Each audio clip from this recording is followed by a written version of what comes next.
Have live streaming today, Friday, and tomorrow, Saturday, from here, from the Neutech Park, which we transformed in a studio to do live streaming of the 100 experts who will contribute their knowledge to the conference.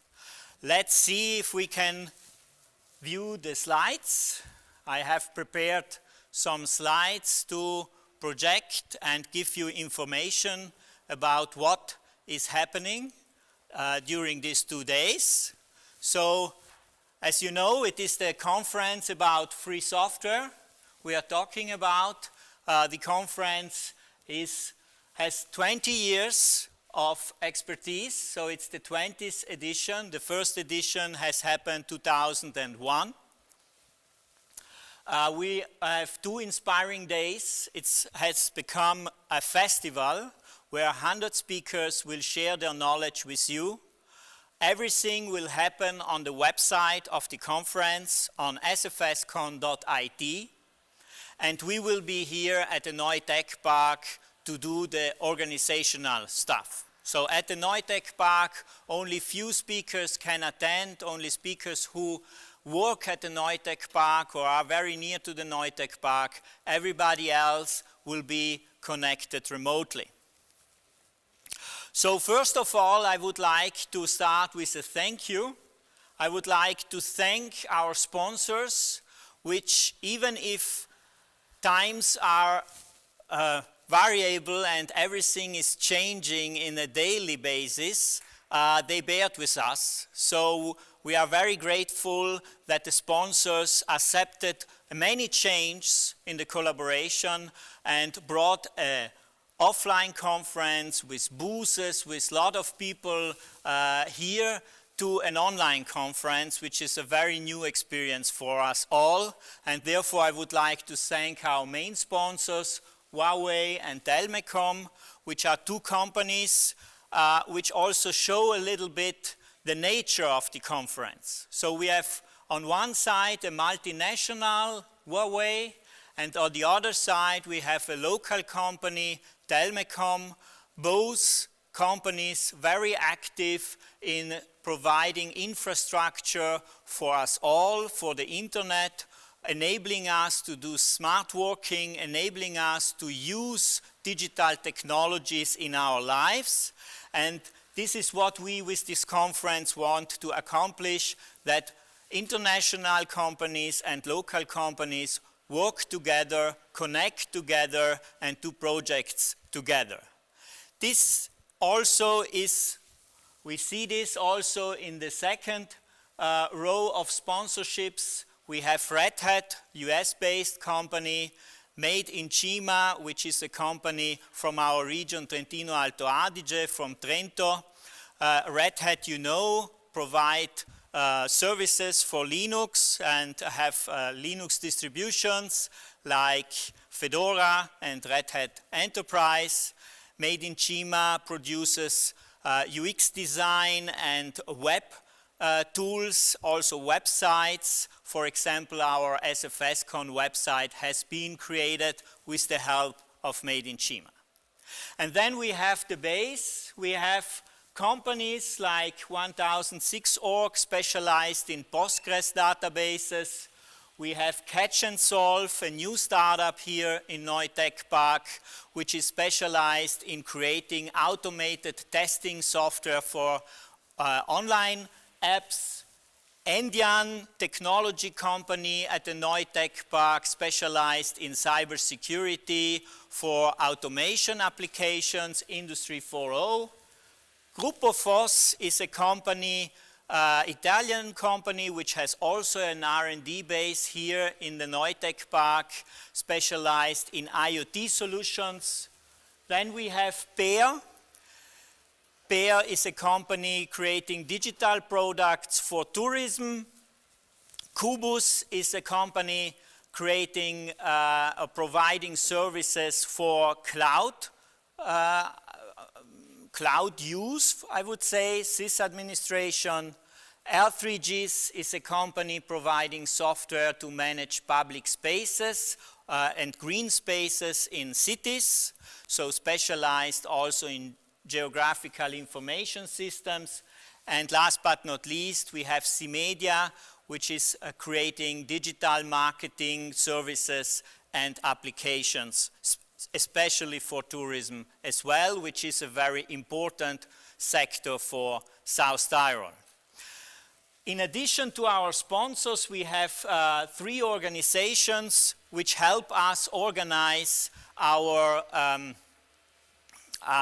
conference every year. This year in particular, we have the Free Software Foundation Europe, which has a community of experts at European level and has brought a lot of experts as speakers to our conference, especially tomorrow. FSFE will have a dedicated track or a supported track for legal affairs in software development. Then we have the Linux user group of Bolzano, the local organization, which will also give a prize to a person who distinguished himself or herself for supporting free software in our region. And we have OW2 from Paris, which is a France organization, a business alliance for open source solutions. So thanks to all these actors, we were able to organize the conference this year again, and we are able to provide a free access to the streaming services. And yes, I would now ask for an applause. I will not hear you, but I think the sponsors will virtually hear your applause and your cheering, and this is our big, big thank you for the support by the industry. One additional topic I would like to talk with you today is a project we as Neutech Park have created at the beginning of this year to answer a request during the lockdown of March. A lot of people being alone at home missed the opportunities to meet random people. So usually you are used to go into your village, to go for shopping and to meet someone, and then you use this opportunity to drink a coffee, to have a random chat. And when there is a lockdown, you have not this opportunity. So we decided to create a kind of virtual village in the internet using free software, using Jitsi, for example, to give this opportunity to people to go into a village, to have some opportunity to do exercises, to see where the shops are, if the shops are open, and to meet random people.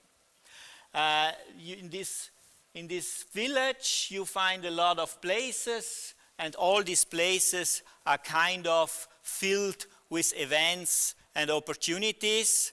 And what we are doing, we are using one of the places existing, which is the cultural center of the village, and our speakers are in this moment opening events, so opening tables, virtual tables, where you can meet them. So you can also sit to this table and talk to our speakers or to other attendees. This is a tool we want to try to use to have this conference feeling. We don't want just stream, we don't want to just have webinars, but we want to provide you tools so you can talk to others, you can meet with the experts. So you can go through the website SFScon, you will find the link directly to this place where you can then join tables, or if you want, you can also register yourself and become part and open your own tables. Maybe you want to talk to some friends also attending the conference. Use the opportunity and create your own table to have a chat with other experts. The next topic is live streaming. On the website you find all the streams running. So the first stream which has opened is the main track. We are in the main track at the moment. Every track has its own stream. It is not a single video per talk, but it is a stream per track. So if you join a stream, you can leave the stream open and it is like you are sitting here in the seminar room. You will be sitting at your desk or at your home and just listen and watch what is happening. So a track is built like this. You will see the stream which is streamed from here to the internet, and down below you can insert comments. Through these comments you can ask questions during the talk. We will collect these questions and the moderator on stage will try to pose these questions and get the answers by the speaker live. So what will we see today? We will begin now with the main track. We will start with a representative from the European Commission, Thomas Gagaik, and then followed by David Ricci from Huawei, which will will explain us their strategy of open source and free software. So we have at first the strategy at the European level, and then the strategy of a multinational, which is building a competence center in Europe. And then we will have the Apache Foundation, and we will then go to the SFS Award. Afternoon, we will have Oliver Fendt from Siemens, Amanda Brock, Open UK. We will go on with a local company, Telmecom, Chisma, another local company, Simon Phipps, our expert, who is a yearly guest and will support us this year. And after the lunch break, we will split up. We will split up in 4 parallel tracks, plus 1 side event. I will talk about the side event later. So in 4 different tracks, which will handle data analytics in the first track, community management and OW2 track. Then we have the society and culture track, and last but not least today, open source hardware. These are the thematic tracks we will start in the afternoon. Tomorrow we will also have 3 parallel tracks. The legal track as announced, supported by FSFE, the DevOps track, and the business models track. So you find all this information on the website, and you will see that tomorrow at 10:20 we wanted to give a prize. At Neutech Park we have an offering, an event, a training event for children, for young people who want to discover what R&D is, how digital technologies or research work, and we call this Mini Neu. This is the Mini Neu for the young people. And young people can come together with their parents to visit the Neu and to learn together with researchers how research works. And one offering is a coding week. We wanted to do a coding week Elisa Weiss is the responsible for the Mini-Noi program, organized a coding week to have young children here for a week, coding, open source technologies, and then we wanted to give the award to the winner here on stage. Because of the corona, we had to change these plans in last minute, and so we changed also this slot. It will be a discussion round where we have Alessandro Colombi, which is professor at the Free University of Bolzano and expert about how to teach technology. Elisa Weiss, responsible for the Mini-Noi at Neutech Park. Kavita Kapoor from Open UK. Open UK is also organizing this kind of events to promote technology in young talents. And Simon Phipps, who most of you know, will moderate this discussion round. So I'm really looking forward to this discussion round tomorrow. One information, often you ask us if it is possible to get the slides. Of course, we will publish all the slides and also the recordings as we do since years in the SFScon archive. Every speaker, like Pepper here in the example, has his own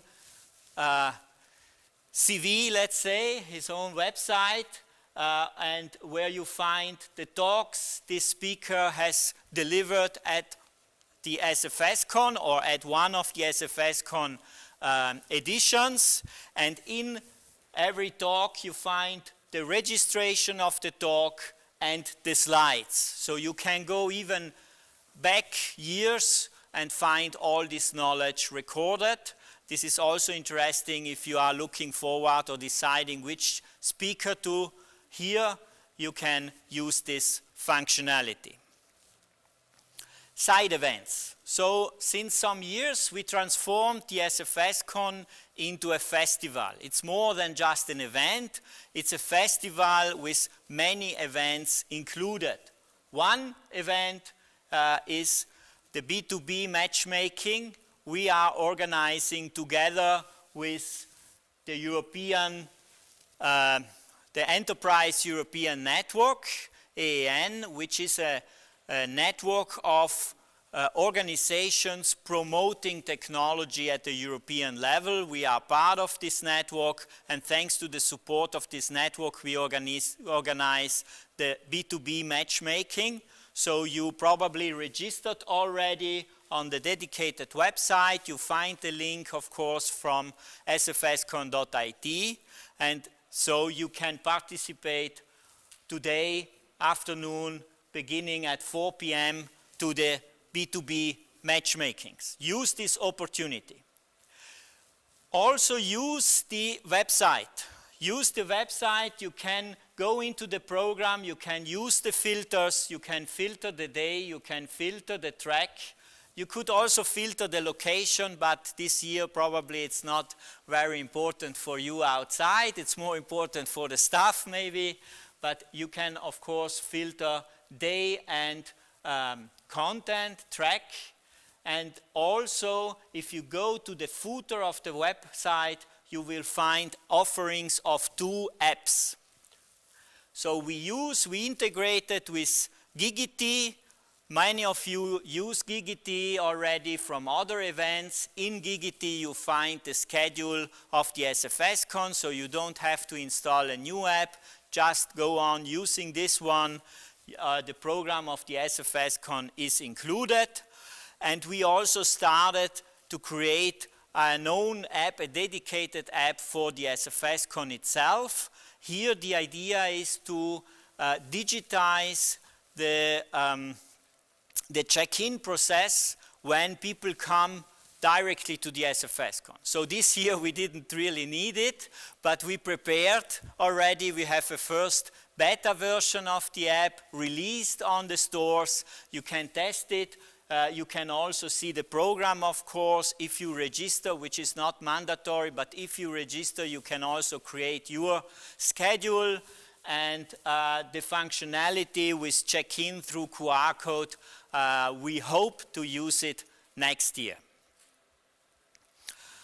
Last but not least, a topic we introduced some years ago on request from some speakers out of the community, a code of conduct. We have a community guideline and a code of conduct. So if you participate to the SFScon, even online, please remember we have a code of conduct. Be a good citizen of the conference, and be also careful and try to help that others will be good citizens also in the digital space, being it on Sankt Virtual, being it on the comment section.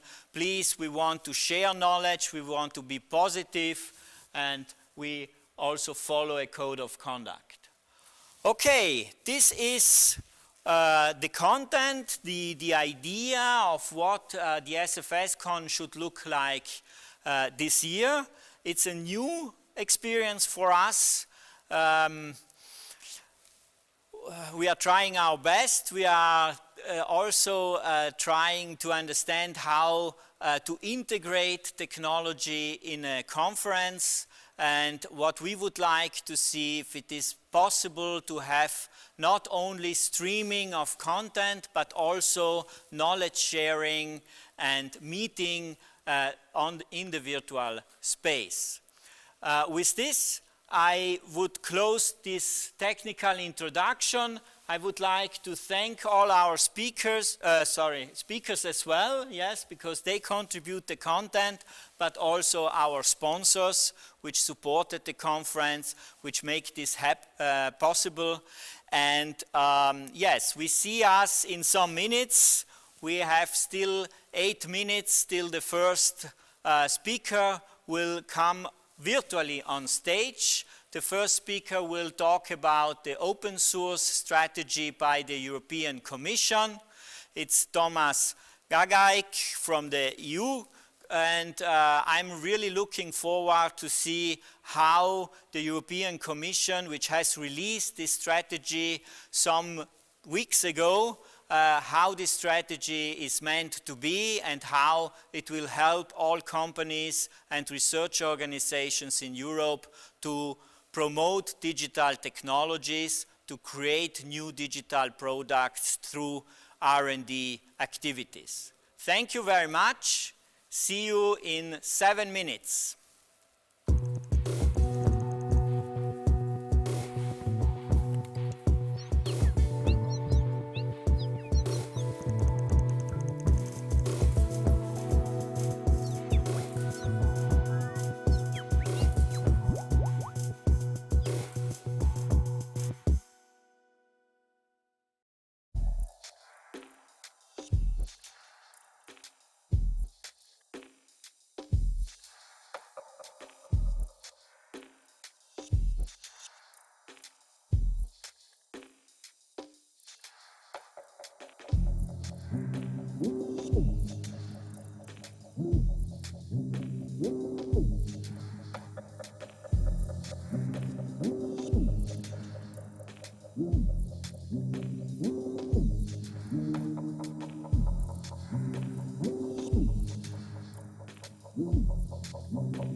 Okay, so we are back, Our speaker has connected. I hear from the... Switch on your audio and your microphone, please. Register, yes. We are waiting for the connection. Let's see if it works. Herr Gagaik, Mr. Gagaik, are you connected? Hello. Hello. Good morning. Good morning. Good morning. Can you tell me how you pronounce your surname? You are from Germany, you are a German speaker, and as far as I understood, because you studied in Germany from your CV, and I didn't know how to pronounce your surname. Sorry, we didn't hear that. It sounds a bit hit and miss. I hope you can hear me all right. Okay, do you hear me? Yeah, I hear the infamous cutouts in between words. Okay, so you don't hear me very well, so I make it very short. Thank you for joining today. Thank you for this experiment of having an SFScon connecting via online and having you connected, I assume, from Brussels and expose us the open source strategy of the European Commission. We are looking forward to understand how the EU Commission thinks open source should be used in the public administration, but maybe also what implication it has on the industry, on R&D projects. We are looking forward to your talk. Welcome to SFScon. The floor is yours. Thank you very much, Patrick.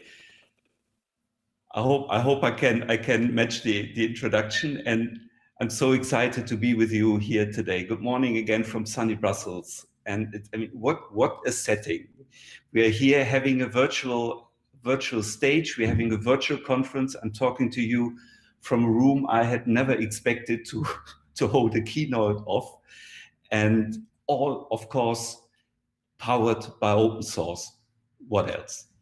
I just spoke to the amazing people behind the scenes who make all these things happen and who make sure that all these things in this massive event, you have this incredible number of speakers and these amazing arrangements that are happening. And if you think about it, what happened over the last months in this year 2020, which probably none of us will ever forget, we totally saw our lives transformed. We've seen more digital transformation than we had expected in years, all happening within a few months. And if there is one thing that's clear now in this year, that digitalization is important and it has a tremendous value for us as a human society. And of course, therefore, it affirms the focus on digital transition in our industry policy. The digital transition is 20% of the investment goal of the Next Generation EU, the EU's recovery package. As our President Ursula von der Leyen highlighted in the State of the Union speech, digital innovation is key.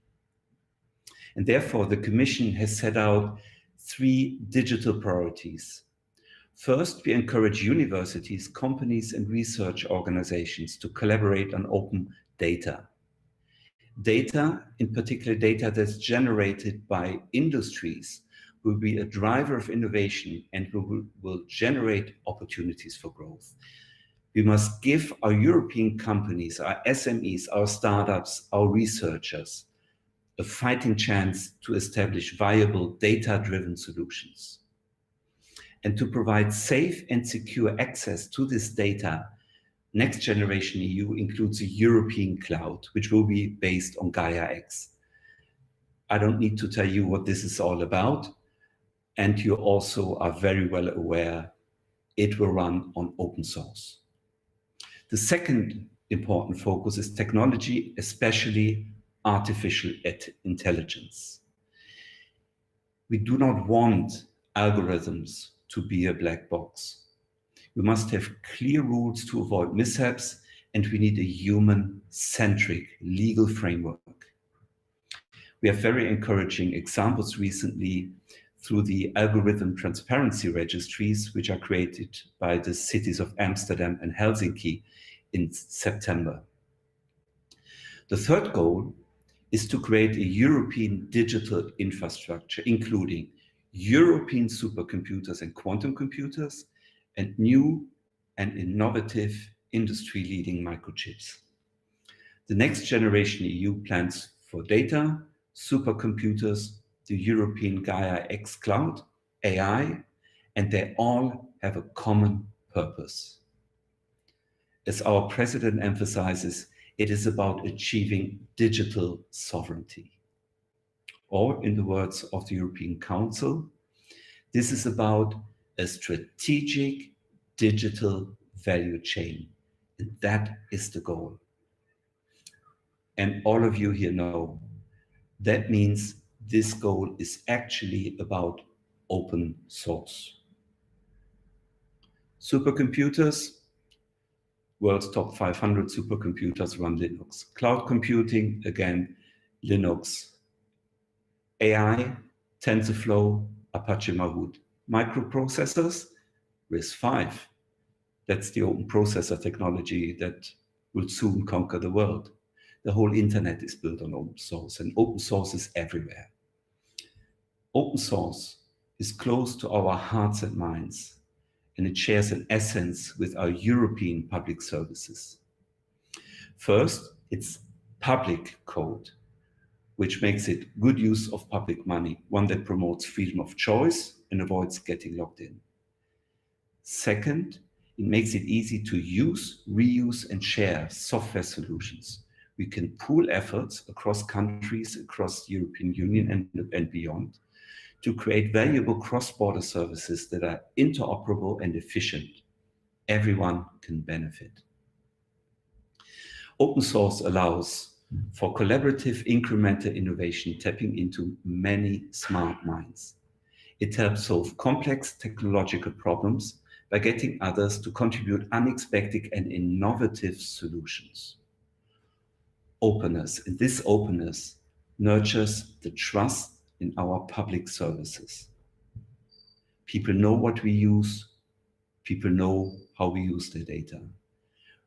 And to everyone who reads newspapers or watches the news, it is abundantly clear that the public trust in our public services is a priceless asset that we need to fight for. On top of that, open source offers more options to objectively assess and truly increase security, as it is free to inspect and improve by everyone. Let me talk a little bit about the history and the status of the use of open source software at the European Commission. We started piloting a free and open source software distribution in a data center in Luxembourg in 2000, 20 years ago. Several of our data center specialists at the time had been working with Linux in their years at the university, and we all know when we go into our first job, we want to use the stuff that we know is good from our university, right? So these colleagues, they got their first chance when others in the commission recommended the use of the Apache web server as the preferred web server for quite an important solution we had at the time called Systram, a commercial translation engine, and the commission used that for many, many years. 17 years ago, it was time for our first LAMP stack servers, first only for internal projects, Wiki for our data center colleagues, and later we used a LAMP stack to help our other colleagues outside the IT to work on, who are working on healthcare, to browse an online database on pesticides. But it did not take long for us to use the LAMP stack for projects that were accessible to the public. So that was the moment when the open source software was pouring out of the European Commission onto the European citizens. The first LAMP servers that could be accessed from outside the Commission were implemented 2006-2007. And while the European Union doubled in size, the Commission's use of Linux server hosts grew a lot. And let me share some recent numbers. In our data center, we manage about 10,000 Linux servers, and open source is entirely dominant here in our core processing locations.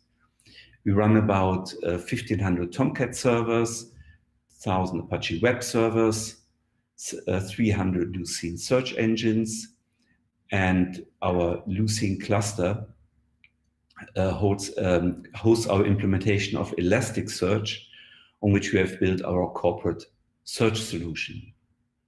Open source is also on our desktops. Software developers, first of all, working for the Commission, have access to practically any open source tool that makes them more efficient.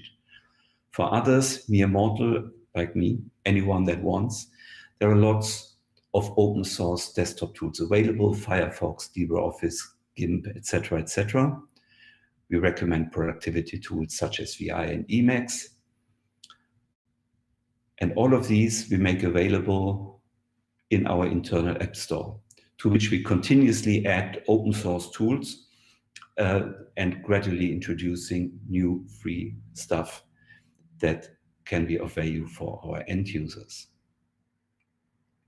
So we have been already an enthusiastic user of open source software for a long time, but we have already moved to become a contributor. There are already a number of active open source hotspots across the European institutions.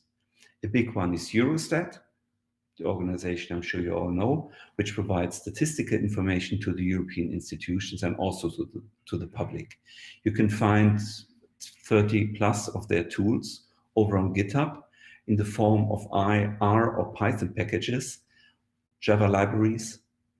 Then we've also the Joint Research, the Commission's Science Hub, and that is making the vast majority of their software solutions available as open source.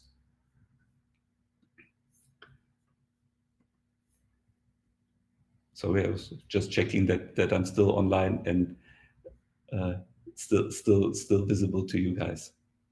And actually, our Joint Research Center has been a major force in open source for decades. This is the place where some of the research that resulted in Apache and the Apache HTTP server came from.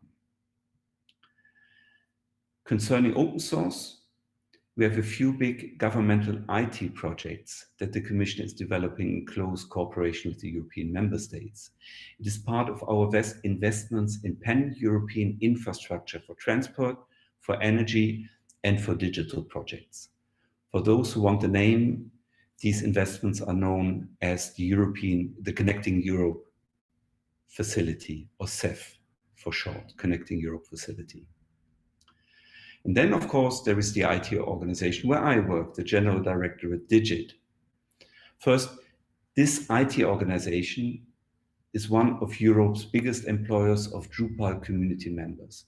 We are contributing a lot of code back to Drupal, and the vast majority of the European Commission external websites run on it. Secondly, we are sharing more and more of our software.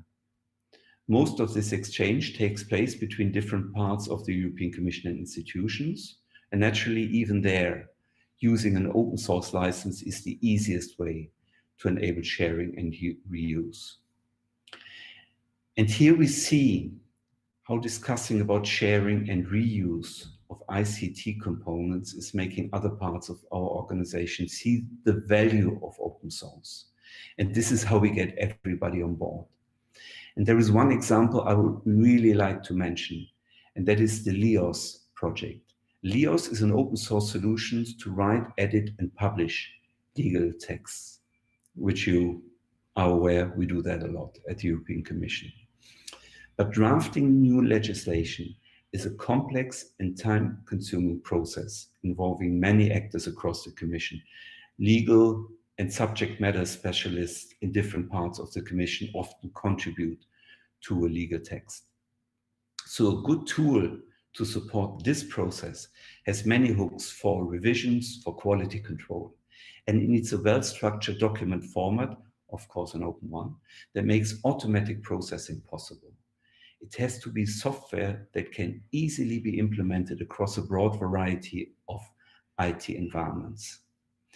And actually our vision for LEOS, it's a long-term vision, but we have a very strong idea about how LEOS can contribute to a fully transparent legislative process. So if you have all the different elements, all the different proposals, all the different comments to the proposals in a readable and in a very well accessible document format, you can run AI over it, ensure consistency across different legal areas. You can make up for very transparent legislative processes. So there is a very strong use case here that really, again, furthers the public trust and furthers our ability to serve the public in the best possible way. We are now gradually introducing LEOS in the Commission, and it is also getting us recognition across the member states. We are starting to build up an open source community. Germany and Spain have already adopted it and are contributing code. Again, something that allows us to further the open source cause with our colleagues. As we can see, it's not just us contributing to a community, but the community also gives you back. Several other countries are taking a serious look as we speak, and even the UN are considering LEOS. But I like to say open source and open standards are not the magic bullet, but they surely are the easiest, most effective, and all things considered, clearly the best way to achieve interoperability. And this is very important to the European Union. For me, interoperability is technical language for our countries working together. It is a principle and a requirement in many European policies. The discussion about more open source usually begins with interoperability, and from there goes all the way to digital sovereignty. And that is one of the goals of the new Commission. I have to give you a very short anecdote in this context here. When we were starting to experiment with different ways of engaging with the open source community, hackathons, bug bounties, and things like that, particularly the bug bounty story was a very interesting and a very telling one. You know, we are a public administration. We use all your good hard-earned taxpayers' money for our cause, and we are strongly regulated. So we get money allocated for a certain cause and a specific amount of money. Bug bounties, however, are a bit of a funny thing. So you offer a certain bounty, but you don't know how many bugs people will find and how much money in the end of the day you're going to pay. Administratively, this is a nightmare. And we argued for a long time internally that the biggest achievement of the bug bounty pilots that we were running was not the learnings and the bugs that we found. There were quite a few, and it was a hugely successful initiative. But it is the innovation that we had to introduce in our organization to actually enable things like bug bounties. And it was quite a big thing at the time when we announced that we would pay, as the European Commission, bug bounties. You see, there are many, many barriers here to overcome and to really achieve the transformation that we want to achieve with open source strategy. And so, recognizing that value of open source for innovation, for industry and competition, I'm very pleased to briefly walk you through the new open source software strategy of the European Commission. It was adopted by our College of Commissioners on October 21. Thank you, Patrick, you were very right. And this strategy will ensure that the Commission will become even more involved. In a nutshell, the strategy reinforces an internal working culture that is largely based on the principles of open source. If you allow me to say so, we are committing ourselves to go all the way. If you want, it's the full Monty of what I call the open source lifestyle. So that commitment to make it happen, as I just explained on the bug bounty, to overcome the barriers that we have, that is at the core of the new open source strategy. And it sets out how we encourage and leverage open source principles and software development practices. One of our goals is to co-create, share, and reuse across the organization, European institutions, and member states. LIOS is a great example. And by removing those legal barriers, we make it easier to contribute to open source projects and to share our solutions. It brings us closer to the open source community and makes us an agile contributor and an active participant. It encourages us to explore opportunities for dedicated support services for open source solutions that we consider critical. And we will make more and more use of open source in areas where it is practical in the domain of IT, to areas where it makes sense, and domains where it is strategic. As I said earlier, open source is everywhere. It drives innovation and creates opportunities for industries, citizens, and public services. The new open source software strategy is foremost a practical instrument for the digital transformation of the Commission. We use it to modernize ourselves by integrating digital technologies, and we create public value by supporting the production of and access to data, services, and content. And we are doing this in a vendor-agnostic way. At the same time, in a world of increasing uncertainty, complexity, change, the open source driven co-creation of technology increases our capacity as a European Union to act independently, to safeguard our interests, to uphold our European values, and therefore to help us shape our future. In other words, it makes digital sovereignty an outcome of openness. The new open source strategy is directly linked to Europe's digital sovereignty. There's a catch though. Having the source code out in the open is one thing, but being able to adapt it to our own needs and to truly stay in control over our own strategic digital value chain, we need a vibrant European open source service industry and community. And that is what makes conferences such as the SFScon so important. In the next 2 days, you, the core group of Europe's innovators, will exchange. And it's very exciting for us to join you and learn about what is new and what is current in open source software. The Commission's new open source strategy, our internal plans and actions, makes us take the next small steps that align our organization with this vibrant community that you all represent. And we truly believe that this strategy is aligned with Europe's economic interests and most of all our values. And how can we better respond to the challenge that our free societies are facing in today's digital era than through working together across organizations and countries in an open and transparent way. Thank you very much for your interest. Over to you, Patrick.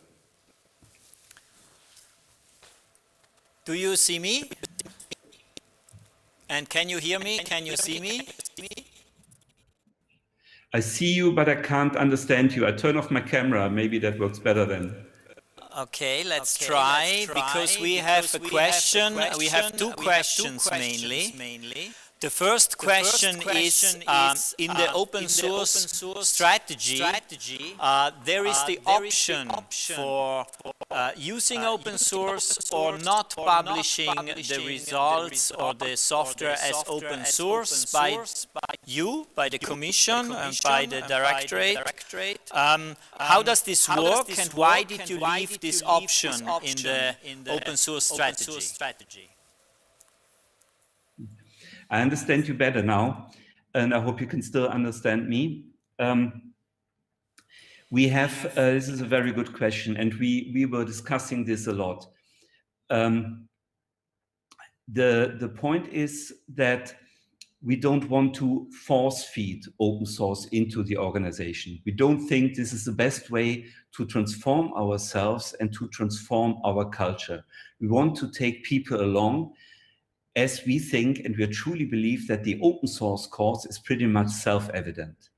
So we rather have people nicely converted to become true believers and true evangelists of what we do on the open source front, rather than pushing them into some things where people feel that they are forced to go away, that they are not yet convinced of yet. And the other thing, and also to be clear about that, there might be areas that we see as too critical for whatever reason to publish. Usually is related to cybersecurity. However, that is I see that as a transitory argument that will probably disappear more and more over time. But we wanted to keep to recognize our status quo, and we wanted to keep that option open. So it's about taking people through the power of conviction rather than through the power of force. Okay, thank you. I think this is a good answer. I have one more question, and this is about how organizations, you know, we at Neutech Park have here more than 800 experts from researchers, companies, and so on working every day. And now in Corona times it's less. We are doing a lot of smart working. But to give you the size, we have a lot of startups and companies. And how can these companies contribute to the open source strategy? Do you foresee special funding through the Digital European Program, for example, which is funding AI and high performance computing and cybersecurity? Will you use the European Digital Innovation Hubs? Will you use these structures for funding innovative work? Do you foresee that? Right. The open source strategy is a commitment, or represents a commitment of the Commission to behave in a certain way and to transform itself in a certain way towards the open source lifestyle, the open source way of doing business. What we are talking here is the way that we actually step out way beyond that and drive the European innovators and support the European industry in that area. And that is part from the research side. In the past, people may know the Horizon Europe, people may know the ISA program, and we have now in the new multi-annual financial framework, the Digital Europe program. And there are ample opportunities for companies to participate in the development and to tender for certain work within that program. I mentioned AI, and I also mentioned, by the way, the Recovery Fund, a lot of which is meant to be invested into digital solutions and into digitalization across Europe. So there are ample opportunities for companies to participate and to share, which go beyond my time slot here to mention all. But I recommend you to engage with the European Commission's websites, with europa.eu, and to search for the opportunities that might arise for your specific area of expertise.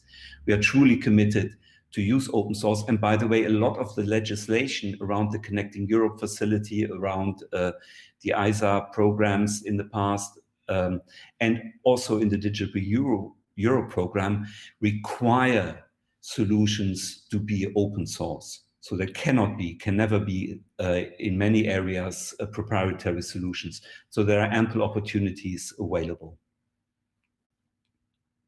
Perfect. Thank you very much, Mr. Kagaik. It was a pleasure to have you here. I hope we will meet maybe here next year directly at the Neutech Park or in Brussels. Thank you very much. It's fascinating to see how in these 20 years of SFScon things have evolved, and to see that the European Commission has now an open source strategy, and we are all looking forward to work together with you and bring companies in the position to be the companies who can offer digital technology for Europe in the future. Thank you very much. Thank you very much. Have a great event. Thank you. Have a nice day in Brussels. Okay, so this was the open source strategy by the European Commission. And now we go to the strategy of a multinational company. A lot of you know this name already, Huawei. Huawei has decided to implement an open source strategy for a product line, for a very important product line for them. They have created this year a new structure, a new technology center, the Open Source Technology Center, and decided to create it in Europe. We as Neutech Park, with our Free Software Lab, have the pleasure to work together with the Open Source Technology Center of Huawei. And the new director, Davide Ricci, should be connected with us, is connected with us. Ciao Davide, hi Davide from Milan. Hi Patrick, can you guys hear me all right? We hear you clear and loud. So, I give you the word directly. I introduced you as the new director of the Open Source Technology Center. We are happy that it is a European, it is an Italian person directing this effort to build a European team to release a strategic software as open source, as free software in the world. The floor is yours. Thanks, Patrick, and good morning, good afternoon, good evening, everybody. And the pleasure is all mine. I'm going to share my screen. And I'll also try to enable my camera so you guys can see me while I'm speaking. There you go.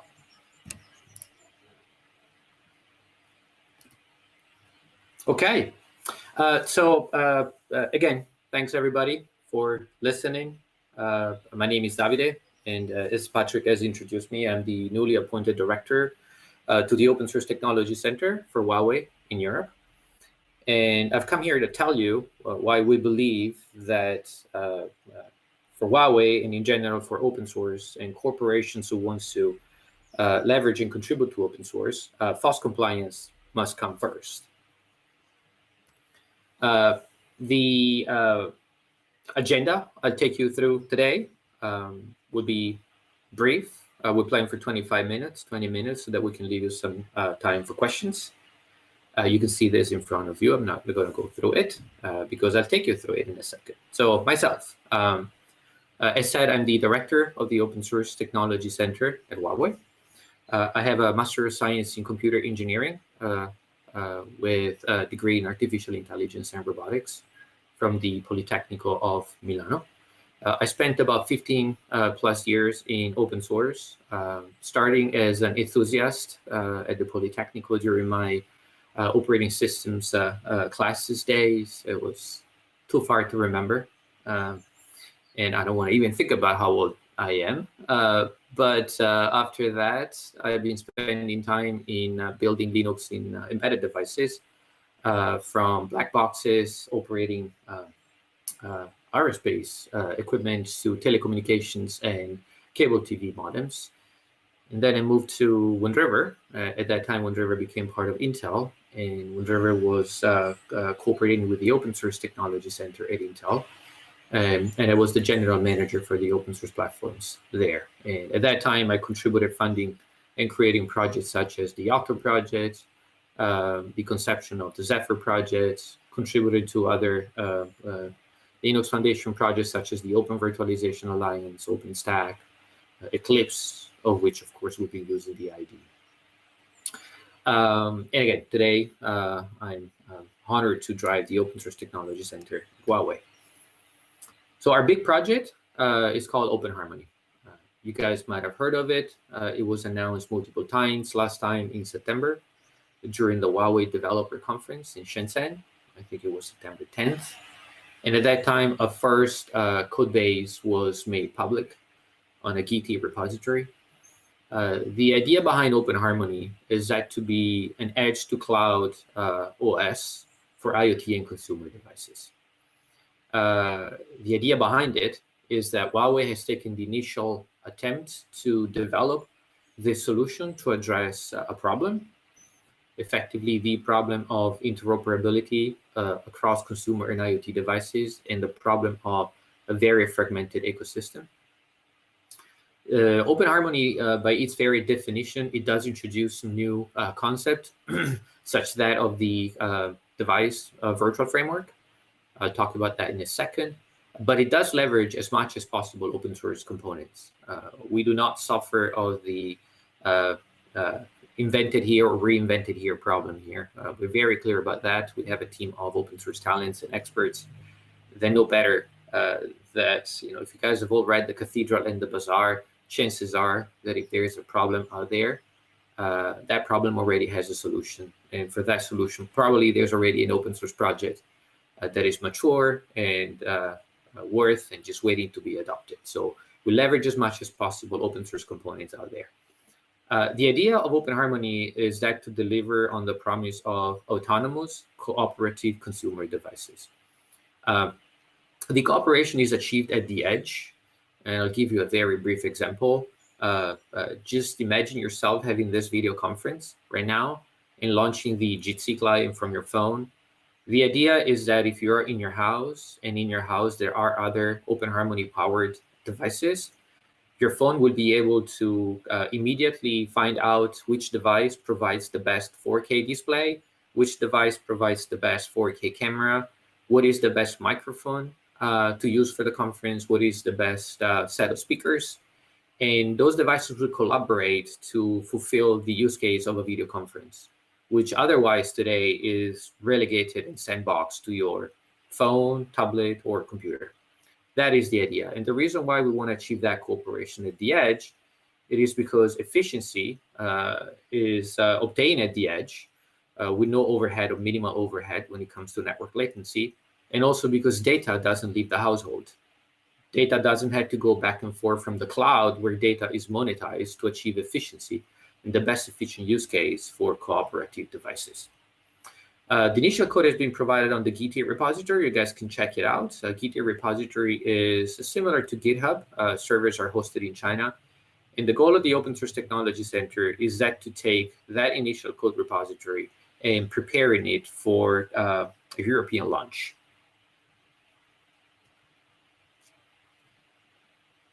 So a bit about open source and Huawei. Of course, open source is very strategic to Huawei. There are multiple reasons, and I have the most important ones on the slide for you. Open source breaks vendor lock-in. We know that, and Huawei knows it very, very well. Adopting open source technology allows us to keep shipping our products to the world and the end consumers without having, being locked in by a third-party vendor or a third-party ecosystem or a third-party country. Huawei's products built on open source technology, of course, share that technology with many others.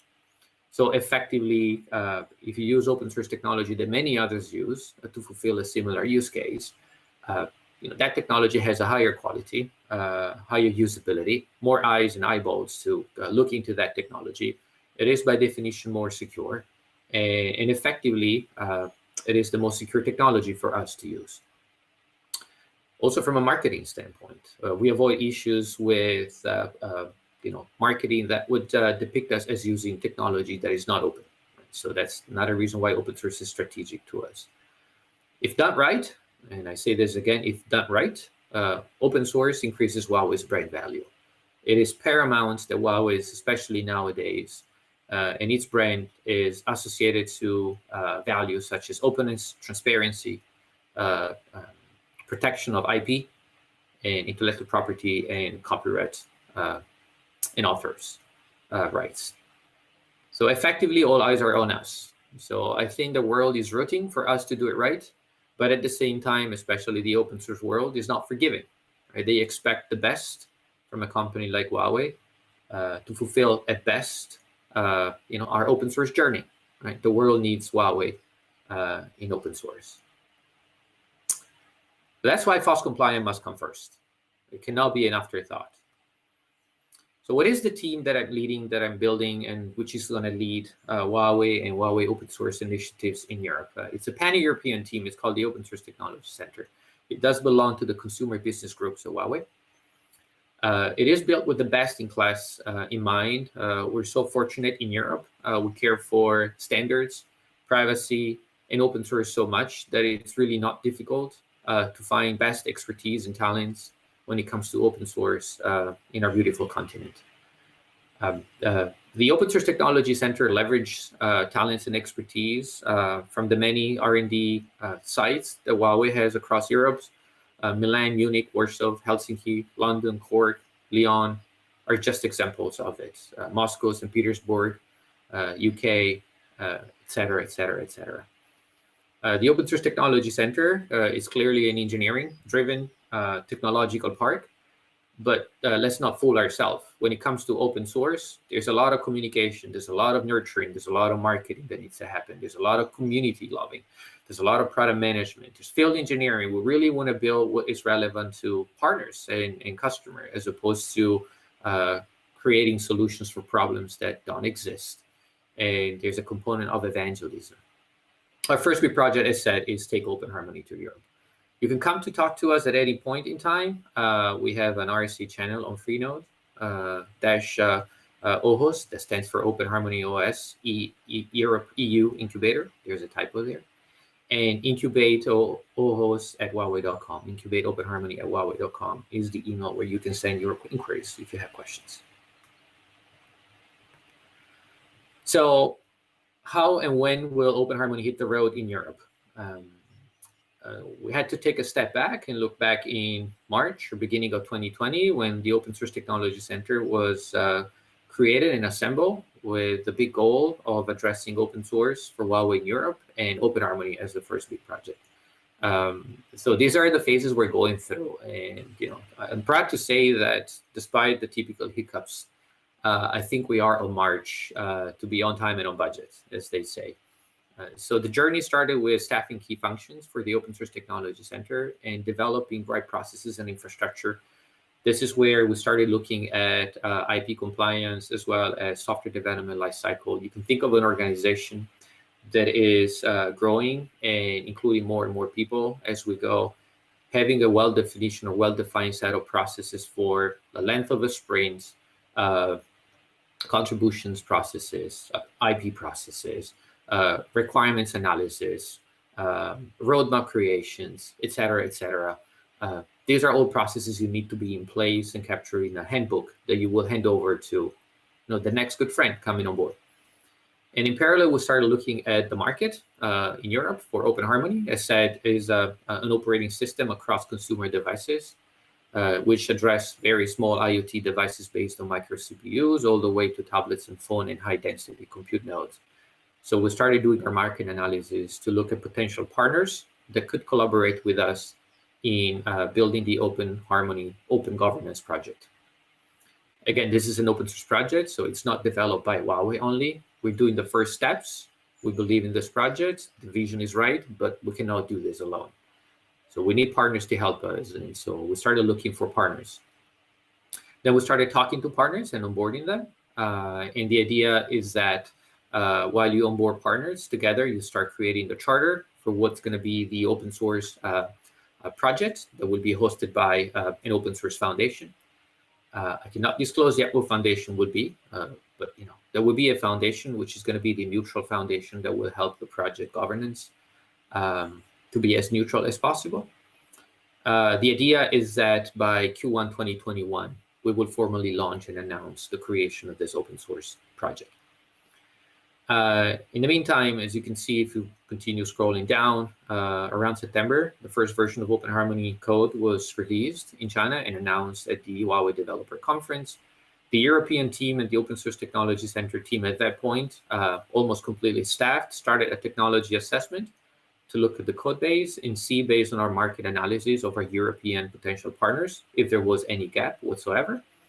In the meantime, we started working on DevOps public infrastructure to be donated to the foundation as soon as the foundation and the project are created.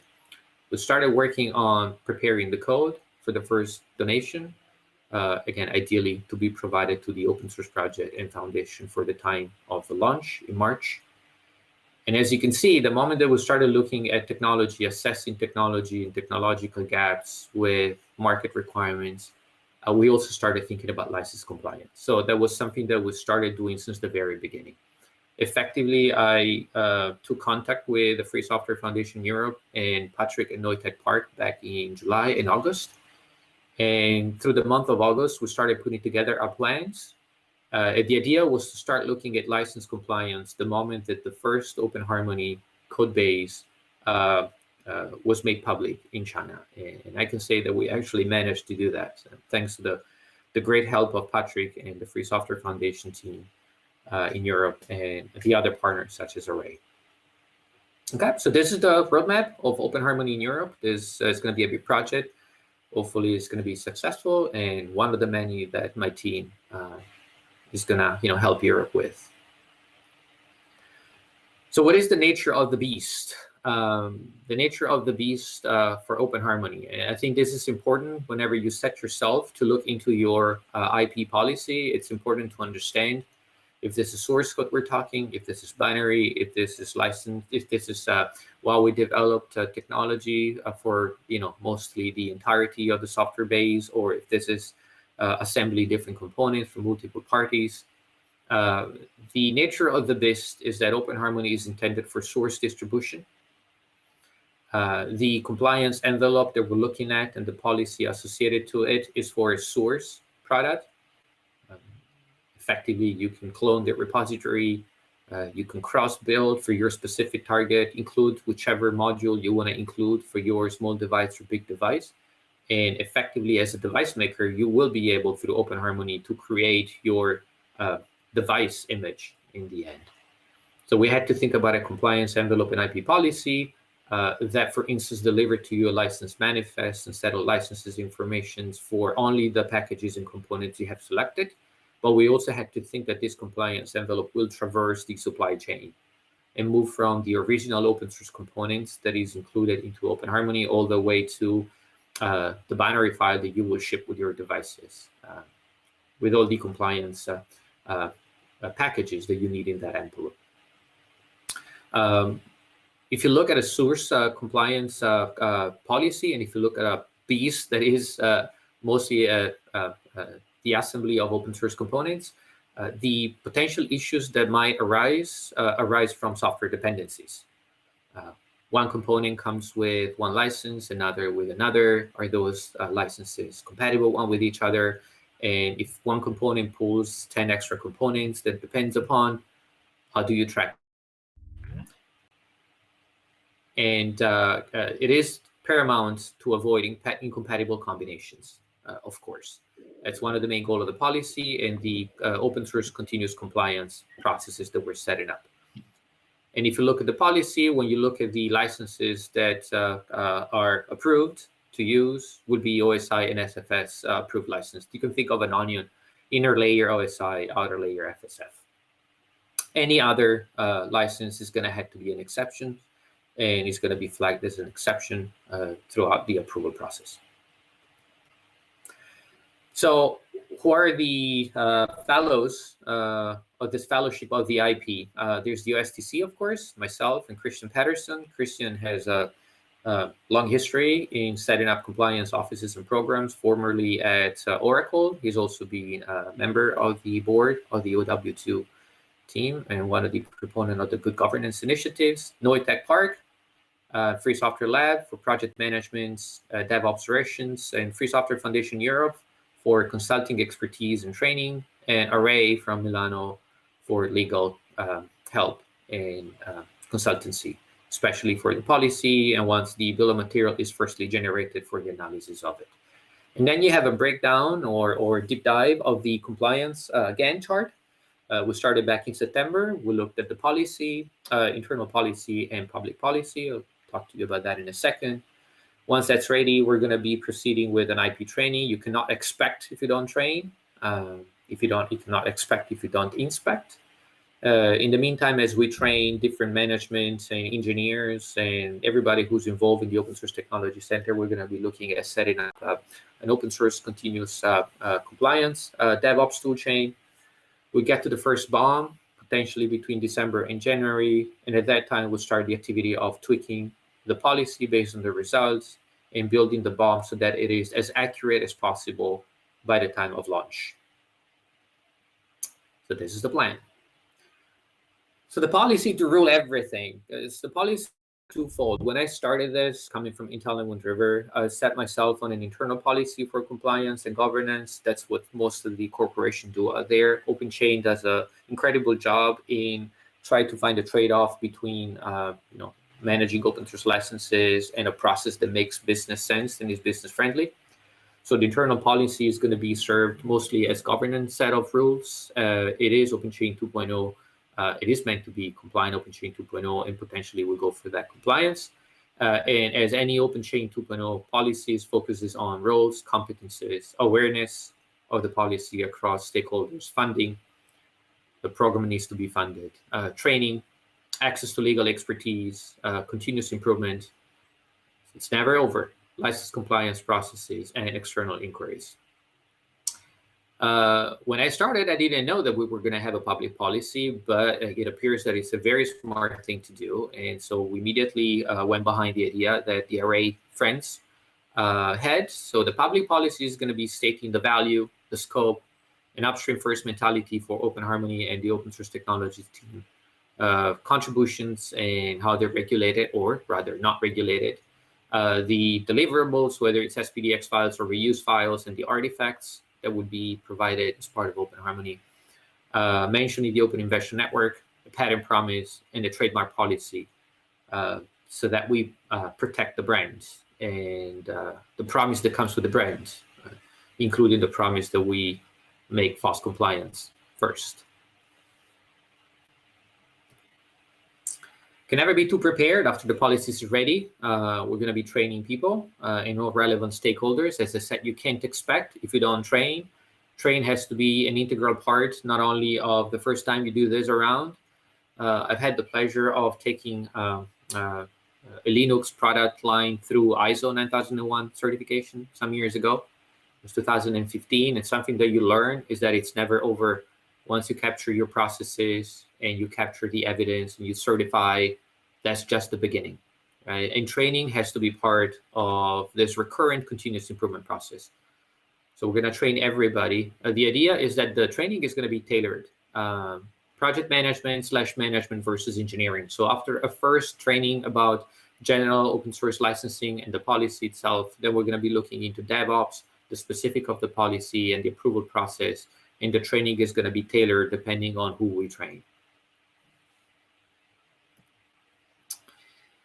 And then release early and release often. I think this slide, courtesy to Array and Alberto, thanks Alberto, is a very nice one. I'm not going to spend too much time into all of the single details. I'm going to point you out a couple of things. On the left side, you have the software development workflow, simplified.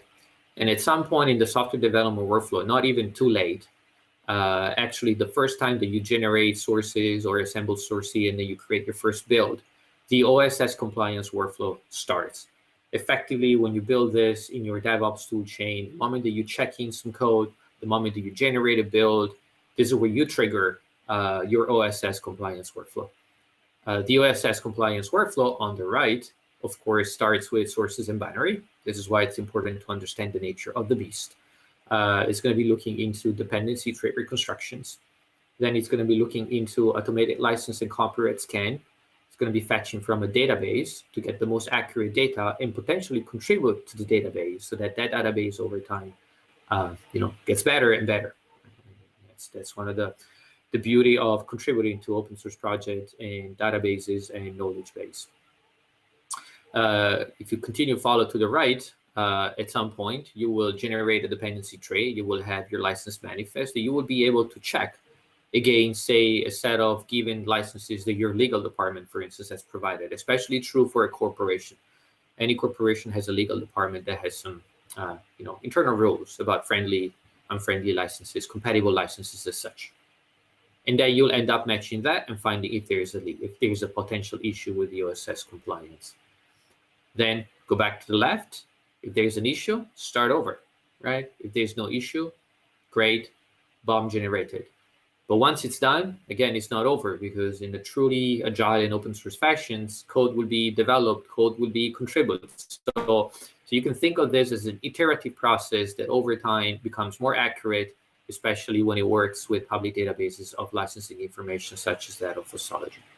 The last thing that I'm going to point out is that there are places where the tool alone, most of the places where the tool alone doesn't work. The tool can just get you somewhere along the journey, but then you need human beings, this beautiful creature, to take a look at the results and take a look at the bill of material and really assess if there's no false positive, false negatives. And this is very important. Many corporations that come from FOSS compliance for the first time, their approach is, I have a tool for that, right? Why do I need somebody to analyze the licenses? And there's nothing that is farther from the truth. And if you're a mature organization, you learn that very soon, and then you staff an IP analyst compliance team. Okay, with that, we're back again. So I'd like to thank you. And you can download the slide on Git, on the PDF. You can click on that link, and it's going to take you to the markdown files. All the diagrams that I built for you are provided in source using Mermaid and ASCII art, and they're released under Creative Commons license. So you're free to download. And again, come talk to us on Freenode, OHO's EU Incubator. I'll fix that typo for you. And incubate ohos@huawei.com if you have email inquiries. Patrick. Thank you, Davide. Do you hear me already? Davide, do you hear me? Davide? Hello, Davide. Hello, Davide. Yes, Patrick, I cannot hear you very well. Try now. You cannot hear me? Yes, I can now. Okay. Thank you very much for this explanation of the project. We are perfect in time, but I have some questions on my list. One question I would like to make. I've seen in the meantime the next speaker, Merle, has already connected. Please, everybody, mute your microphone while I am speaking, otherwise we have an echo. So the question for Davide is, will there be devices released in the future, and do you already have a roadmap on when devices with the new source code will be available on the market? Davide? Yeah, that's a great question. So in my mind, and for those who know me, Patrick, you know me very well, I'm very driven. I like to put, deadline there, because without deadlines, there's no sense of urgency, and I'm not letting that March deadline go. So in my mind, we already had a release on Giti for our Chinese friends. So right now we're taking that, building the policy, bridging any possible gaps with the first set of partners that we talk. By March, announcement of the project, and by March, donation, contribution of the first code base for OpenHarmony for the European or overseas market, right? Let's not limit this to Europe. That is the initial donation. Then, like any open source project, it would take some code development, collaboration to extend the set of features. to increase the number of functionalities and devices that we go after. In my mind, by the end of 2021, you might have a first official 1.0 version of Open Harmony for Europe. And which devices it's going to target, we're going to start from small devices, mostly powered by MCU. So you can think of connected sensors, smart home devices, speaker, headphones, and then growing into CPUs such as Cortex-A, potentially by the end of the year for headless devices. Why we do that? Because to enable collaboration, it's important the role of the gateway. The gateway has become an issue for many smart appliance makers. If you buy any smart appliance, the gateway comes with it. They don't want to do it, but that's the only way that they can actually get access and provide service through their cloud. So we want to work initially to connect all of those small appliances with a gateway that is transparent and neutral to the home appliance and IoT device or consumer device, and so that it can really serve as a transparent node to communications, allowing those makers to actually monetize, right? Because an ecosystem works if the people who participate can, make profit out of it, right? So ideally, small devices supported in March, first donation by the end of the year, headless devices on Cortex-A. We're talking about Cortex-M. If we look at ARM for small devices, Cortex-A for bigger devices, potentially even an Intel target for the IoT home gateway. And it's wow, clear plan, clear roadmap. Thank you, Davide, for your contribution to SFScon. Hope to see you soon here at Neutech Park, you and your team. And at last, next year at the SFScon 2021 in person at the Neutech Park. Thank you for connecting remotely. And we are looking forward to work with you on the Open Harmony project in future too. Thank you.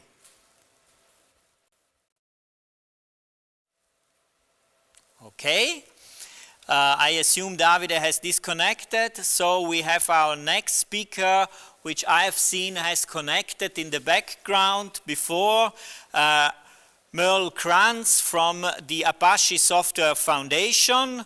Merle, are you there?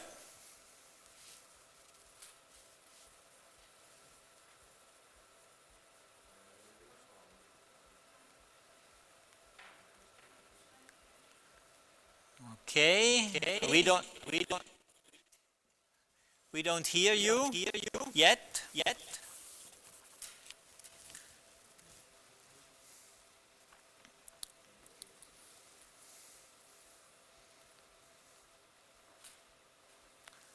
Okay, connecting everything.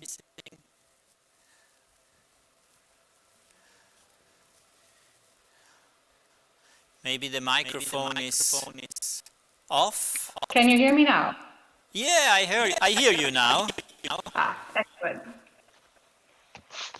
Okay, So, welcome. sorry to I will not introduce too long because my sound has a lot of echo, so I give you the floor. Thank you for coming and to talking about the economics of vendor neutrality and vendor domination. Welcome to the SFScon. The floor is yours.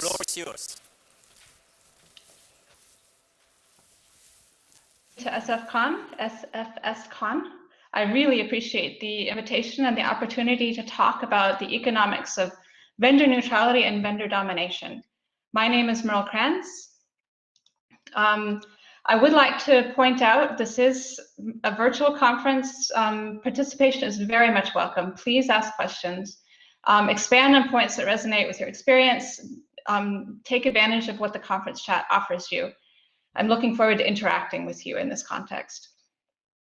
Let me tell you a little bit about me. My name is Merle Kranz. I am a former board member of the Apache Software Foundation. I was the conference chair in ApacheCon Berlin last year when we were still having in-person conferences. I am the current treasurer at the Apache Software Foundation. And I'm an individual contributor on several humanitarian free open source software projects, including Apache Fineract, OpenMRS, and Makito. I'm a recent MBA graduate. I'm currently on the job market. And my master's thesis was about vendor neutrality and vendor domination. So I would like to, before I get started, also give out a thank you to my thesis advisor, my early proofreader, the The guy who gave me the idea and asked to remain anonymous, my mentor at the Apache Software Foundation and my support at home. So thank you to Christoph Rosenkrantz, thank you to Shane Kokuhu, thank you to Greg Stein, and thank you to Christoph Kranz. But my mistakes are my own. So before I get into vendor domination and vendor neutrality, let me talk about, let me set the stage with some of the basic economics of open source. Many of you are aware of this, some of you more on the edge of the topic than in the middle of it. Open source software is a public good. Now this is actually an economic term. A public good is a non-rivalrous good. That is, when one person benefits from it, the value is not reduced. It's not like a gold mine. You take the gold out, the gold is yours, and nobody else can have it. Every copy you make of the software does not diminish the amount of software remaining. It is non-excludable because it's not possible to prevent others from benefiting from a public good. That is to say, because I took the software doesn't mean that you can't take the software, even separate from the question of whether or not it's still there. So the center of the topic, the software itself, is a public good, but there are several pieces, several artifacts around open source that aren't public goods, but we'll get back to that. So because open source is a public good, open source is also a strong link game. Now this is possibly a less known concept. Baldwin and Clark built on the idea that open source is a public good to show this in 2006. So you might be interested in looking up their paper. But what is a strong link game? Most people are more familiar with the other kind of economic game, the weak link game. A weak link game is a game in which the weakest participant or the most selfish contribution determines the outcome for the group. The strong link game is one in which the strongest participant determines the outcome for the group. So let's illustrate a weak link game with a Nash equilibrium, and it's a classic. It's the one everybody knows. It's the prisoner's dilemma game. So let's set the stage. The prisoner's dilemma is a situation in which two criminals are both arrested. They're each held in solitary confinement. They can't communicate to each other. The prosecutors don't have the evidence to convict them. So they offer each prisoner a deal. If they betray the other one, then they can reduce their sentence. If they remain silent, if both of them remain silent, then neither of them is convicted. If only one of them speaks up, then the other one will serve 10 years. And if both of them speak up, then each will serve 5 years. So the prisoners are then confronted with this question. Do I betray the other one? Do I betray my companion in crime, or do I remain silent? They look at this and they say, well, if I betray, and you see the outcomes for each prisoner in commas in the cells. If I betray, then two things could happen. The other guy could betray, or he could not betray. So I need to think, okay, if I betray, then worst case, I spend 5 years in prison. If I don't betray, then worst case, I spend 10 years in prison. So each prisoner comes to the conclusion that the equilibrium decision for him is betray. And so the Nash equilibrium is that both prisoners betray the others. Even though the most optimal outcome for both prisoners would be to not betray the others because they can't communicate with each other in this situation, the most likely outcome is that each betrays the other. This is a weak link game. The most selfish outcome, the most selfish decision determines the outcome of the game. But open source is the opposite. Open source is a strong link game. And you can show this using Nash equilibriums as well. So again, we're assuming that this is only one round. And if you look at strong link games and weak link games, it becomes much more complex when there are multiple rounds and other ways of exchanging information. In this simplified version, the code revelation is automatic and used by another developer, as we talked about in the public goods, does not reduce the value to the original developer. So what happens? Well, both of the developers look at this and they say, if I do the work, then I will receive value, the value of the work minus the cost of the work. And the other guy looks at that and he says, well, if I do the work, then I'll receive the value minus the cost of it. So each of these developers say, As long as the value of the work is higher than the cost of the work, then it makes sense for me to do the work. And the result is that both developers choose to do the work. This, however, assumes that both of these solutions have the same value, and that's not the case. The developers will each produce different solutions. Each of these different solutions will have a different value. And this is where we come into option theory. The solution 1 will have value 1 and cost 1. Solution 2 will have value 2 and cost 2. Both of these solutions will then be contributed, then be offered. And at the Apache Software Foundation, we call them project management committees. In other foundations and other projects, the governance is called something else, but I'm just going to call them project management committees. This project management committee will pick the solution for the project that has the most value, and they're just going to maximize. They're just going to say, solution 1 has this value, solution 2 has that value, we'll take the one with the most value. And this actually increases the value to the two participants, because then each of them benefits from the strongest solution. So I'm going to take a break here and say, and ask the question, what is an open source contribution? David actually delved into this a little bit in the previous talk.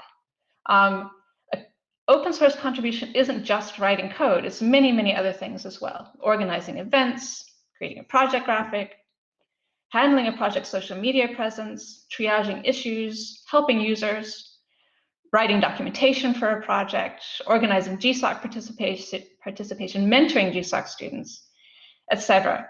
There are so many different ways in which you can contribute to open source. So we talk about this as if code is the only way, and it is probably the easiest to measure and easiest to observe, but there are many other ways to participate in open source. So we haven't quite reached the point yet where we can define vendor domination or vendor neutrality. I'm going to add one more bit of economic background before we approach that actual problem. So open source is a so-called two-sided marketplace. Now, this is a fairly recent, in economics, fairly recent concept that's been described mostly in the context of MasterCard transactions or Visa transactions. What is a two-sided marketplace? A two-sided marketplace is a marketplace in which the socially optimal platform prices do not sum to the marginal cost. That is, the value to the participants exceeds the cost of participation to those participants via these cross-platform network effects, which results in a virtuous cycle. So the more they participate, the more the value increases. The more they participate, the more the value increases. This is an excellent description of what is happening in open source software. Open source developers are contributing code, not necessarily getting paid for it, or at least not getting paid for it directly. But the indirect benefit that they receive from the increase in value in the marketplace as a whole means that it is still worth it to them to participate. However, they end up creating much more value than they can capture. They can still capture enough value to make it worthwhile. So what do we have? We have the open source foundation and the open source project living in that foundation. Sometimes it's a foundation, just one project. Contributors are contributing. They're submitting their contributions, which is sometimes code, sometimes event management, sometimes issue triaging, all of the things that we talked about. Those contributions are then captured as release artifacts eventually, and they can be used by the users, who are also often the contributors themselves. The users benefit, and that's where the social good comes in. The users then eventually pay the vendors who pay the contributors. So maybe we're talking about a simple entrepreneurship and all of these parties are the same, and that happens too as some of the earliest open source. But there are also more complex situations in which, for example, a company pays a contributor to contribute to an open source project, and that company is then able to put together an online offering that users use and then pay those vendors for. This is a classic two-sided marketplace. So why do vendors participate? Well, vendors participate because they want to make money. all right? They make money in many ways, and I'm not going to go into great detail on this. It's pretty much well accepted by now. They make money by taking projects and composing them into products and selling those products. They make money by creating a hosted offering, by creating for pay add-ons, by offering consulting and training. There are many ways that vendors make money on open source. So they do have a reason to participate if that can increase their income over any of these mechanisms. So how do they increase their income by participating? Well, one is architectural influence. And here we're going to go back to option theory. It turns out that not only is the value of each solution different, the value of each solution to each participant is also different. So for example, one participant might value speed and another one might value customizability. And a particular solution might be faster and an alternative solution might be more customizable.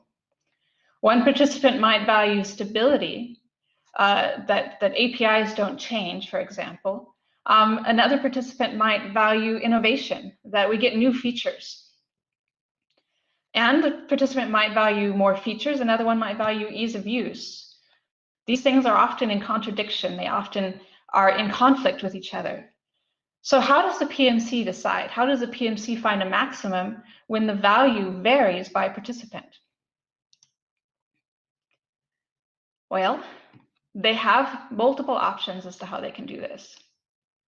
They can choose an architecture which produces the largest net value for all of the beneficiaries. They can say, hey, we just add it up. Or they can choose the architecture which has the largest net value for the project participants, who are not necessarily the same as the beneficiaries. So they might find that the users value one thing, the vendors value a different thing. They can choose what the vendors value, or they can choose what the users value. Or they can take the least bad option. If some options actually have a negative value for some users, they could just cut those ones out of consideration. There are many different ways to approach this. How they approach it will depend on what the members of the PMC want to achieve. So it matters who's on the PMC. This will ultimately determine, the decisions that they make will ultimately determine who chooses to use the code, which will in turn determine who chooses to contribute to the code, and who the PMC wants to have on their project. It will determine the volunteer pipeline into the project. Another thing that a vendor can benefit from by participating in an open source project is brand association. Now, this might be less interesting for composed products and add-ons, but it would be more useful for consultants and hosted offerings if they can say, we are the major contributors to project XYZ, then people are more likely to trust them to provide a useful hosted offering. Now, there is at Apache Software Foundation, there is a right way to do it. You can go to the press kit and look at the various guidelines and little helps that have been provided there, but there is also a wrong way to do it. So if you go and say, my company employs the original developers of Apache Foobar, or that this is the commercial distribution of Apache Foobar, or even put your company's name in front of it, instead of calling it Apache Foobar, say Acme Foobar. All of these things are ways to co-opt the brand, and the brand, while it is a non-rival good, it is still an excludable good. So the brand is not a public good. So in order to prevent one vendor from taking over the brand, the PMC is responsible, the project management committee is responsible for helping the vendors to stay on the light side of the marketing force.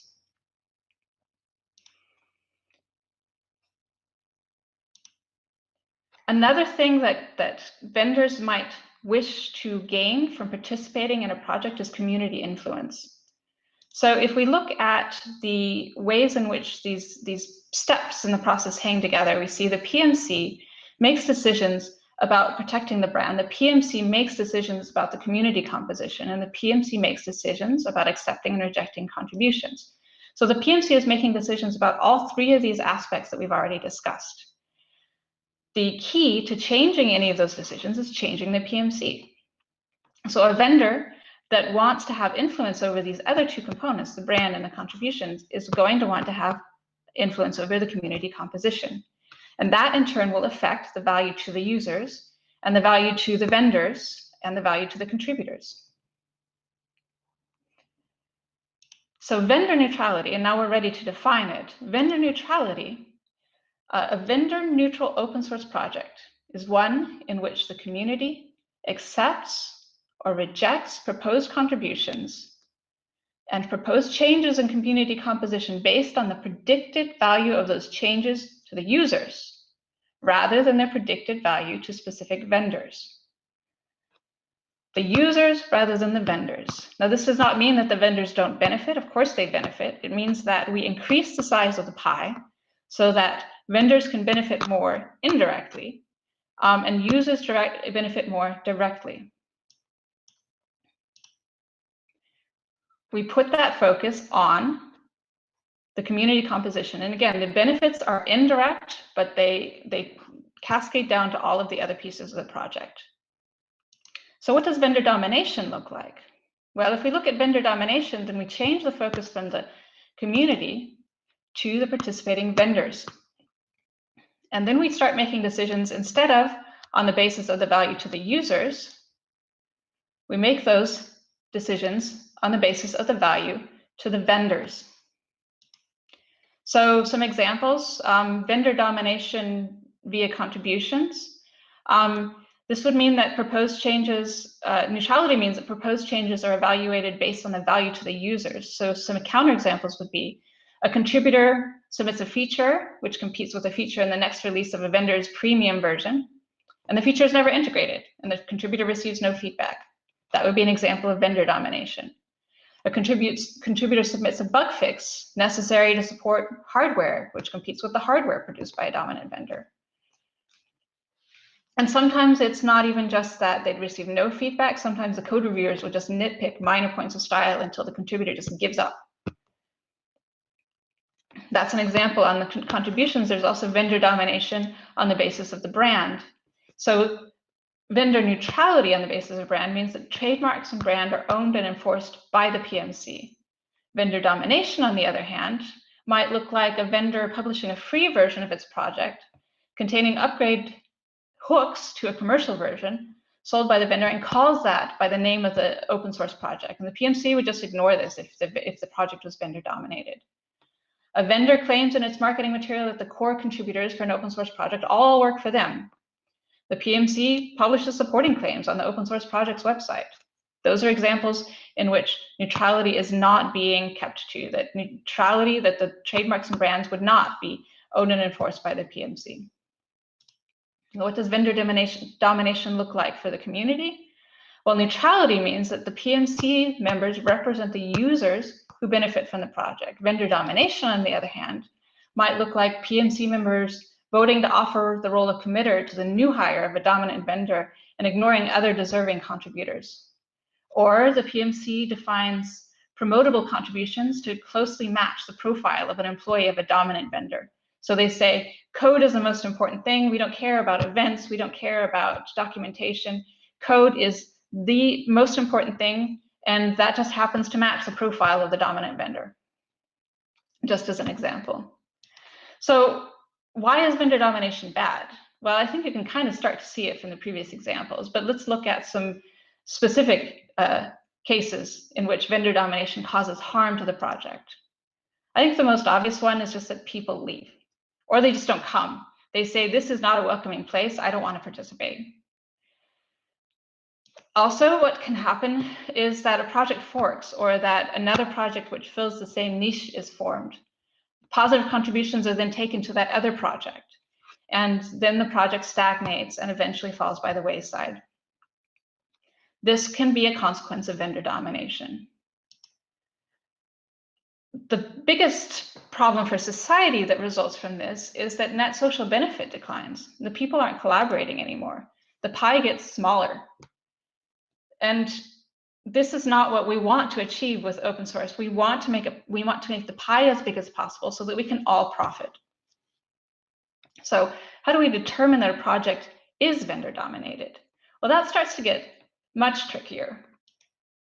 How do we measure vendor domination? Well, if we look at the pieces of this picture, we've got community composition, decisions about brand, and decisions about contributions. Decisions about brand are going to be hard to measure.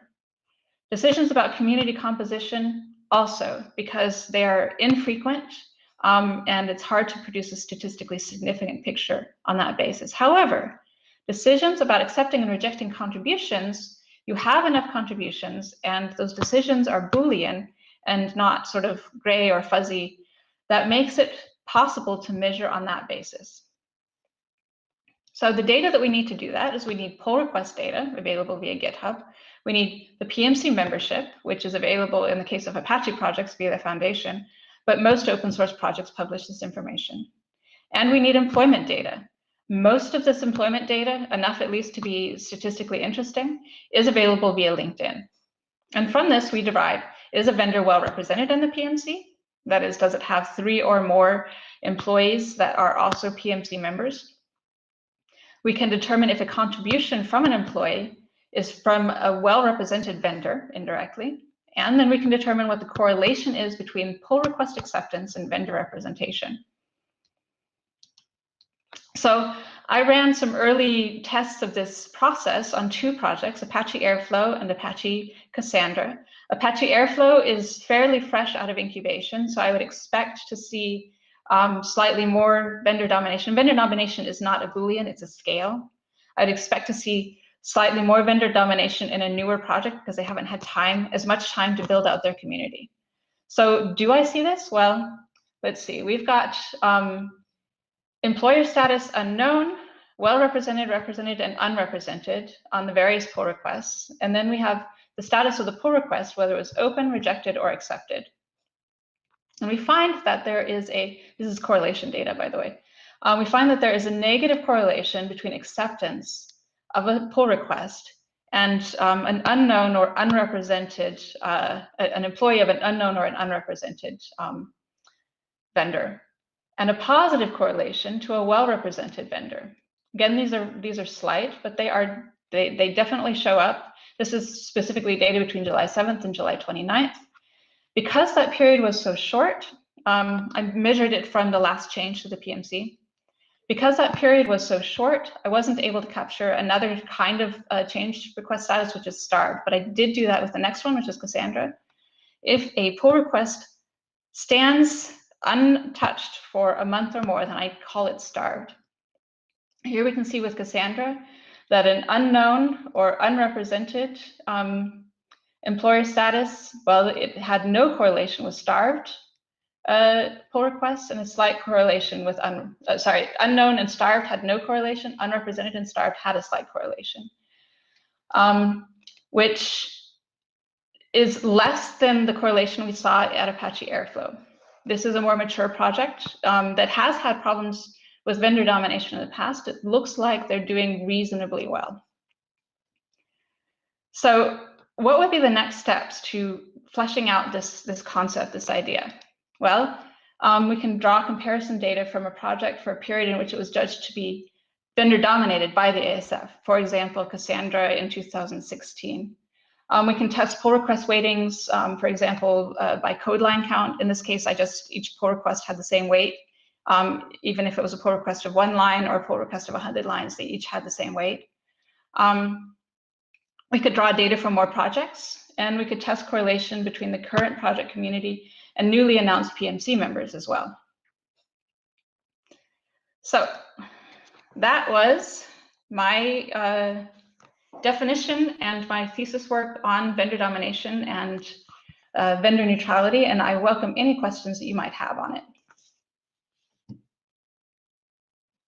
Well, thank you very much for this presentation. You have to mute your microphone when I'm speaking, otherwise we have an echo.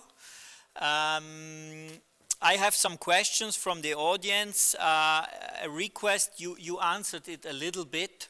but more from the contributor's point of view comes the question, not from the company, and it is if developers don't upstream, but they fork a project, what are the consequences in this game theory? So becomes it a weak, is it still a strong link game if contributors fork the project, or what is the outcome, and does the Apache Software Foundation help to avoid forking of projects, or is it meant to be?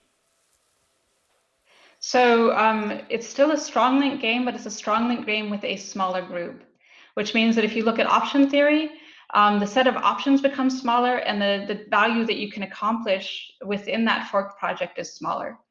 Now, maybe you wanted to take the project in a different direction, and so the benefit outweighs the cost, but the cost is indeed that your group gets smaller and that your set of options is smaller.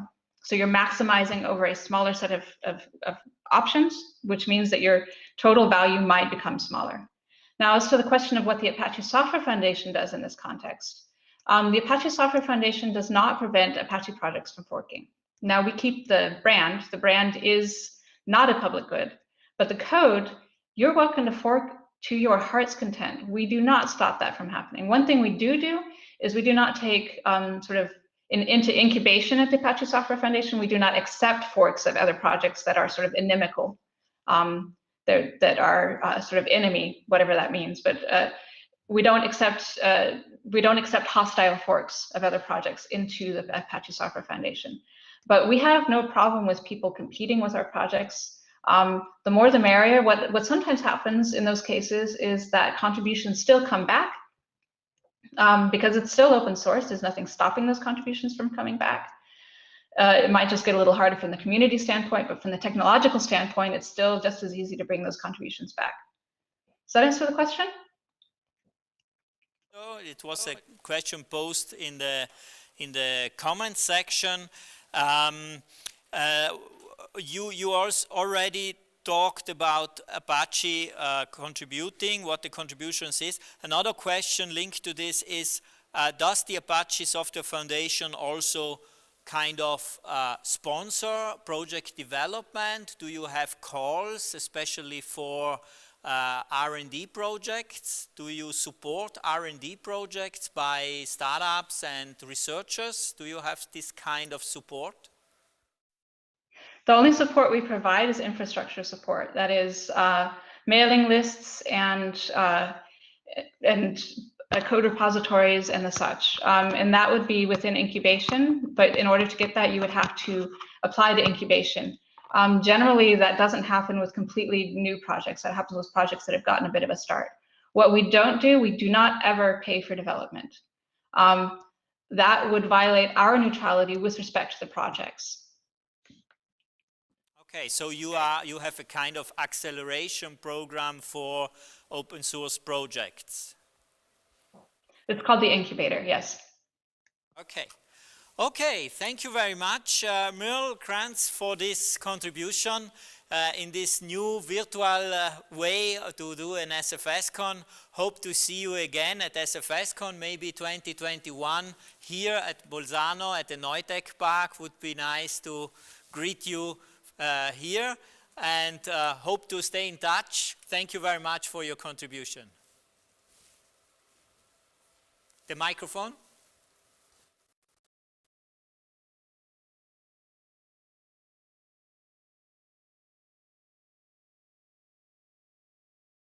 Thank you, Merle. And let's go to the next session. So the next session will start now.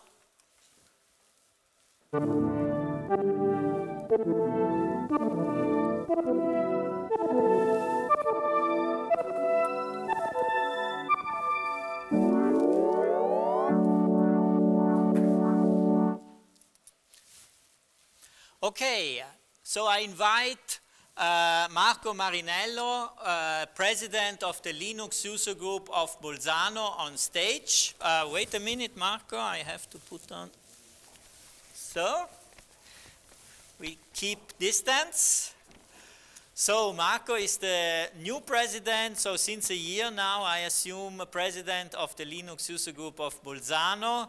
He has won the SFS award already, and today he will present the winner of the SFS award 2020 as Linux user group of Bolzano. So Marco will read the laudatio, I assume, to introduce the winner of this year's SFS award. The SFS award is given by the Linux user group of Bolzano since 2004.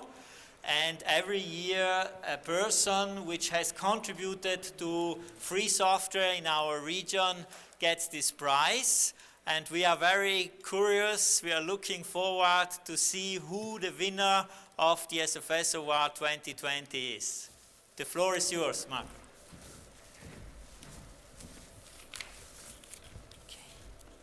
Good morning, everybody. I would really like to thank Patrick for introducing me, and I would like to welcome you on behalf of the Linux user group of Bolzano to this 20th edition of the SFScon, and I would even like to thank the SFScon team working at the Noi Tech Park that did a really great job organizing this year's conference despite of the current pandemic situation. So, the winner of this year's SFS Award is a professional who has been working with free software for years with the aim of spreading free software in South Tyrol.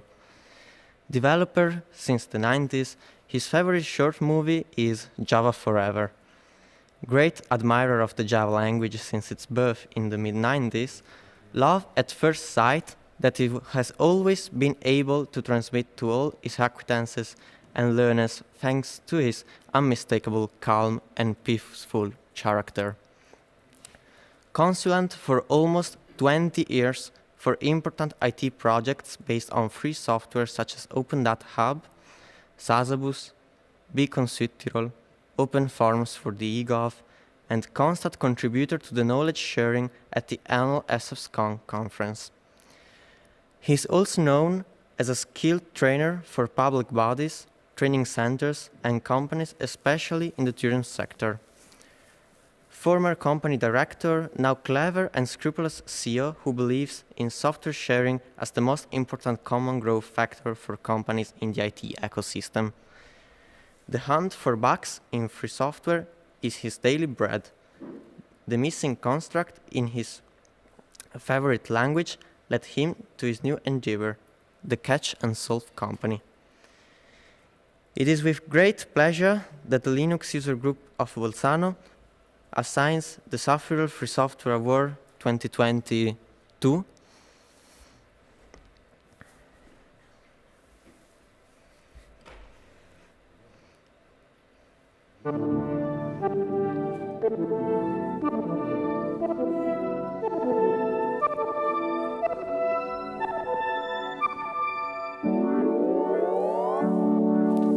Davide Montesin. Congratulations.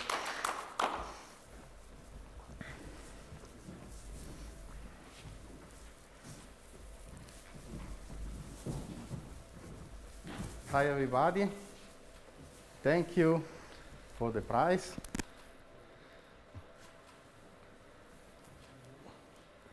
Now I want to read something. Let's put here.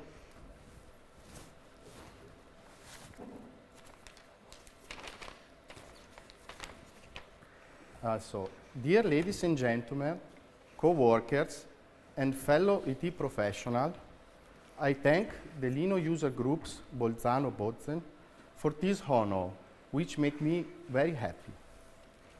I am very thankful to receive this award, and I want to share it with all people passionate with software, especially free software. My interest in free software started very early on. at university and also at home, ever since it was possible to have Linux on desktop PC. It was not so easy at the beginning as it is today. Today, you just need to put a USB key in the computer and most of the installation is done automatically. Free software is obviously not only the Linux operating system, but there are a plenty of software at the hand, even on professional level that I use. I like free software for several reasons. Above all, because it sets no limits to what you can do with the software.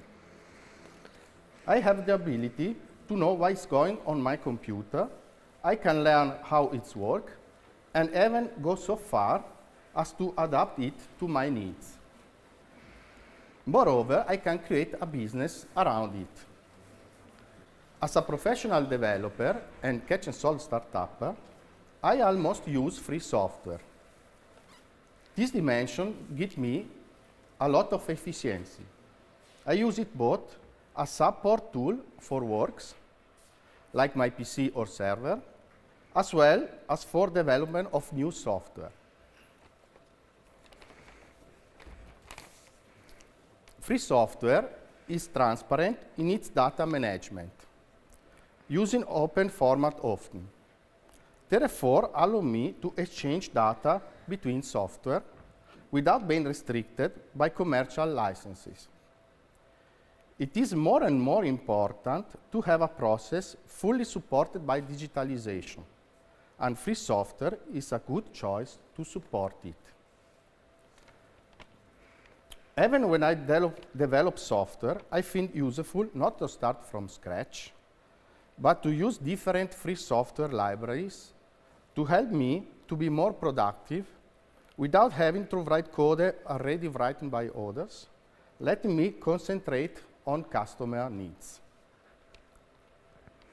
I believe it is important that school and university also devote more training in these regards.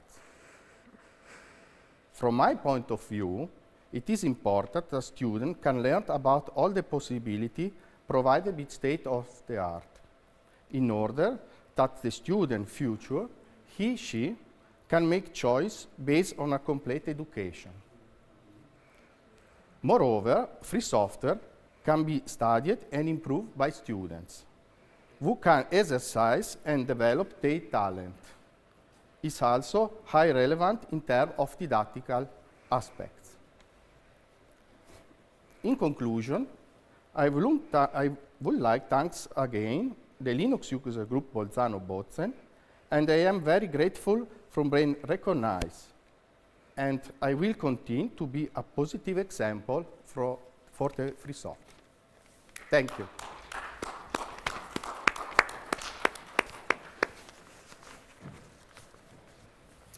Thank you. Usually at this time we make a big group picture. We cannot do it.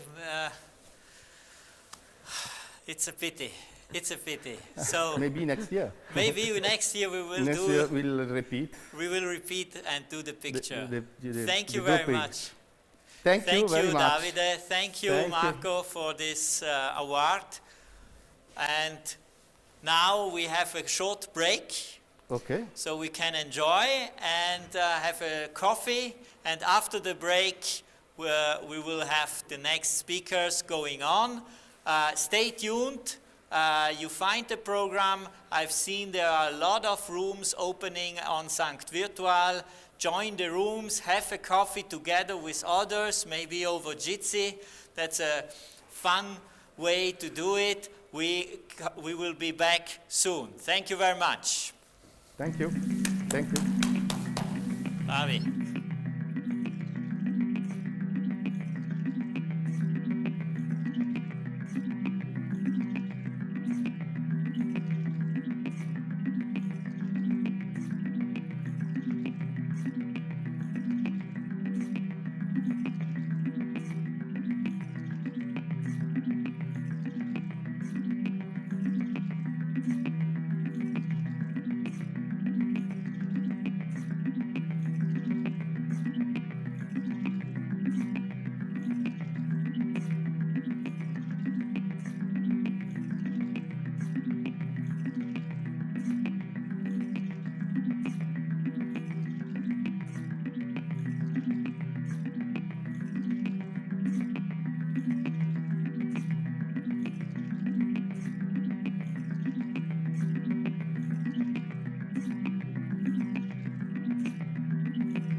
Hey, I'm Davide. I'm the director of the Open Source Technology Center here at Huawei. The Open Source Technology Center is a pan-European strategic technological hub that leverages open source talent and expertise across multiple locations, including Milan, Warsaw, Helsinki, Munich, Moscow, St. Petersburg, Cork, and many more to come. Our charter is to drive open source innovation via technical and business collaboration. Open Harmony is our first big project. The idea is to create an open ecosystem of consumer device makers and build together a new cooperative and distributed operating system that has as a priority the end consumer and their rights to take back control of their privacy, security, usability, and convenience of choice. SFScon is not just an event for us. It's the symbol of the strong collaboration with Neue Tech Park and the Free Software Foundation Europe.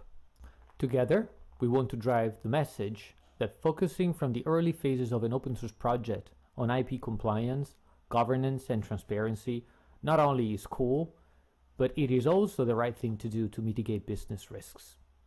Many companies are approaching open source technology to leverage the vast opportunities that it sets aside, often forgetting, though, to prioritize their actions on compliance and IP protection issues.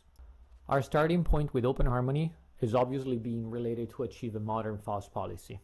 We want to provide Open Harmony and the Open Source Technology Center with a DevOps infrastructure able to implement an open source continuous license compliance. Open source technology and open governance are the beating heart of Open Harmony. We truly believe that any project that is destined to live long must be built together in an open, accessible, and transparent way. Understanding market requests, requirements, and project needs is key. And that's why Huawei decided to establish the Open Source Technology Center in Europe and tap into the European open source talents and expertise pool. At Huawei, we believe that transparency, openness, and trust are key enablers to reach and build a strong and trusted ecosystem of developers, integrators, companies, and all the other stakeholders involved. Open Harmony is a journey that has just begun, and we want to make it together.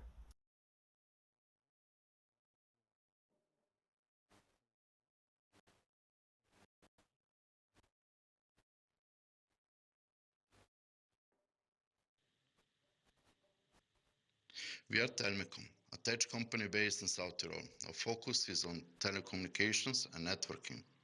We offer the right solution for every type of connection, from internet to cloud systems, mobile and landline. For us, SFScon is the most important event for open source. We have been always part of it, so we couldn't miss it this year either. It is the right place to make innovation happen. Innovation is also one of our guiding stars. Thinking outside of the box creates innovation. Therefore, I'm convinced that we all need ideas from young people, and if we manage to combine young ideas with open source, we can create something new and unexpected. So, free software is the real key to innovation. I love to link it to another saying, public money, public code. When we keep that in mind, we can achieve real breakthroughs in the fields of innovation and technology.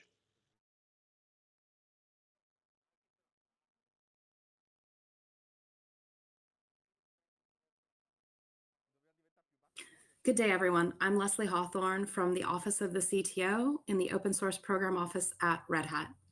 Red Hat is a global company specializing in creating a full stack open source software solution set.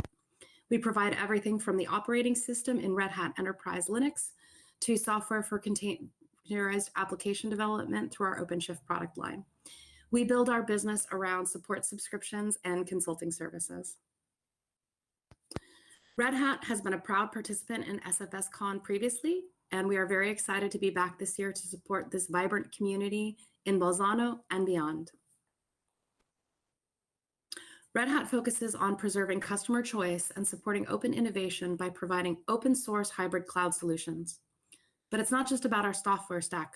We believe that open source development methodologies and an open organizational approach to our work creates better software, higher performing teams, and more empowered employees. As companies across the globe work towards digital transformation, we are there to support them with both our products and our expertise as a technology partner that has been working the open source way since day one of our company. Red Hat knows that upstream first open source collaboration and co-creation are the best ways to build software.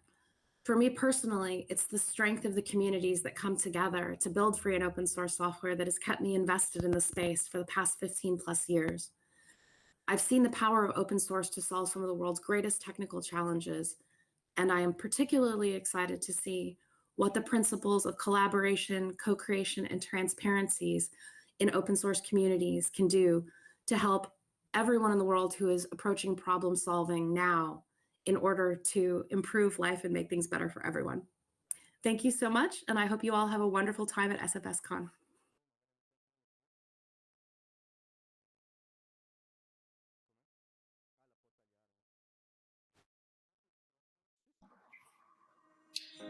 Hi there, I'm Andrea Cima and I'm the CEO of Made in Cima, a web agency based in Trento, Italy. We are a young company made up of young people really passionate about user experience. We have overall more than 15-year experience in prototyping, designing, and developing stunning and highly usable websites and web applications. We also create effective digital strategies, which involve online communication, web marketing, social media, SEO, usability testing, and more. We've been involved in SFScon since 2013, when we first designed and built the SFScon website. We've always worked with open source technologies and free software, so we were really thrilled when we got the chance to work on the SFScon project. Since then, we've kept working on it, improving it, to make your online experience better and better every year. And of course, as we strongly believe in free software, we are also sponsor of this beautiful and important event. Going back to Made in Cima, the agency stands out in particular for its sartorial approach and the user-centered design methodology. We design every strategy, website, interface tailored to the marketing and communication goals and to the final users. Just to give you an example, we don't ever use ready-to-use themes for websites. We do our own. That means no constraints whatsoever to creativity or technical solutions. Instead, it means high quality and custom open source products. We've decided to support SFScon because we really believe that free software, with its large and super active community, is the only way to keep creating better digital products and make the internet a better place. We wish all the best to the outstanding speakers and participants of this edition. Get in touch on madeincima.com. We can't wait to hear about your project, based on free software, of course.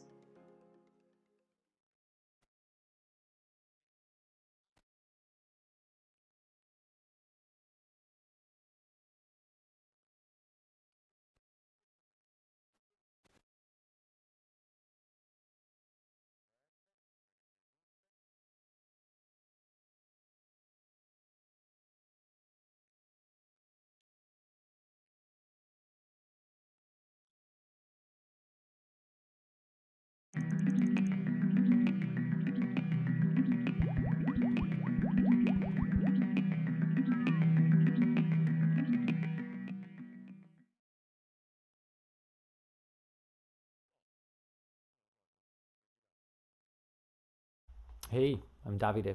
I'm the director of the Open Source Technology Center here at Huawei. The Open Source Technology Center is a pan-European strategic technological hub that leverages open source talent and expertise across multiple locations, including Milan, Warsaw, Helsinki, Munich, Moscow, St. Petersburg, Cork, and many more to come. Our charter is to drive open source innovation via technical and business collaboration. Open Harmony is our first big project.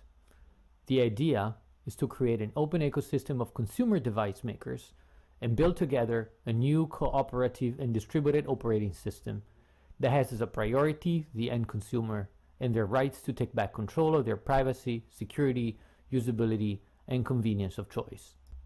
SFScon is not just an event for us. It's the symbol of the strong collaboration with Neue Tech Park and the Free Software Foundation Europe. Together, we want to drive the message that focusing from the early phases of an open source project on IP compliance, governance, and transparency not only is cool, but it is also the right thing to do to mitigate business risks.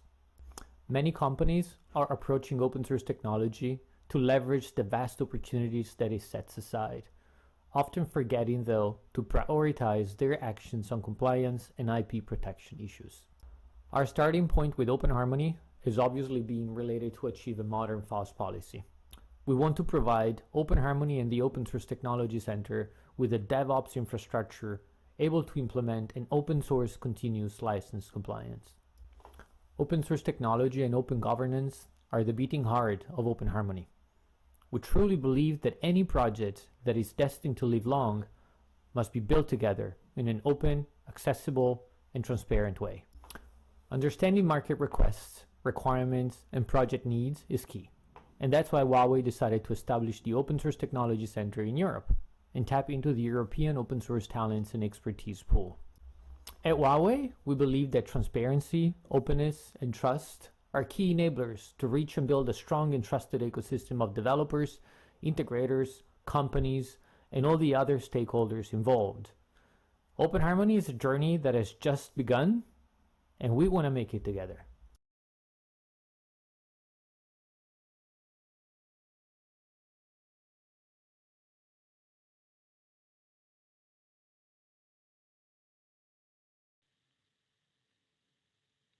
We are Telmecom, a tech company based in South Tyrol. Our focus is on telecommunications and networking. We offer the right solution for every type of connection, from internet to cloud systems, mobile and landline. For us, SFScon is the most important event for open source. We have been always part of it, so we couldn't miss it this year either. It is the right place to make innovation happen. Innovation is also one of our guiding stars. Thinking outside of the box creates innovation. Therefore, I'm convinced that we all need ideas from young people, and if we manage to combine young ideas with open source, we can create something new and unexpected. So, free software is the real key to innovation. I love to link it to another saying, public money, public code. When we keep that in mind, we can achieve real breakthroughs in the fields of innovation and technology.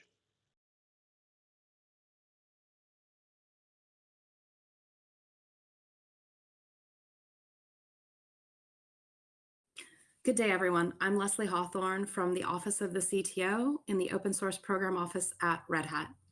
Red Hat is a global company specializing in creating a full stack open source software solution set. We provide everything from the operating system in Red Hat Enterprise Linux to software for containerized application development through our OpenShift product line. We build our business around support subscriptions and consulting services. Red Hat has been a proud participant in SFScon previously, and we are very excited to be back this year to support this vibrant community in Bolzano and beyond. Red Hat focuses on preserving customer choice and supporting open innovation by providing open source hybrid cloud solutions. But it's not just about our software stack. We believe that open source development methodologies and an open organizational approach to our work creates better software, higher performing teams, and more empowered employees. As companies across the globe work towards digital transformation, we are there to support them with both our products and our expertise as a technology partner that has been working the open source way since day one of our company. Red Hat knows that upstream first open source collaboration and co-creation are the best ways to build software. For me personally, it's the strength of the communities that come together to build free and open source software that has kept me invested in the space for the past 15 plus years. I've seen the power of open source to solve some of the world's greatest technical challenges, and I am particularly excited to see what the principles of collaboration, co-creation, and transparencies in open source communities can do to help everyone in the world who is approaching problem solving now in order to improve life and make things better for everyone. Thank you so much, and I hope you all have a wonderful time at SFScon.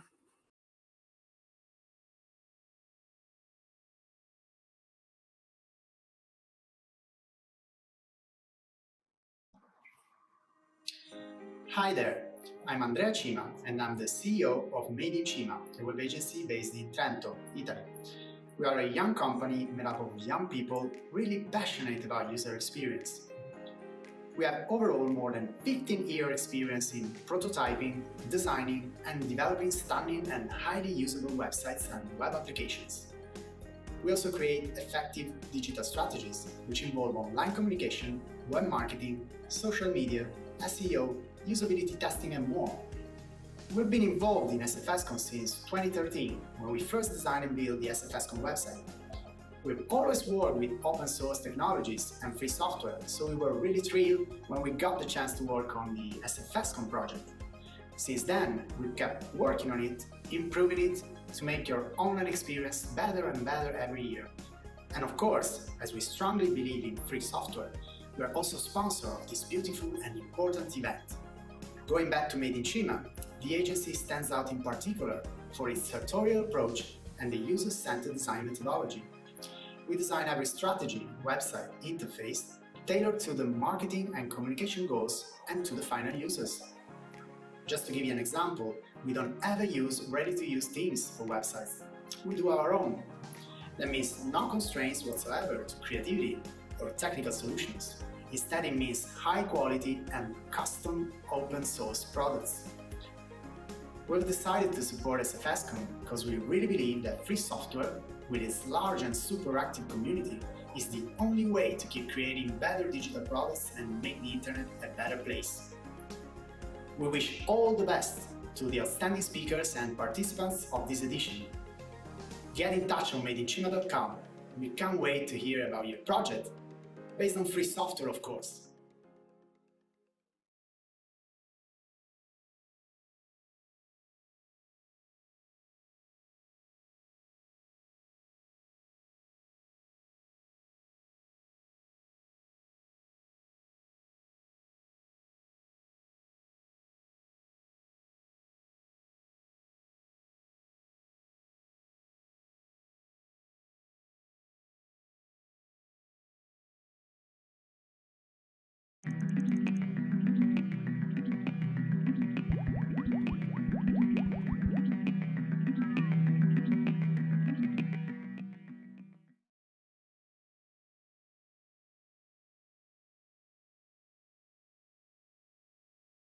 Hey, I'm Davide.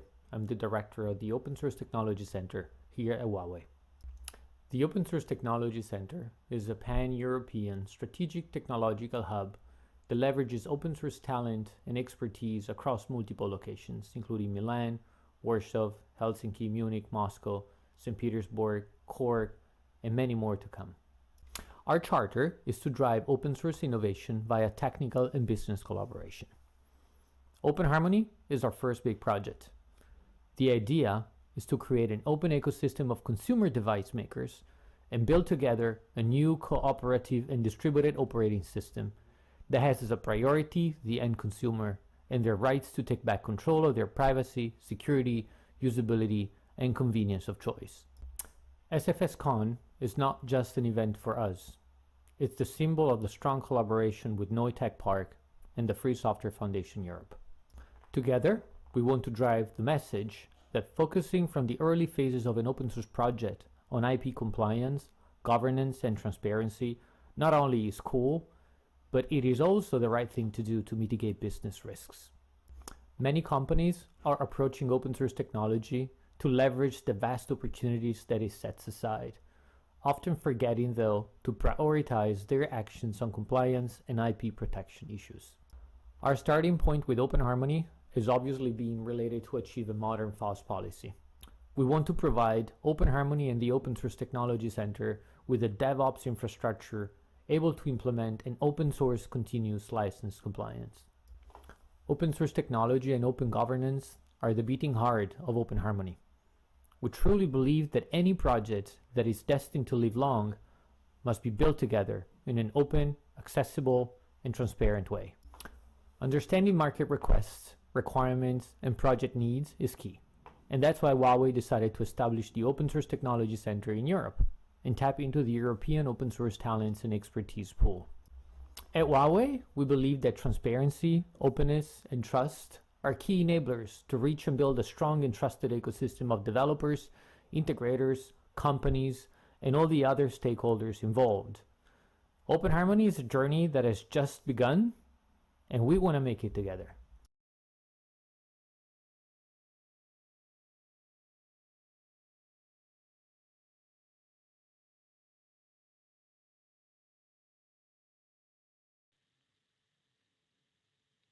We are Telmecom, a tech company based in South Tyrol. Our focus is on telecommunications and networking. We offer the right solution for every type of connection, from internet to cloud systems, mobile and landline. For us, SFScon is the most important event for open source. We have been always part of it, so we couldn't miss it this year either. It is the right place to make innovation happen. Innovation is also one of our guiding stars. Thinking outside of the box creates innovation. Therefore, I'm convinced that we all need ideas from young people, and if we manage to combine young ideas with open source, we can create something new and unexpected. So, free software is the real key to innovation. I love to link it to another saying, public money, public code.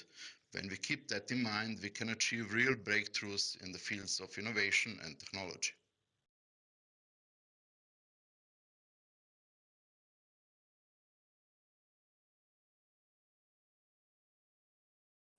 Good day, everyone. I'm Leslie Hawthorne from the Office of the CTO in the Open Source Program Office at Red Hat. Red Hat is a global company specializing in creating a full stack open source software solution set.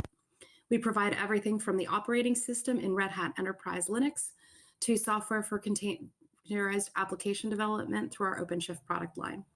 We build our business around support subscriptions and consulting services.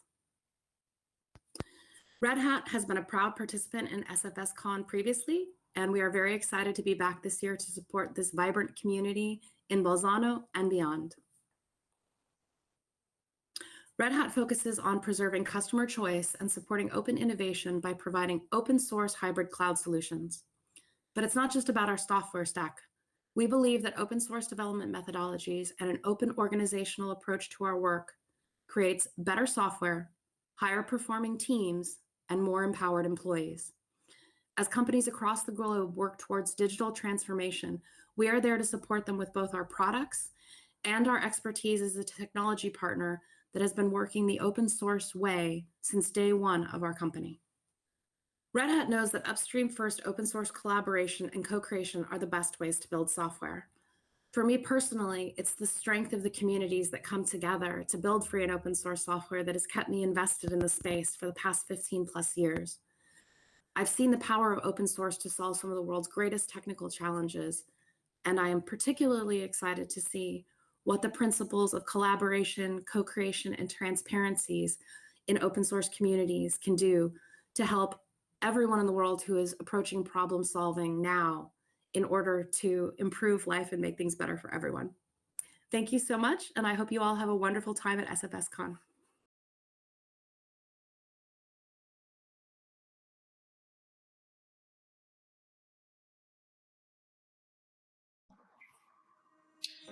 Hi there, I'm Andrea Cima, and I'm the CEO of Made in Cima, a web agency based in Trento, Italy. We are a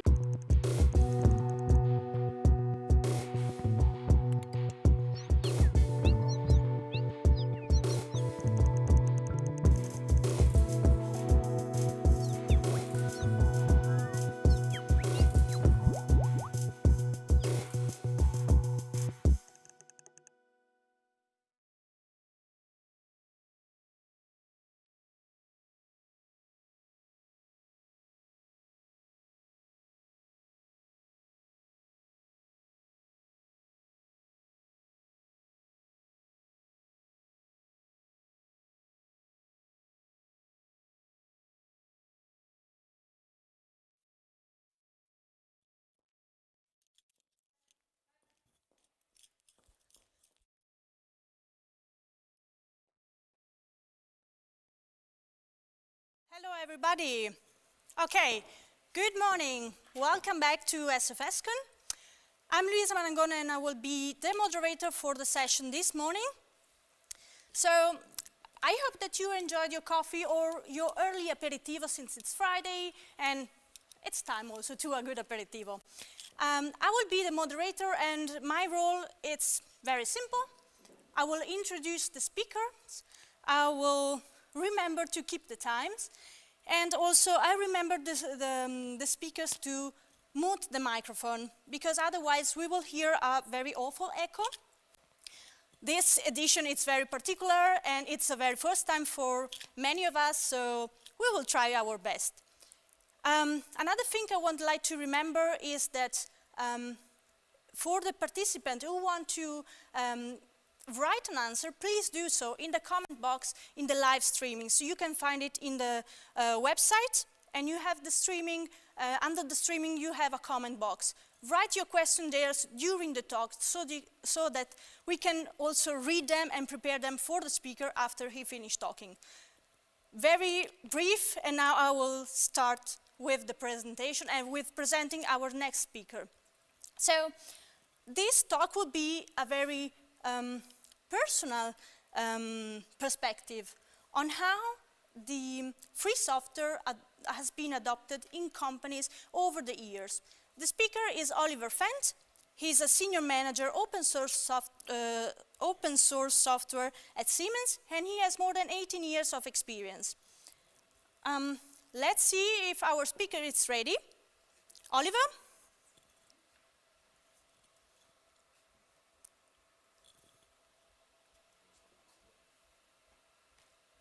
Can you hear me?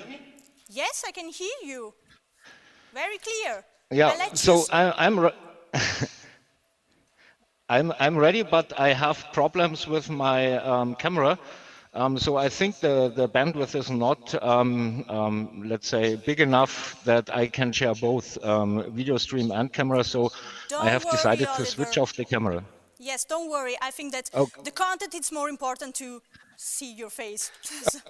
Yeah, and I'm already old, so it's not a pleasure to see my face. Oh, don't worry. Please go on. So thank you for the introduction.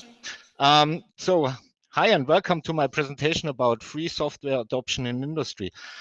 Before I start with the presentation, I have to put a big disclaimer on the content of the presentation.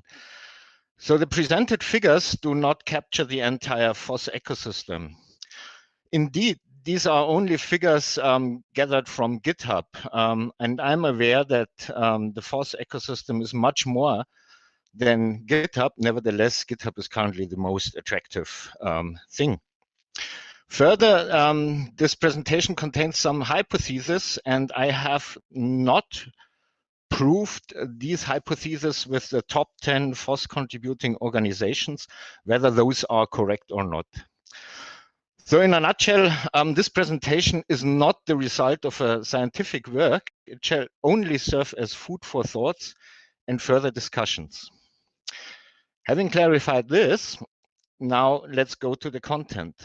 So if you look at the FOSS ecosystem like a kind of meta-organization, you might agree that the FOSS ecosystem is the largest software creator of the world.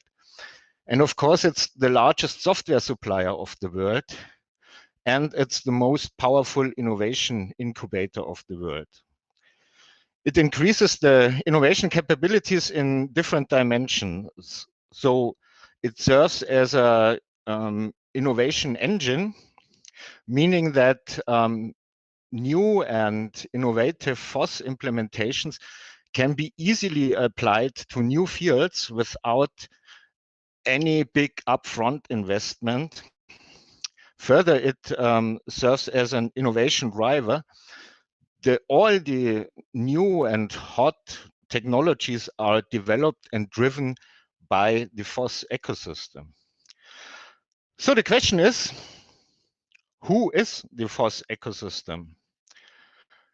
According to the published data on GitHub, there are about 40 million registered users in 2020 at GitHub.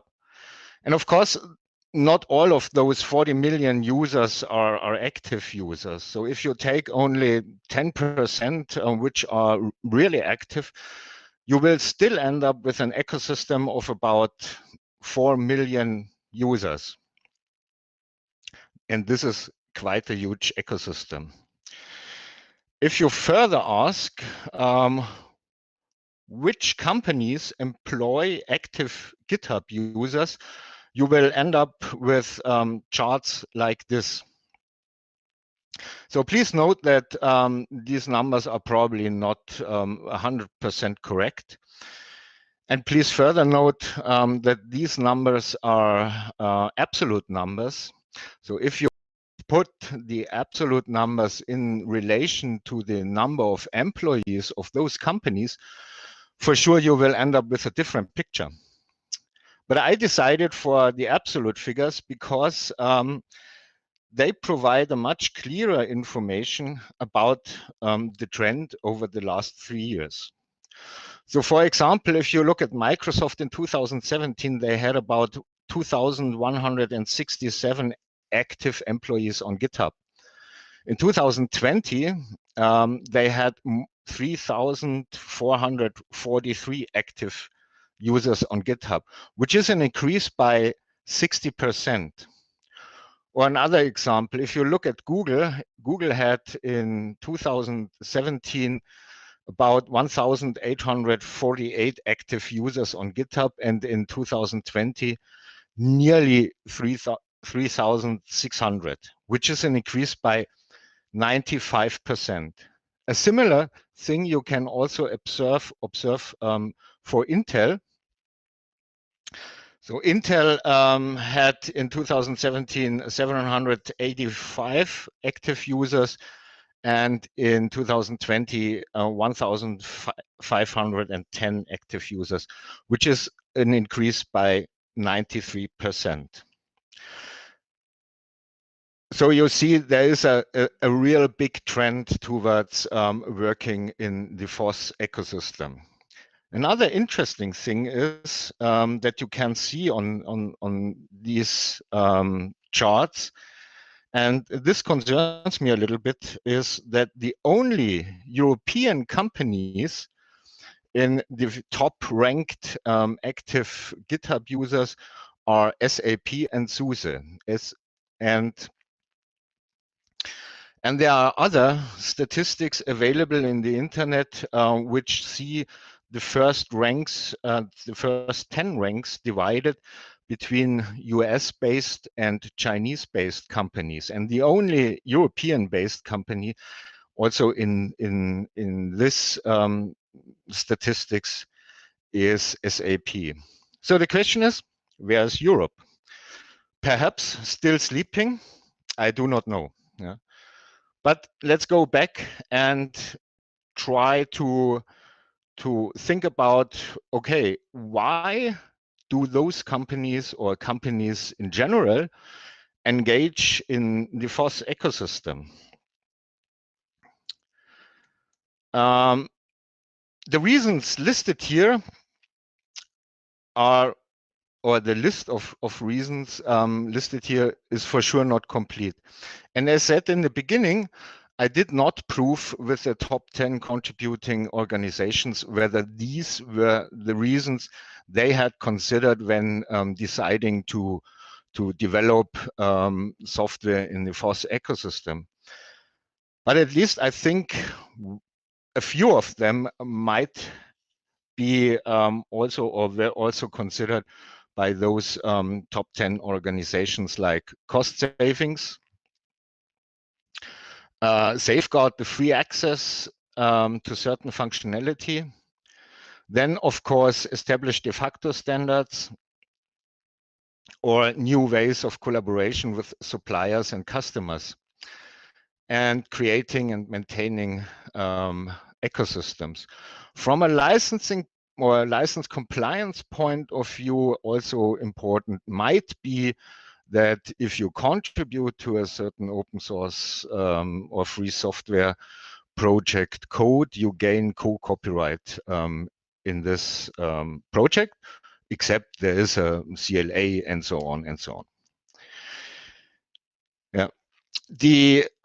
In 2019, the German registered society Bitkom made a survey in Germany about free and open source software, where they interviewed 804 companies with more than 100 employees. about the usage of free and open source software and how they approach free and open source software.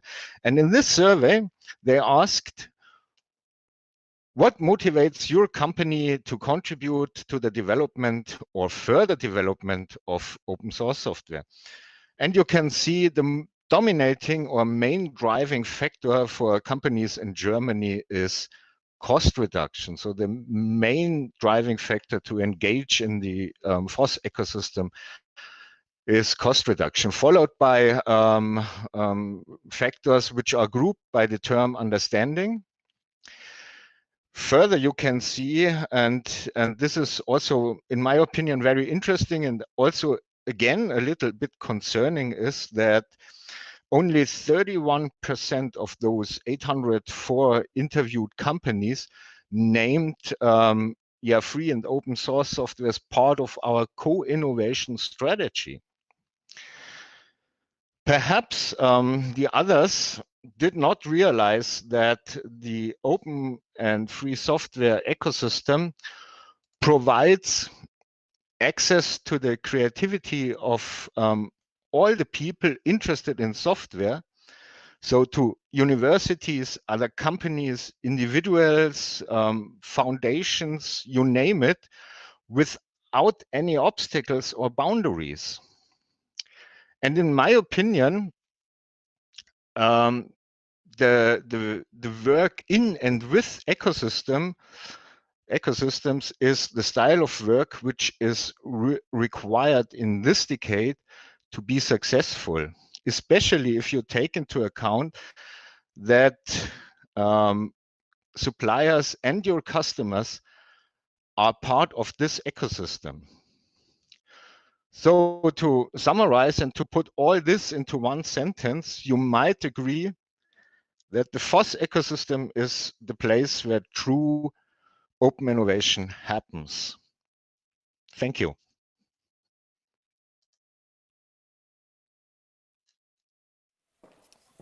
Thank you, Oliver. You were quicker than expected. Thank you.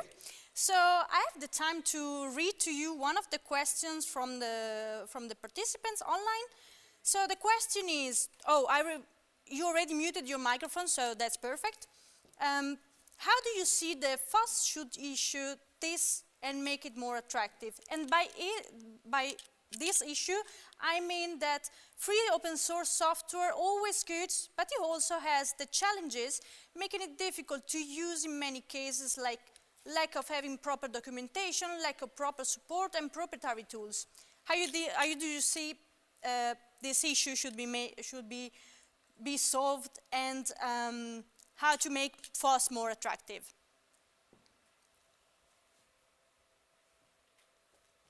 So sorry, can you repeat the question, please? Because your voice was chopped during the question. Okay, so how to make FOSS, free open source software, more attractive, since there is some difficulties or some issues like lack of having proper documentation or proper support or proprietary tools. So how to make FOSS more attractive and solve issues like the lack of documentation or tools and so on. I think this. So thank you for the question. This is a good question, because usually it's said that the documentation lags behind the code. So of course I started my career as a software developer, and I can say the truth is in the code. Yeah? But if you encounter, let's say, not so good documentation, you have different options. So you can work on the documentation and provide the documentation back to the community, or you can let's say contract somebody to improve the documentation. So I think the potential to act in the ecosystem is often not let's say exploited as it could be, and the ecosystem lives due to active contribution. So Only consuming is a good choice for the beginning, but if you want to make your thing successful, you have to be active in this ecosystem. So that's, I think, the main point, how to make it more attractive. Yeah. Yes, thank you, Oliver. I also agree that use is the first step, and then giving back to the community is also the second step. We have now 40 seconds left, and Oliver, I would like to thank you for your contribution, and thank you for being part of SFScon. I will now move on to the next speaker. Thank you very much. Yeah. Thank you. Bye-bye. Bye. Bye. So, we have 20 seconds left, and I will start to introduce the next speaker. I will be a little bit slowly this time because the speaker has some technical problems in connecting, but in this way I have time to present her better. So, she will give us an overview on how businesses have developed models using open source software and how these have evolved in the last decade around the platform economy. The speaker, Amanda Brook, is the CEO of Open UK. She has worked in digital transformation since 2000, but I couldn't choose just one element in her bio. She has done so many things, so I want just to say one thing, the most recent maybe. She has been selected and nominated in 5 categories for the Women Tech Network Global Award 2020. Now I would like to introduce Amanda Brook for her speech. Okay, no way, there, okay. The speaker is not ready yet. Good. So I would like that you could see also the technical part that I have in front of me. I have cameras pointing on me. I have people working very hard for make this possible. We have in the back end many other people working for the technical support, for preparing the speakers to be ready to go online. She's trying to connecting, and I wish this moment didn't happen because I don't have any stories to tell you at the moment. So just wait a little bit.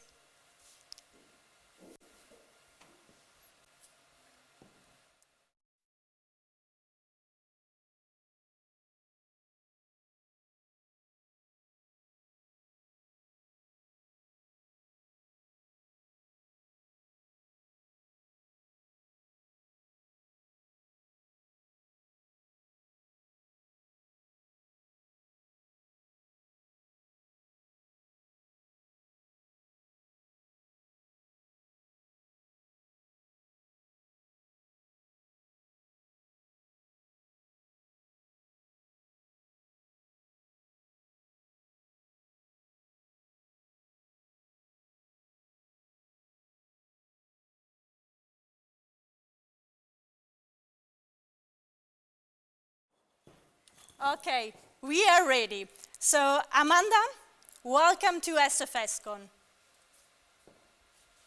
Hello. Right now, I can't see a deck. Okay, dile que le... There we go, I've got it back again. Not sure that Jitsi is the best platform for this. This is the best part of lives. Hello, Amanda, can you hear me?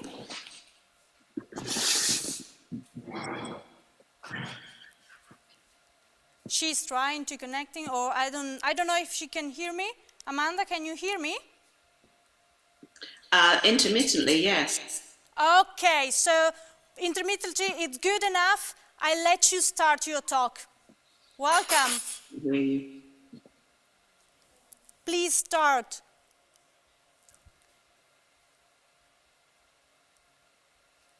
Okay, Amanda, You're frozen. please. I know, but please start. Go on with your presentation.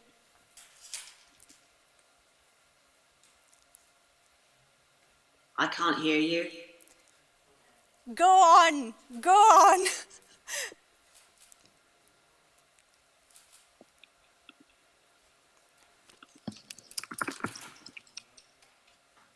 So Amanda, if you can hear me, you can start your presentation.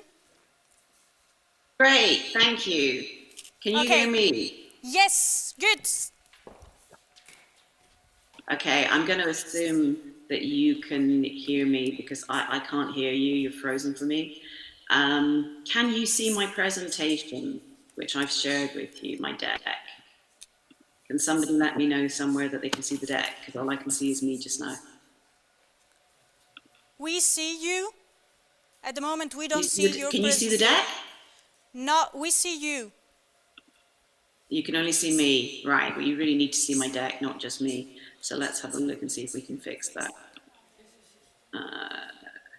Here.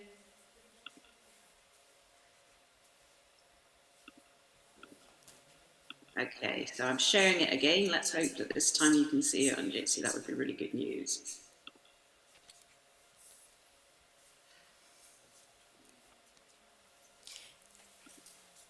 Can you see? What can you see? Can you see anything? We still see you, Amanda. You can see me. Can you see my deck yet? No, not yet. Okay, so it is, I'll do it one more time and then I'm just going to talk to you because time is running short. Yeah, otherwise you can just tell us about your speech. It's open under the cloud. Okay, guys, can you see my deck yet? I've just shared it with you yet again. Can you see it? No, sorry. Definitely not? No, unfortunately okay, then not. I'm just going to talk. Can you still see me? Yes, we can still see you. Okay, there's a treat for everybody, seeing me and not my deck. The deck is more important, I think, but never mind. So thank you very much. I didn't hear my intro, so I don't quite know what's been said, but let's just kick off. And I'm assuming you want me to try and bring this back on time, so I'm going to talk to you quickly. I'm Amanda Brock. I'm the CEO of Open UK, and I have been in that role for about a year. I am going to run through my deck with you very quickly because I'm going to assume that at some point the visuals will work and you'll see it. At Open UK, we're probably the first organisation anywhere in the world that has formally set our vision around open technology. And our vision is that we will develop and sustain UK leadership in open technology. That open technology is three things, and this is where I think we're very much a front runner. The three things are open source software, open hardware, and open data. And those three things combined, to my mind at least, are the future. And as we've worked in the organisation over the last year, we have pulled together all of our different activities into three specific pillars, being community, legal and policy, and learning. And I would normally be showing you a whole load of imagery around the different things that we've done and talk to you a little bit about the kids camp and the education we did around that, the universities group we set up, the community work we've done with an awards that had almost 100 entries in its first year, and the legal and policy work we've done, where we've already in our first year been recognised by the Commission as the actor in the UK around open source and open technology. I wanted to talk to you today a little bit about something that I've been working on for over a year, which is commercial models and open source and cloud computing in particular. In this presentation, it's open under the cloud. And in talking to you about that, I was going to mention the book and give you a link, which you can't currently see, but I will make sure the organisers share the deck afterwards. And that link is to a book which is called Free and Open Source Software, Law, Policy and Practice, and has chapters by over 20 experts. But actually, my chapter is about the commercial models and spends a lot of time analysing what's happened around the last few years and the move from sort of desktop and server environment to a more platform-based environment. And the reason I wanted to share it with you is not only that I think the information is helpful, but we've it's published by Oxford University Press, but it's actually also going to be available on an open access basis thanks to Beach Foundation sponsorship. So all of you will be able to access that data, that information for free. My work in open started back in 2008, and I was a fairly senior lawyer. I'd been running legal teams for a number of years in big companies, and my background had been in e-commerce and the web, initially in the 90s, and then gradually moved through businesses dealing with technology stuff. So when I moved to Canonical at the beginning of 2008, it was the first time I'd actually worked in a software company. And as a lawyer, I would probably have said to you that I knew what open source meant. However, the reality is I could have given you a contract definition, and I didn't really understand all the nuance. And to be honest, I don't think anybody does when they first get involved. I think it takes quite a lot of time to understand all the nuance around community, the social political movement, the methodologies, the engagement, the history, and where it's going and where it's come from. So that was really important to me. And within a few months at Canonical, I realized that this was a real passion for me. And as you probably realize, has become the focal point of my career, moving away from being a lawyer to work in Open UK and with other open organizations. But what we saw at Canonical was a time when there was a huge transition in the tech sector. We were moving for the first time towards the cloud economy, and that was something that was really taking shape. And we were able to compete with organizations like Red Hat, yet also collaborate with them. And I would give you the example of OpenStack, where we were one of the founding members, as was Red Hat. And we were able to compete whilst building the OpenStack platform together, the OpenStack environment. We saw the same happening between ARM and Intel. We saw the same happening between HP and Dell. So it really didn't matter as a corporate which organization you were coming from. If you were a developer, you were together in this environment collaborating. And it was part of the shift that we saw in open, away from it being very much about projects and individuals and moving more to being corporate, becoming mainstream, where companies started to really understand and leverage the value in open. Simon Wardley, who was the cloud director at Canonical at that time, often talks about, he's a great speaker if you haven't heard him speak, but Simon talks about getting to 76%. I think we were about 73, 76% of the cloud market. And we got there at Canonical almost overnight. Ubuntu became the biggest instances in the cloud. But at the same time, we were taking that market share from somebody else, and that was Red Hat. So we really were competing hard with them, yet we were able to collaborate. And that, to me, is the essence of open. Now, that was part of the shift that was going on in technology towards this platform and cloud economy. And I would, in my deck, when you see it, you'll see I reference a series of podcasts called Open Source Underdogs, which are really excellent podcasts interviewing a number of people who run open source companies. Now, in those, Mark Shuttleworth, the founder at Canonical, is interviewed, and Mark talks about open as a business, and that open is something where you enable your own competitors with your innovation. And that enabling, he also quite vulnerably goes on to describe as being something that is financially and emotionally exhausting. And I don't know that this was fully understood across all businesses. When I left Canonical, I joined a law firm, and I was focusing purely on open source. And in doing that, I spoke to lots and lots of young entrepreneurs who wanted to open their businesses. You know, who else would you go to but the lawyer who'd set up the legal team at Canonical, which was then the biggest open source company in Europe. And they'd come to me and say, I'm going to open source it. This is going to be great. I'm going to make so much money. It's such an exciting business. And what they will get from opening up a business is ubiquity, or what the DataStax guys call abundance. You will find that it's easy to get uptake, that you have a natural traction across business that is fast because you have access without going through the procurement routes, that your software will be a Git repo, whether it's GitHub, GitLab, whatever it is, your software will be picked up quickly. But there's a price and a consequence, and that price and consequence is that you are, as Mark said, enabling your own competitive innovation. And what I would say to these young entrepreneurs was, what if? What if somebody else takes your software and runs a business on it?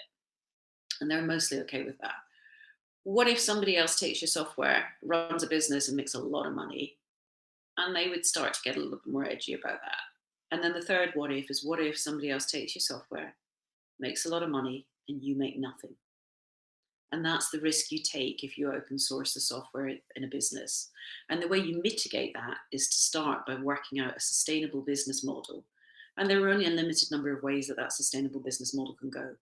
And what we've seen between 2017 and 2020 is a number of businesses whose, perhaps through no fault of their own, because there's a shift in the marketplace and a shift to a platform and cloud economy. But what we've seen is those companies have been through a pain in their very existence, challenged by the big cloud providers taking their code and using it across their businesses to generate revenue. And in seeing that, we've had a suite of different problems, different license changes, whether you're looking at Cockroach, Redis, Mongo, Elastic. And we see Amazon. I've got a link to the New York Times article in 2019, almost exactly a year ago, where Amazon is accused of strip mining. And Amazon, of course, responds to that strip mining allegation to say that, in fact, what's happening is that they are doing nothing wrong under the open source licenses. And I have to say they're probably right on a purely license-based analysis. However, what we also see is the hard work of thousands of people and the outputs of companies being taken and utilized in a way that doesn't sustain the future of those companies. And that sustaining is critical.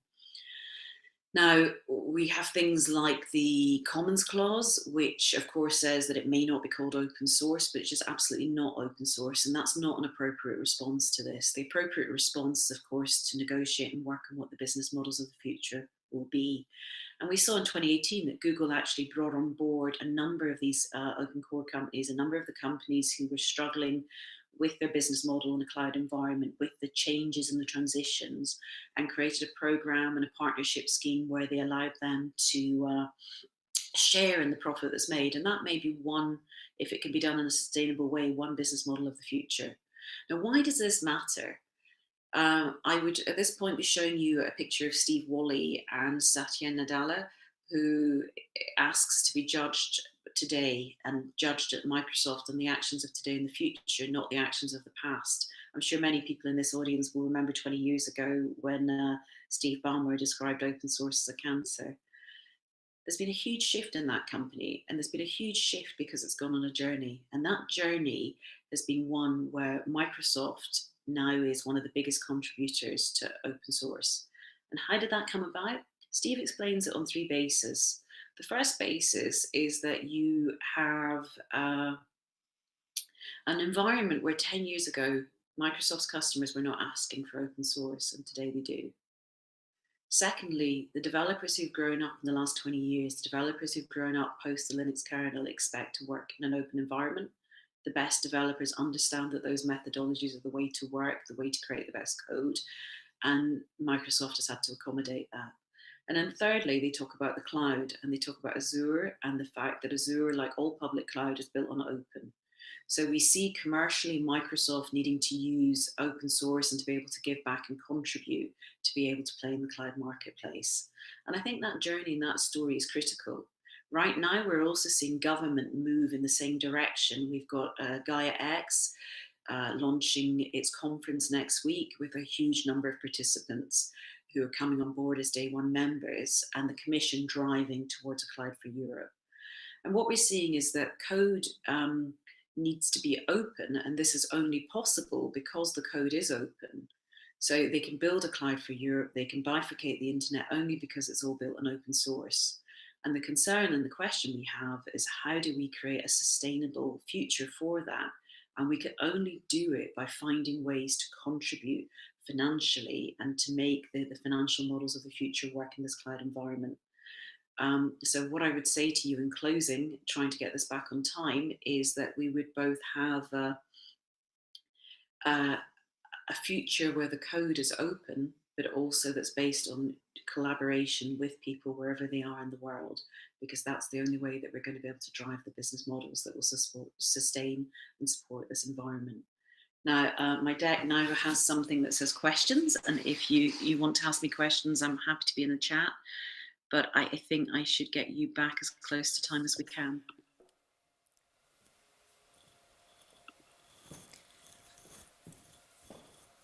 Thank you very much, Amanda. Unfortunately, we couldn't see your slides, but I hope that we can fix that. We can fix that in the putting the link in the chat or in another way. Also, saying you can share my deck, but I can't hear you. I'm sorry. Oh, okay. Thank you. That's what I want to say. So I will go on with my speech with the public following us in the streaming. Sorry that you hear me before. So I will go on with my first physical speaker that will be on stage with me.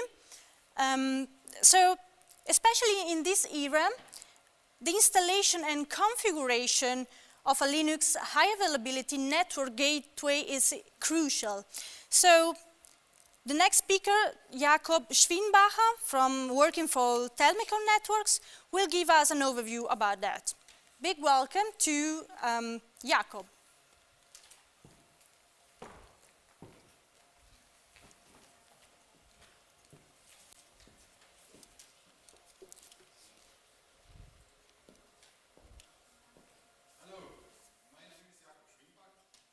I work as Telmicom network technician at Telmicom Networks. We are a small internet service provider here, mainly in South Tyrol. And we had a few issues during building our networks, our Telmicom networks, and we found out that in some place we needed a high availability gateway. Then you have just a second, I will see my presentation, but anyway. So we decided we built our own Linux gateways. So instead of buying firewall hardware or some locked down boxes, we decided to do the gateways ourselves. And then the idea came that we use Linux and we gonna build a high availability gateway. So now I would like to show the quick overview, but the presentation here, I don't know. Anyway, the Linux routers can act between two gateways. For example, we can have network A and, yeah, sure. I just put the presentation on. So you can. Oh, okay, fine. We keep distance.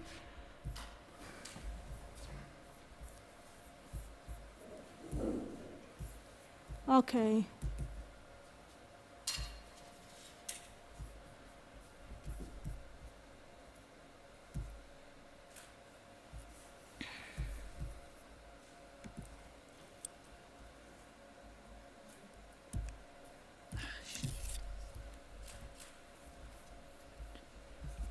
Okay, I think that you can scroll directly or put it in the presentation mode. Let's see if we can switch in presentation mode, probably.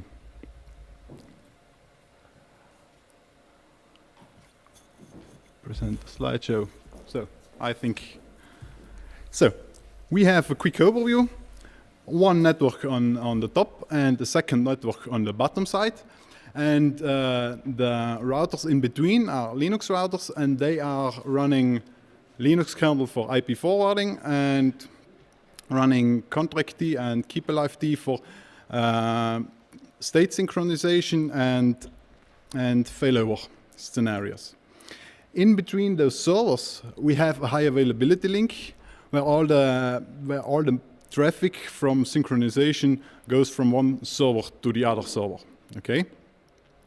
In addition to this, we decided that management is done completely out of band and is not in band in this scenario. So the management should be directly connected to a dedicated port on the server.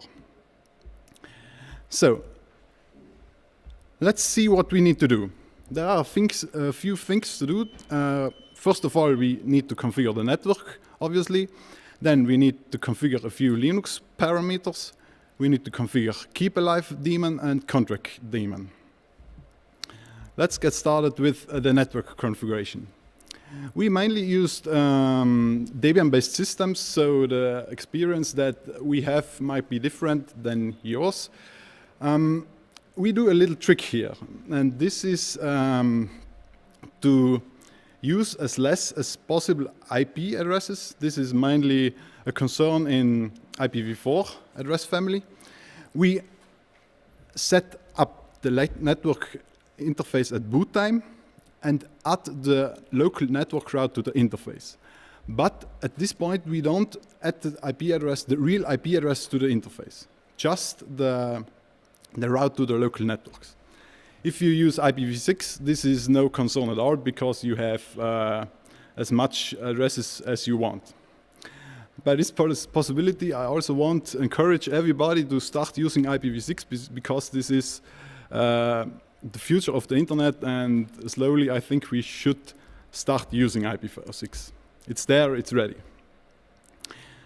So the next thing to do is we need to configure a few Linux settings. First of all, we should load NF-contract module at boot time, because if we load it afterwards, it gets messed up with syscontrol settings, okay? This is a point that we found out during the previous tests with the Linux as gateway, and this is an important part that we should load the NF-contract module at boot time. If you have also PPTP or GRE traffic, you should also load these modules as well. Then from syscontrol, we need to enable IP forwarding, obviously. And another gotcha that we found is we need to increase the kernel contract buffers or the memory option for this, for the connection tracking system, because it can happen that you quick run out of connections on the Linux kernel itself. Because the Linux kernel, at least at Debian, how we found it, is I think these are the default values. At least you should increase them, because that otherwise you will hit very soon a limit. So let's discuss a bit keep alive D. Keep alive D is the daemon that checks the health of both servers. It checks whether the active server is working or not. And if it's not working, then it will take over the traffic and the IP addresses. And all the communication is done via VRRP. This is an open standard. And this is not limited to 2 routers. You can do a lot of things with VRRP. You can do load balancing, you can do active standby scenarios, you can do a lot of things with that. Also, Keep Alive D controls in the background the connection tracking daemon, because the connection tracking daemon needs to act based on the decisions that Keep Alive D takes. For example, if an IP address moves from one to the other server, also the connections need to move to this server. Okay, these are just a few configuration snippets from our systems. This is now the point where we actually configure the IP addresses on the interfaces. As you can see, we configure virtual addresses on the interfaces, and these are the actual IP addresses that then forward traffic. We also have small authentication in the VRRP protocol, and this is mainly used if we add more servers that only these servers in that network talk to each other, that no confusion is created between the servers. Okay, and as you can see, the advertise interval in this case is about half a second. And this means that we can reach sub-second failover scenarios with Keep Alive D. The exact same configuration for IPv6. Then we have Contract D. Contract D synchronizes the actual connections on the Linux routers between them. And the important part of Contract D is to implement a good list of IP ignore list, because a lot of IP addresses, especially local IP addresses on the machine, it does not make any sense at all to sync them to other gateways in the network. Okay, so we have a quick look at the configuration. We use link local IPv4 and IPv6 addresses for the communication between the servers. This is configured on the higher availability interface, and yeah, that's pretty much it about Contract D. We see again a few IP addresses that are filtered, because local IP addresses on the machine, we don't need to sync across the gateways. So then let's see a few points about troubleshooting. Nowadays we should use IP from the IP root 2 package instead of ifconfig from the old NetTools package. And this comes very handy if you need to see if the IP addresses of Contract D works. For Contract D, there are very limited options to do troubleshootings. By Contract D, we have two binaries. One is the contract binary. This is not related to Contract D, but this can give statistics or counts from the local Linux kernel. Contract D, on the other hand, gives exactly values what is synchronized between gateways. Here, for example, we are on the passive machine, and we see that the states are synchronized to the external cache. That means the states remain in the external cache until failover occurs or something happens in the network, and then Contract D flushes them directly into the kernel netfilter contract tables. Okay, so this is comes quite handy when you do troubleshooting, and yeah, I think that's pretty much it about my talk. So I think if you have questions.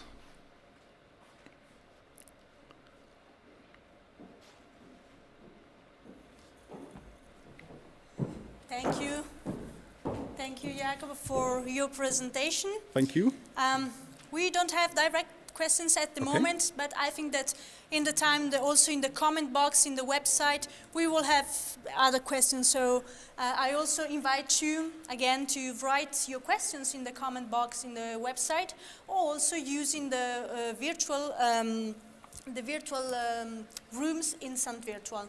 Thank you very much, Jakob, for your contribution.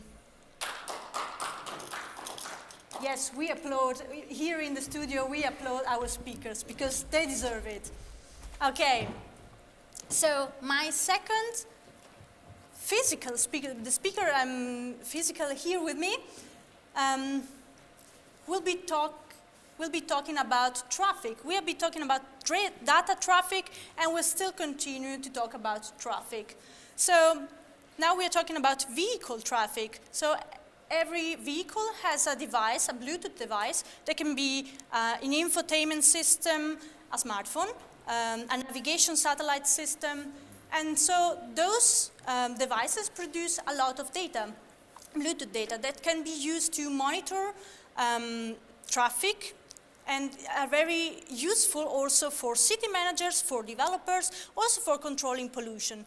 Our next speaker is Gianluca Antonacci, and he's the CEO the co-founder of Cisma. Welcome on stage, Luca. Thank you. Your presentation is on the folder you find in the right, on the right, and there is your name on it. In case you need help, I'm here. It's okay. Okay.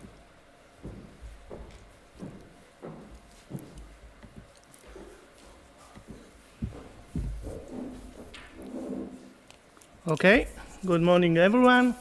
So this talk will be about a method for traffic flow monitoring using Bluetooth device, and we'll also talk about data analysis algorithms.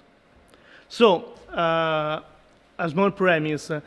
Traffic data nowadays represent an essential information for administrator in order to do road network planning and road projects. We have a demand for widely spread, low-cost monitoring systems, and we also need an interpretation method in order to analyze all the traffic flows in our cities. The method I will go to present has been firstly developed within a Life Plus European project some years ago. Our company was a subcontractor, and now as a follow-up we are trying to engineer both the product and the service. So where are we starting? The method is based on the presence of Bluetooth device in vehicles. Typically, this is the navigation or infotainment system. Onboard Bluetooth system devices are typically visible and discoverable. Obviously, not payable unless we have the password. But we don't need to pair devices. We only want to see if someone is passing and is announcing itself. So we want to catch the Bluetooth announcement sending a unique identification signal. That is the MAC address. Our method is privacy compliant, and by counting transit vehicle in many locations within our target city, we can also identify the traffic patterns. How does it work? The process is as in this scheme. We catch the same Bluetooth ID, which is not changing, on 2 measurement stations or more measurement stations along a road stretch. We save ID and timestamp. Then we hash the MAC address with a unique key to avoid privacy concerns. And then afterwards, we analyze the ID couples in order to derive the street information, direction, travel time, and speed. Approximately 1/5 of the vehicles have nowadays visible Bluetooth on board, and this information was empirically derived through manual counts on roads. This is for sure a significant percentage in order to define travel time, or in any case a statistical evaluation. Obviously, the absolute flux is not directly measured, but it can be estimated, for example, multiplying by 5 the catched ID. A screenshot of the hardware. So the acquisition board is based on a Raspberry Pi Model 3B. We have a real modem on board, a GPS modem for real-time data transfer. We have a backup battery, and this is the most important. We have an external Bluetooth antenna plugged on a USB port with high sensitivity. This hardware can be installed in 2 modes. The first one is the so-called fixed installation, to be done on light poles with power supply, a buffer battery to cover possible blackouts, and yes, this is based on a Raspberry Pi 3B and a GPS modem for real-time data transfer. The weight is more or less 2 kilograms. Then we have also a mobile installation, which is intended for rapid, some days measurement campaign.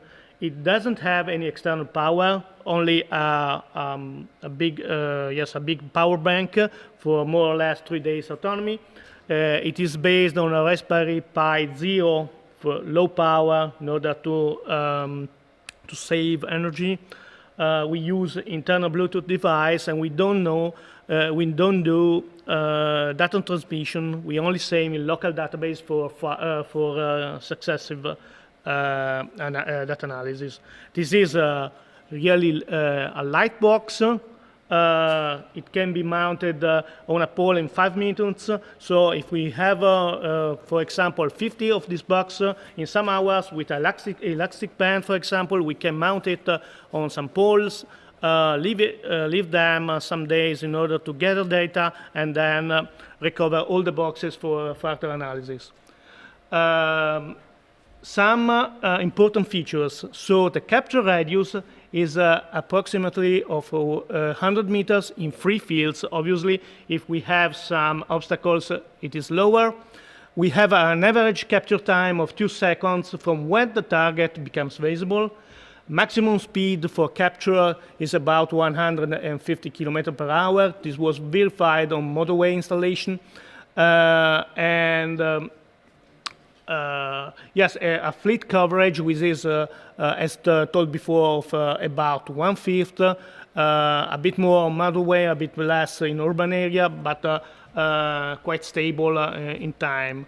An important thing is that the antenna has an isotropic coverage, therefore direction of transit direction of the vehicles is not measured a priori, but is derived from timestamps. That is, a Bluetooth device is sketched 2 times in different boxes. The lower timestamp is considered as an entrance gate, the higher timestamp as the exit date, so origin and destination. So this is derived afterwards. Some example. So presently we have some fixed installation. 22 are in the city of Bolzano, 2 are on the Autobrennero highway, 24 in the city of Merano, 5 which are ready to go in the next weeks in the province of Trento. And you can also have a look at raw data on this site, which is the front end to the so-called Open Data Hub, collector database, which is managed by Neutech Park. Moreover, we have about 30 mobile boxes which are used for a couple of days intensive monitoring. A map of the fixed Bluetooth installation in Bolzano, and 2 photos of, 2 example photo of a fixed box mounted on the right pole, on the light pole with a power supply in Merano, and on the right, mobile box, battery powered, which were used for a rapid measurement campaign in the city of Vicenza. Now, let's look at the database. That is, what is gathered by the sensor. So when a vehicle with a discoverable Bluetooth is passing by in the vicinity of a Bluetooth sensor device, 3 information are gathered and saved in a local DB, which is present on the acquisition board. So first, the MAC address on the device, which is also anonymized with a unique identifier, the timestamp of the instant of the capture, and the identification of the measuring station. This information is later used in order to analyze data collected by all the network of sensors. Then the fixed station data is synchronized every 10 minutes to a central database, in this case the Open Data Hub, which is managed by Neutech Park, and so all the data are transferred and merged in a unique database. For mobile station, online transfer is not used in order to save power, and we simply download at the end of the intensive campaign all the data and merge them in a unique database. So each couple of points sharing the same macro address in a certain time window. This is the vehicle time used to cover a stretch of road, indicates that there is a single transit from station 1 to 2. And so from all this data, different elaboration can be performed. Firstly, the so-called origin-destination matrix. This one. That is, here we count one vehicle originating from station 1 and going to station 2. The symmetric one would be this one. In this case, in this example, we don't have any vehicle going from S2 to S1. Another important elaboration is the speed. Both average speed, average over all the vehicle passing on the stretch, and also the statistical distribution and the travel time. Direction of the transit is derived afterwards. So if for example, in this case, if the timestamp here is lower than that, then the direction is assigned. Some example of elaboration. So for fixed installation, we have a continuous comparison with a transit measurement system in one point, which allows to derive Bluetooth penetration, the 20% we were talking before, in order to establish if this penetration is stable or changes over the year, over the time. And so with this information, we can also estimate we can scale up the percentage to the whole network. Other example are this one, for example, speed distribution along selected stretches, and they obviously vary depending on the hour of the day, the season, and so on. So they can be used on real time in order to do management of the traffic, and over the long time in order to do traffic planning. Two examples of application for statistical management of the data. So if we click on one of the point on the map, we get statistical evaluation on single points, for example, dividing them weekdays with respect to business day, weekend day with respect to business day. Or another example, clicking on the link, we can see, for example, in summer and autumn, divided by season and hour in the day, how travel time is changing. And this is really very useful in order to do traffic planning. And this is another way of representing an origin-destination matrix, so we can estimate which is the travel time between 2 points. This is the sample of Bolzano, and both the travel time and the statistical flux.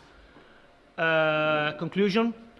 So we need for sure sampling network which is sufficiently wide on a city in order to do a statistical analysis which can lead to identification of distribution of the fluxes, intensity, and time evolution of the traffic flow.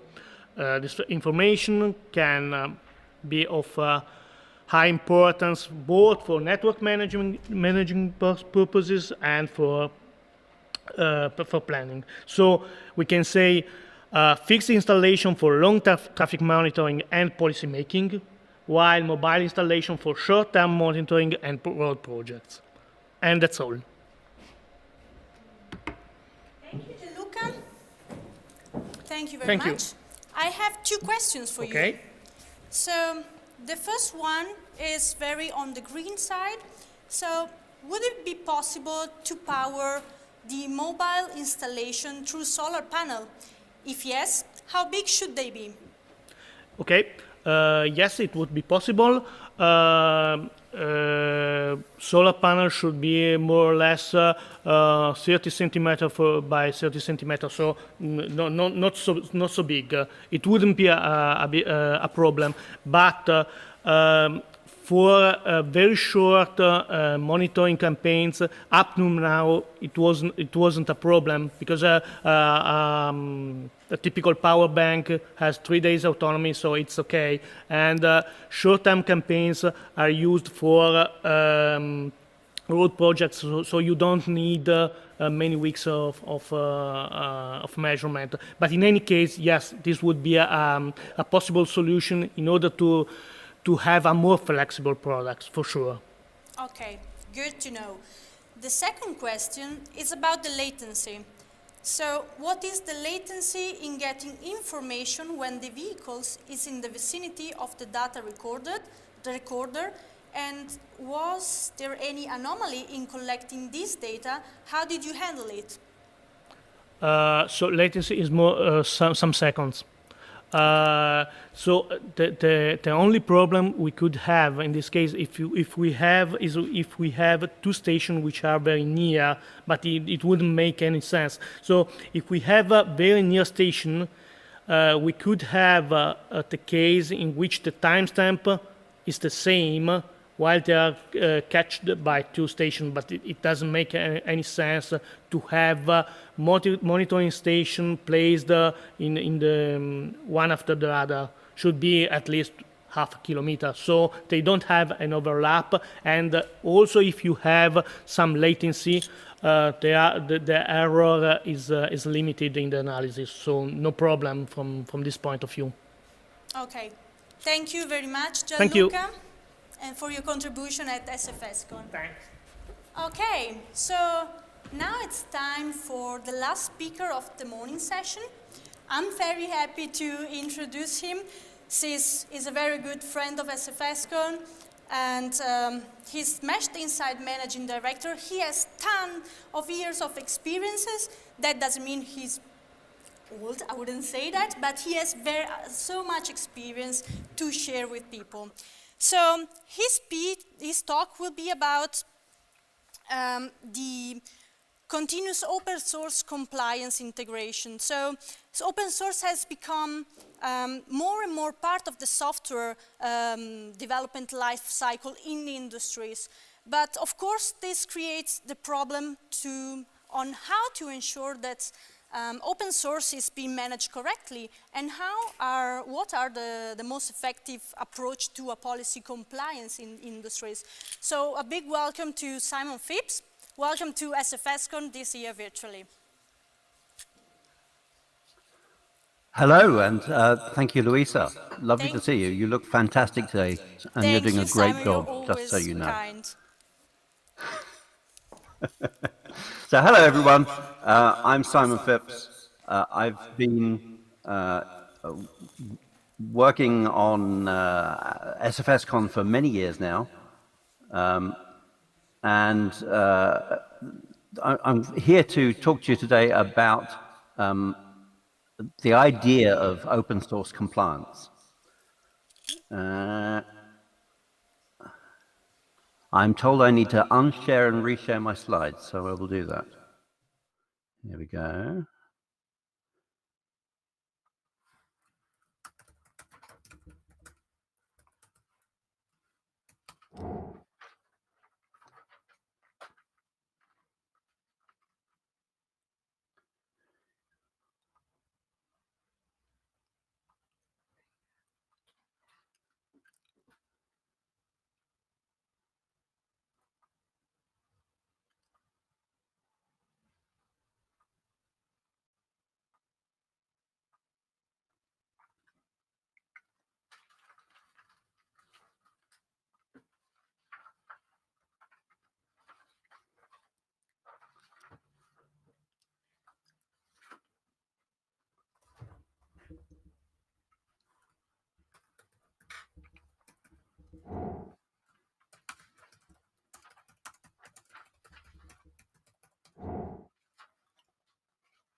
Just for the audience here, we're busy trying to triage how Jitsi is working.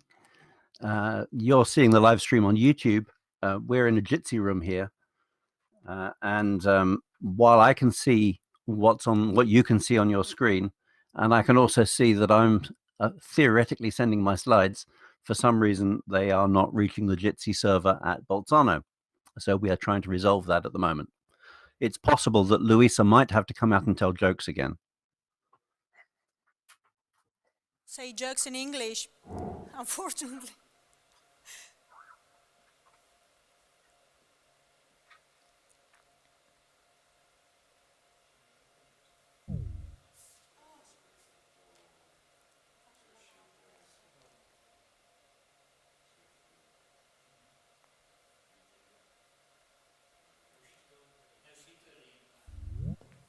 Okay, so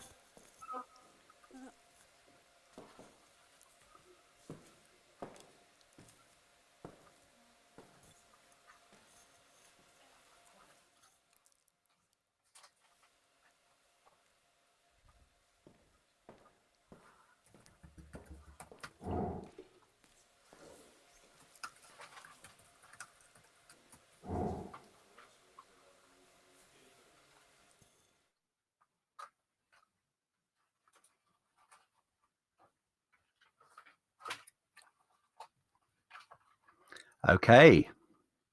I'm told it's now safe to proceed.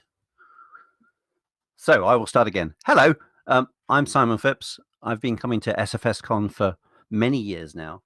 And I'm going to be talking to you today about a paper that I've recently written with Stefano Zaccaroli, who is the COO of Software Heritage, and also works as a professor of computer science in Paris, and who has always wanted to come to SFScon, but still hasn't quite made it, despite his family living quite close to Bolzano.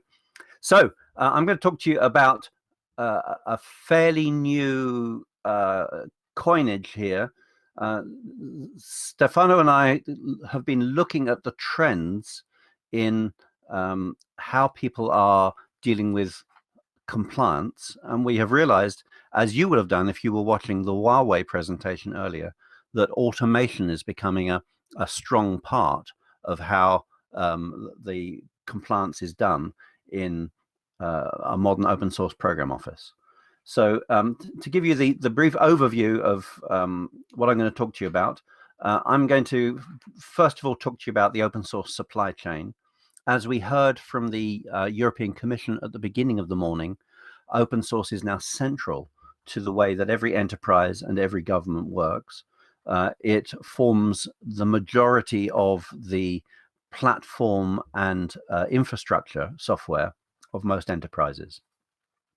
I'm then going to talk to you about the idea of using policies to manage an open source program office and how open source moves through an organization. I'm then going to talk to you about the idea of automating compliance with those policies. So that's the general layout. Let's start by thinking about the open source supply chain. If you saw Merle earlier talking about the projects at Apache Software Foundation, and it's easy as an open source practitioner to see open source as a project that you work on. But for most people, their experience of open source software is of open source software as an element in an open source supply chain. People take inbound software and they use it or reuse it for their own purposes in-house. They will often do development to extend, deploy, or improve the software. And if they're sensible people, they'll contribute improvements back upstream to the places they got the software. And then in some cases, software is distributed outbound. And for those people who are distributing outbound, there are typically license compliance issues that need to be considered. And when the word compliance is used, as you heard from Huawei, what tends to dominate is the thought of license compliance. But I'm going to suggest to you that there is far more to the idea of policy compliance than just licensing. Now, one of the aspects of that open source supply chain is that it also embraces what are sometimes called inner source approaches. Software is flowing into the enterprise, and it has all the same management needs, whether or not it then flows out of the organization. So inner source is very much a continuous part of open source management. Even in the cases where software is only used internally to your organization, it is still important to respect license terms. And it's also very important to deal well with the upstream maintainers of the open source software and to have policies around the maintenance of the components that you're using, particularly with regard to dealing with upstream vulnerabilities that are resolved in your dependencies.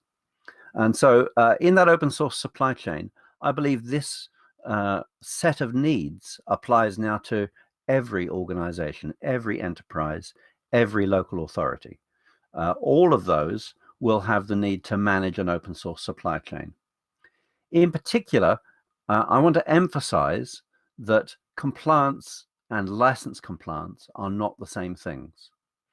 To take you through that thought, something that Bradley Kuhn often describes as the license industrial complex has made fear of the GPL a driving force in policy development for organizations. But I'd suggest that compliance with the GPL is just an element of the hygiene and the management of your open source policies and software. In particular, if you're just going to look at license compliance, licenses have more requirements than just the complete corresponding source code. Almost every license you see has a requirement for you to credit the authors of the software that you received from upstream in your work. And that requirement applies whether or not you distribute to others. And then beyond there, being effective with open source involves more than just managing licensing. So I'm going to talk to you not about license compliance, but about policy compliance with open source policies. And I'm going to do that in the context of open source program offices. I should give you a little bit of background here. I first engaged professionally with open source back in the beginning of the previous decade, in 2000, when I joined Sun Microsystems to work in their open source activities. And I went on to pick up and develop and staff what I think was the industry's first open source program office. And so what I'm saying here is in the context of that experience and how I would do it today if I was doing it again. To manage the use of open source software, I believe that the right place to start in an open source program office is in policies. Those policies have a number of areas where they need to operate.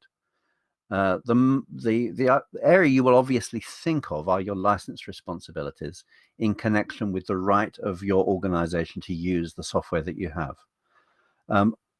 Your rights to use the software are codified and made obvious to you through the license responsibilities, such as the GPL's requirement to provide the full source and build instructions that correspond to the binary that you're distributing.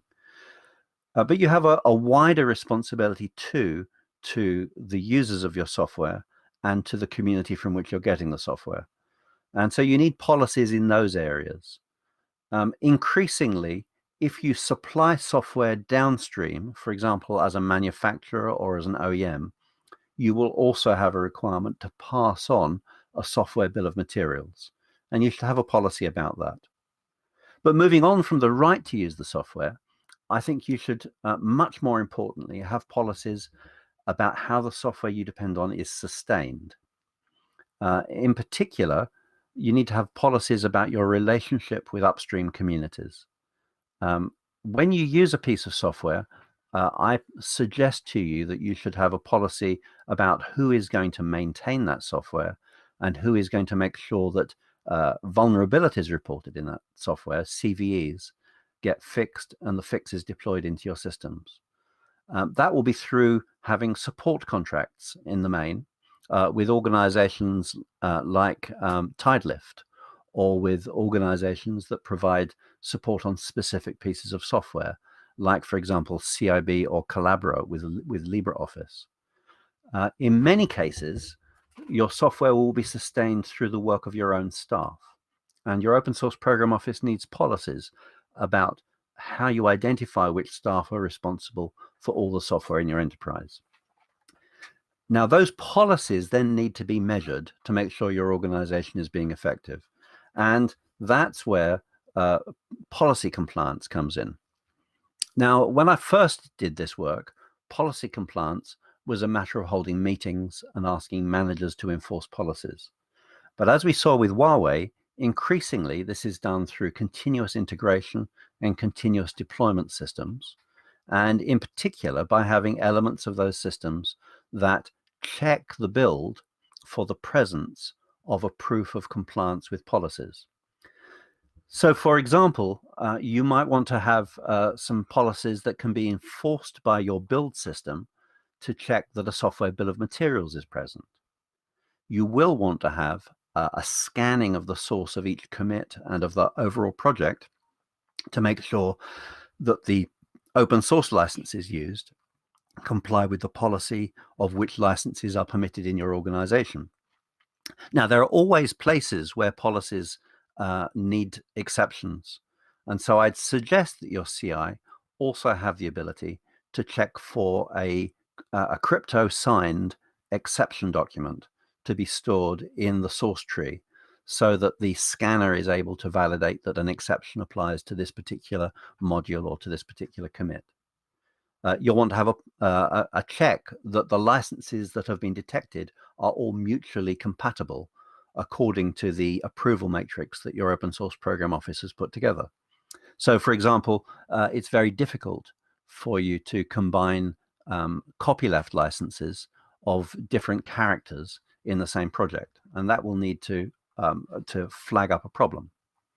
And then I would suggest to you a really important and often overlooked need is to identify the maintainer. I'd suggest that each module should identify who is going to make sure that CVEs are fixed in this code. And I'd suggest that for all of these and your other machine enforceable CI policies, the build should break, or at a minimum give a yellow light, a warning, if any of these checks fail. By doing this, you guarantee that every build is always policy compliant without ever having to get management involved, without having to have developers ask for permission from legal, without having to have a check from export control. All of these things will simply be done automatically at every build. And the same approach goes on to dealing with continuous deployment. The way you make sure that nothing that will damage your company gets out into the wild is to have machine enforceable continuous deployment policies as well. So, for example, check that the open source program office release review has been completed, if that's your policy. Make sure that all of the changes that have been integrated have been upstreamed to the originating community, if that's your policy. Make sure that the person who will be responsible if the deployment breaks the installation is named in the build. Make sure there's a bill of materials, and so on. Using this approach of a policy-driven program office combined with machine enforceable policies, you can use your continuous integration and continuous deployment systems to make sure that you maintain optimum health for the use of open source in your organization. Now, we believe that this concept of a policy-driven open source program office extending beyond licensing and using automation to ensure compliance with the lowest effort is a concept that needs a name.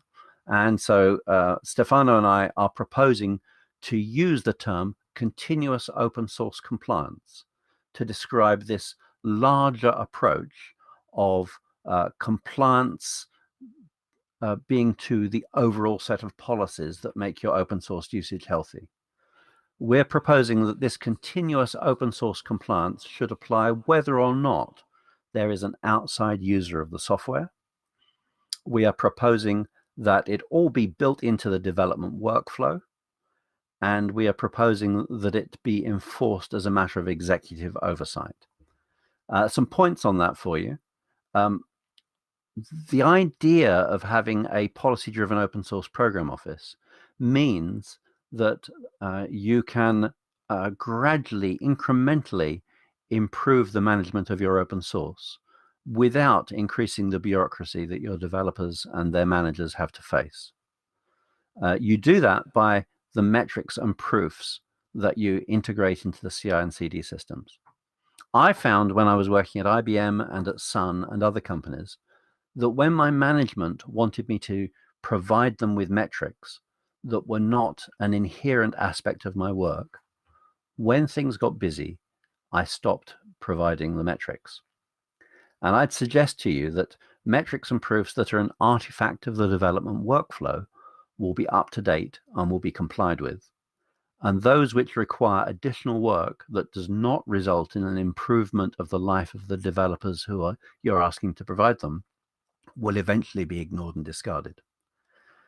There is no greater motivation to compliance than breaking the build if you don't comply. It is a far greater motivation than the fear of future discussions with your manager and of a future failure of a process that can be written off in the face of other success. So I'd suggest that you make compliance break the build and use that as the tool for making sure that your organization is optimally compliant with open source policies, and as a consequence is being a good citizen in the open source ecosystem, is distributing safe software with all the CVEs fixed, and is making sure that it complies with the requirements of the licenses and of the communities that are issuing them. Now, this has been a summarized version of a presentation of a paper that Stefano and I have written. It's going to be in IEEE Computer Journal in December, and there will be a preprint of it at Dirk Riel's website, whose link is in this slide here, just as soon as it is published at the beginning of next month. Thank you very much for watching. I'd be very happy to take questions, or I'd be very happy to take questions via email or indeed on Twitter. Thank you very much, Simon. So I have a question for you. The question comes from a student, a very young student from a local school here in South Tyrol, and he asks you, how do you actually join and contribute to open source software now at the moment? So the paper you show us is an example. Are there any other example you can tell us?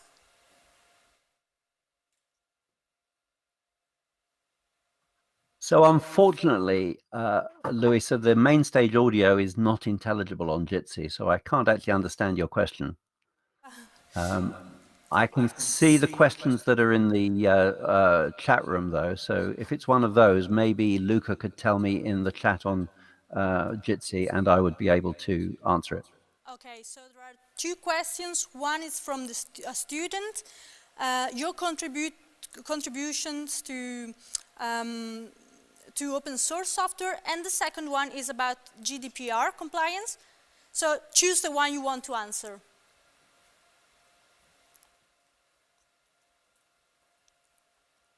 So I think you're asking me so the first question I've got there is how to contribute to open source. The old answer to that question was always find some software that you're using that doesn't work quite the way you want it to, and go fix the problem. That's the fastest way to get involved in open source. A project that's dear to my heart is the LibreOffice project. And at LibreOffice, we have the easy hacks that you can use to get started with the project. And I would suggest that a great place to start, if you can't find some software you want to fix, is to go look at LibreOffice Easy Hacks and pick one and let that community get you started with open source contribution. Carlo Piana points out that he's previously he's previously presented a very similar concept at SFScon, and so we will have to arm wrestle Carlo over who gets to coin the term. Stefano lives in the same town as you, I think, so we'll arrange for it to be over wine when the plague is over, maybe. Yes. Another questioner asks about GDPR. GDPR. So GDPR is I don't have a very high opinion of GDPR, I have to say.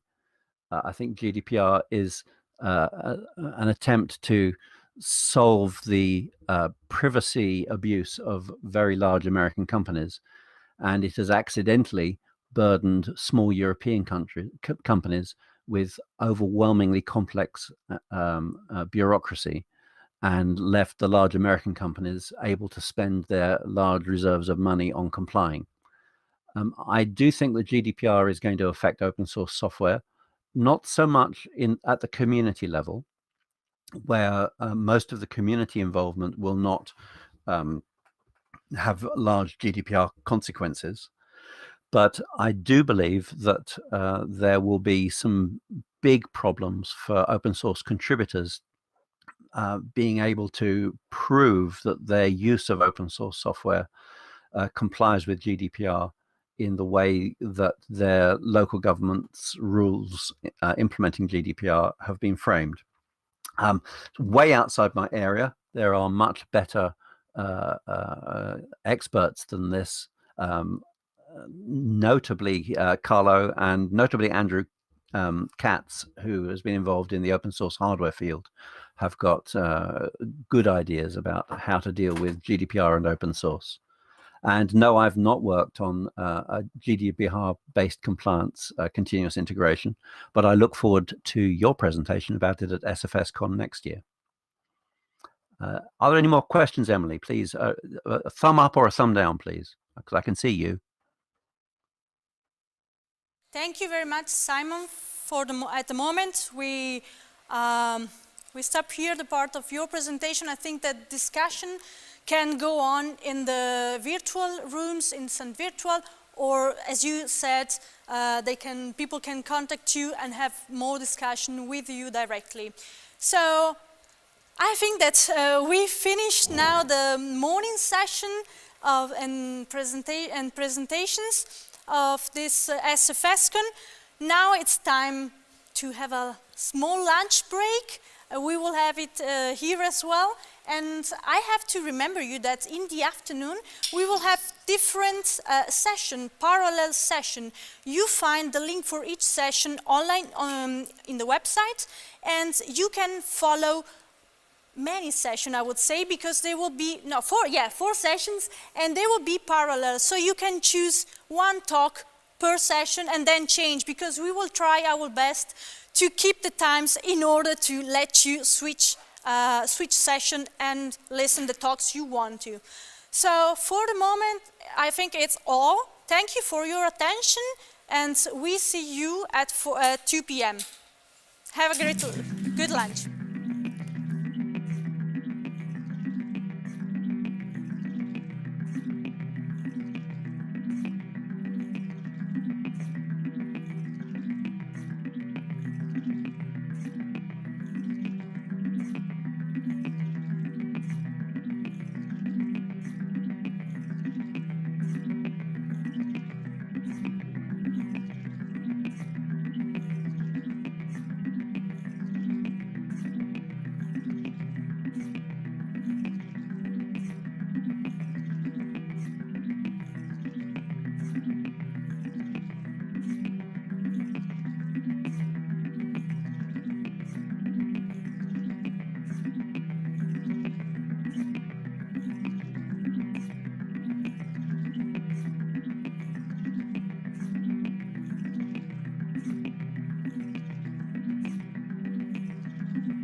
Hey, I'm Davide.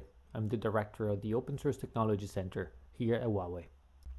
The Open Source Technology Center is a pan-European strategic technological hub that leverages open source talent and expertise across multiple locations, including Milan, Warsaw, Helsinki, Munich, Moscow, St. Petersburg, Cork, and many more to come. Our charter is to drive open source innovation via technical and business collaboration. Open Harmony is our first big project. The idea is to create an open ecosystem of consumer device makers and build together a new cooperative and distributed operating system that has as a priority the end consumer and their rights to take back control of their privacy, security, usability, and convenience of choice. SFScon is not just an event for us. It's the symbol of the strong collaboration with Neutech Park and the Free Software Foundation Europe. Together, we want to drive the message that focusing from the early phases of an open source project on IP compliance, governance, and transparency not only is cool, but it is also the right thing to do to mitigate business risks. Many companies are approaching open source technology to leverage the vast opportunities that it sets aside, often forgetting, though, to prioritize their actions on compliance and IP protection issues. Our starting point with Open Harmony is obviously being related to achieve a modern FOSS policy. We want to provide Open Harmony and the Open Source Technology Center with a DevOps infrastructure able to implement an open source continuous license compliance. Open source technology and open governance are the beating heart of Open Harmony. We truly believe that any project that is destined to live long must be built together in an open, accessible, and transparent way. Understanding market requests, requirements, and project needs is key. And that's why Huawei decided to establish the Open Source Technology Center in Europe and tap into the European open source talents and expertise pool. At Huawei, we believe that transparency, openness, and trust are key enablers to reach and build a strong and trusted ecosystem of developers, integrators, companies, and all the other stakeholders involved. Open Harmony is a journey that has just begun, and we want to make it together.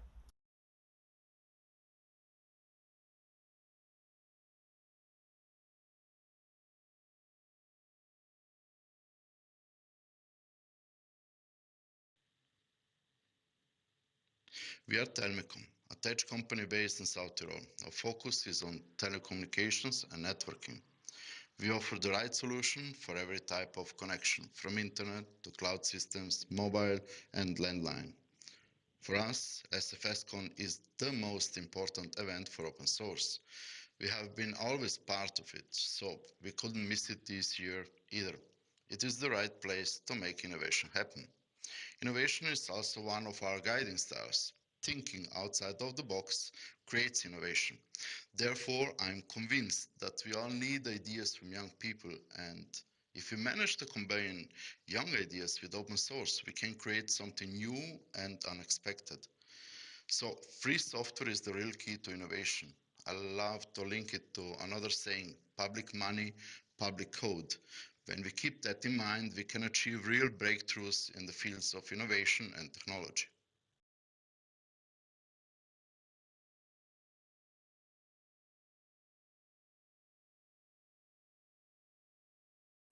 Good day, everyone. I'm Leslie Hawthorne from the Office of the CTO in the Open Source Program Office at Red Hat. Red Hat is a global company specializing in creating a full stack open source software solution set. We provide everything from the operating system in Red Hat Enterprise Linux to software for containerized application development through our OpenShift product line. We build our business around support subscriptions and consulting services. Red Hat has been a proud participant in SFScon previously, and we are very excited to be back this year to support this vibrant community in Bolzano and beyond. Red Hat focuses on preserving customer choice and supporting open innovation by providing open source hybrid cloud solutions. But it's not just about our software stack. We believe that open source development methodologies and an open organizational approach to our work creates better software, higher performing teams, and more empowered employees. As companies across the globe work towards digital transformation, we are there to support them with both our products and our expertise as a technology partner that has been working the open source way since day one of our company. Red Hat knows that upstream first open source collaboration and co-creation are the best ways to build software.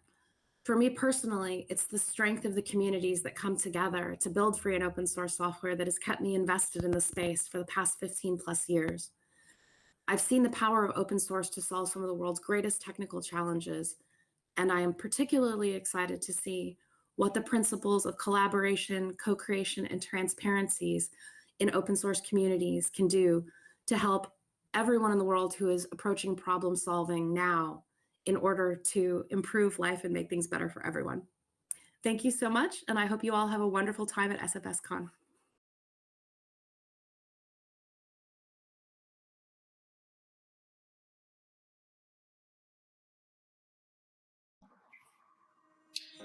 Hi there, I'm Andrea Cima and I'm the CEO of Made in Cima, a web agency based in Trento, Italy.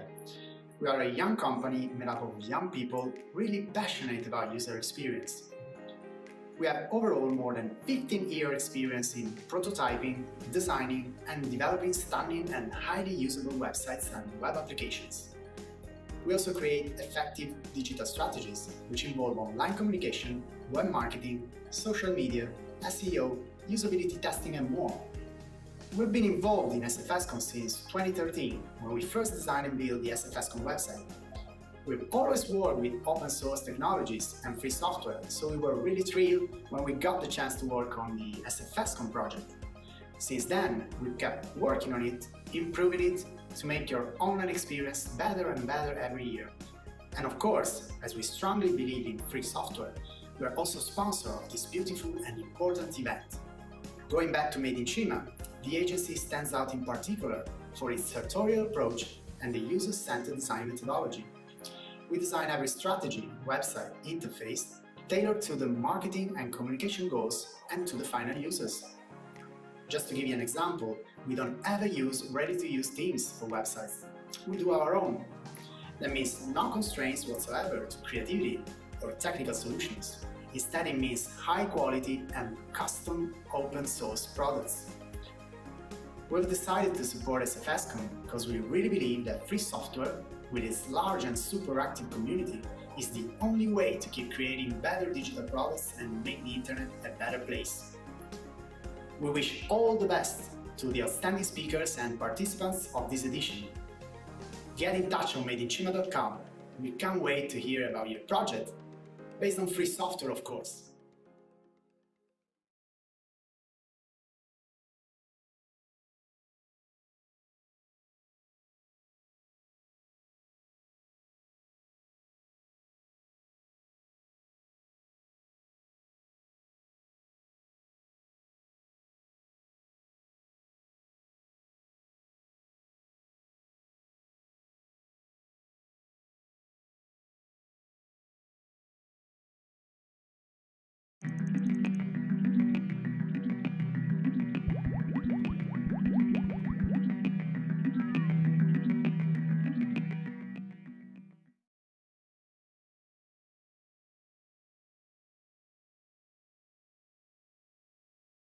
Hey, I'm Davide.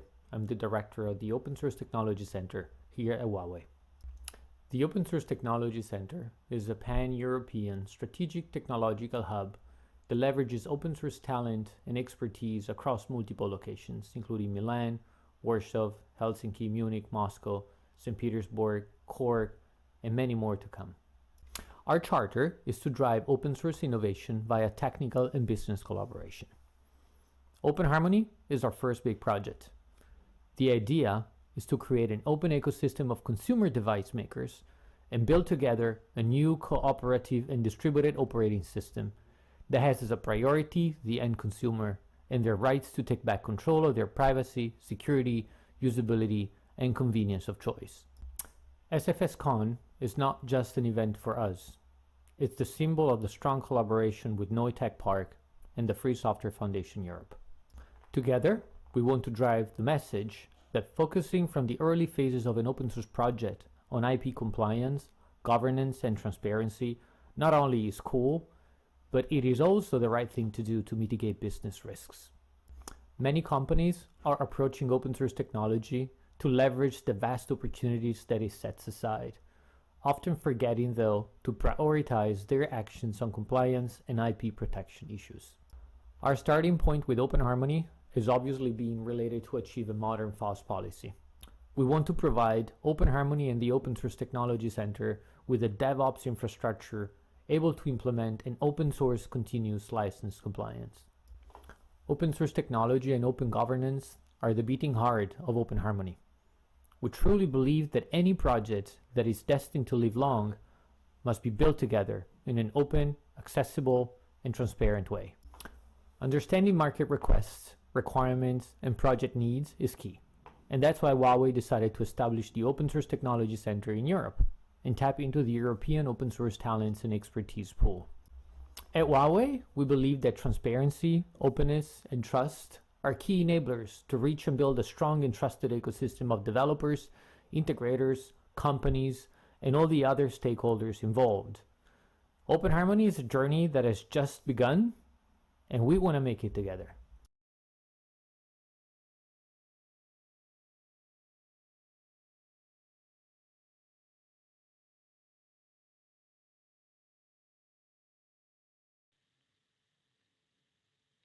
We are Telmecom, a tech company based in South Tyrol. Our focus is on telecommunications and networking. We offer the right solution for every type of connection, from internet to cloud systems, mobile and landline. For us, SFScon is the most important event for open source. We have been always part of it, so we couldn't miss it this year either. It is the right place to make innovation happen. Innovation is also one of our guiding stars. Thinking outside of the box creates innovation. Therefore, I'm convinced that we all need ideas from young people, and if we manage to combine young ideas with open source, we can create something new and unexpected. So free software is the real key to innovation. I love to link it to another saying, public money, public code. When we keep that in mind, we can achieve real breakthroughs in the fields of innovation and technology.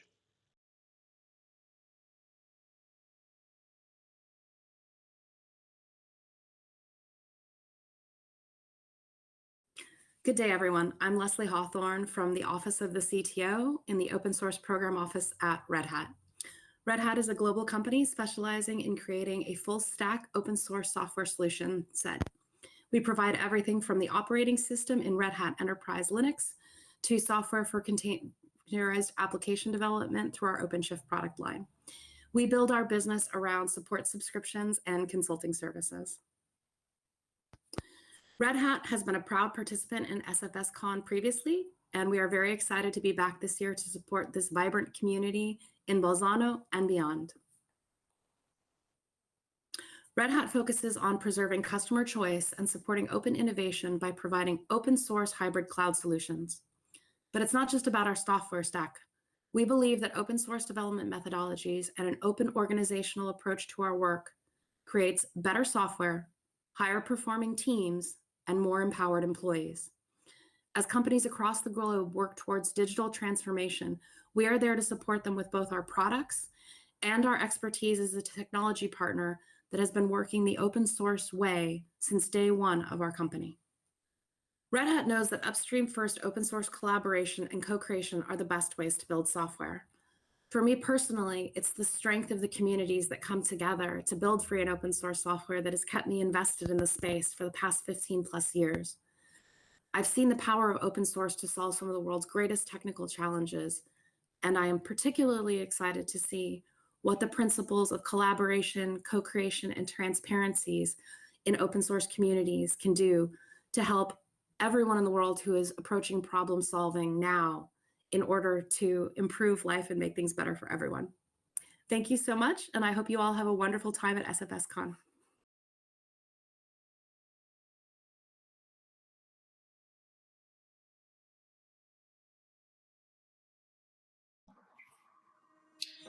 Hi there, I'm Andrea Cima, and I'm the CEO of Made in Cima, a web agency based in Trento, Italy. We are a young company made up of young people really passionate about user experience. We have overall more than 15-year experience in prototyping, designing, and developing stunning and highly usable websites and web applications. We also create effective digital strategies, which involve online communication, web marketing, social media, SEO, usability testing, and more. We've been involved in SFScon since 2013, when we first designed and built the SFScon website. We've always worked with open source technologies and free software, so we were really thrilled when we got the chance to work on the SFScon project. Since then, we've kept working on it, improving it, to make your online experience better and better every year. And of course, as we strongly believe in free software, we are also sponsor of this beautiful and important event. Going back to Made in Cima, the agency stands out in particular for its sartorial approach and the user-centered design methodology. We design every strategy, website, interface tailored to the marketing and communication goals and to the final users. Just to give you an example, we don't ever use ready-to-use themes for websites. We do our own. That means no constraints whatsoever to creativity or technical solutions. Instead, it means high quality and custom open source products. We've decided to support SFScon because we really believe that free software, with its large and super active community, is the only way to keep creating better digital products and make the internet a better place. We wish all the best to the outstanding speakers and participants of this edition. Get in touch on madeincima.com. We can't wait to hear about your project, based on free software, of course.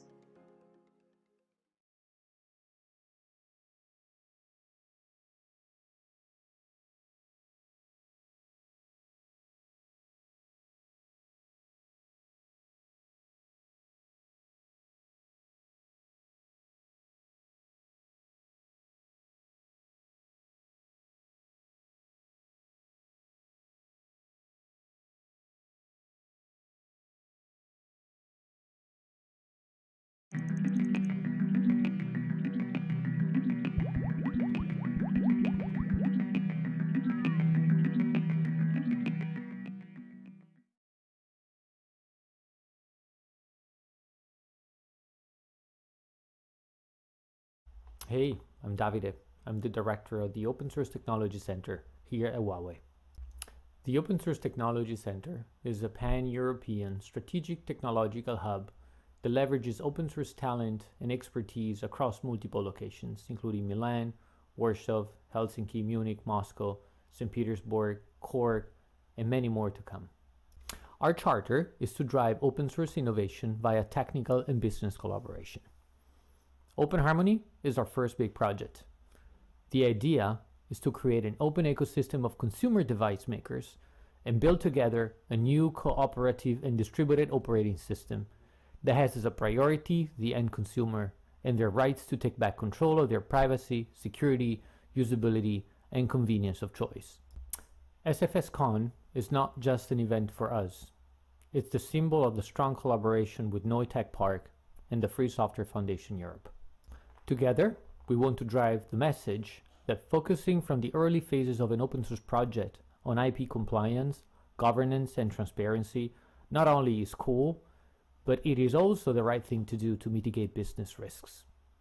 Many companies are approaching open source technology to leverage the vast opportunities that it sets aside, often forgetting, though, to prioritize their actions on compliance and IP protection issues. Our starting point with Open Harmony is obviously being related to achieve a modern FOSS policy.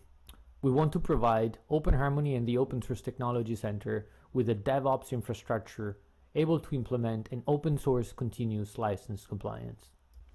Open source technology and open governance are the beating heart of Open Harmony.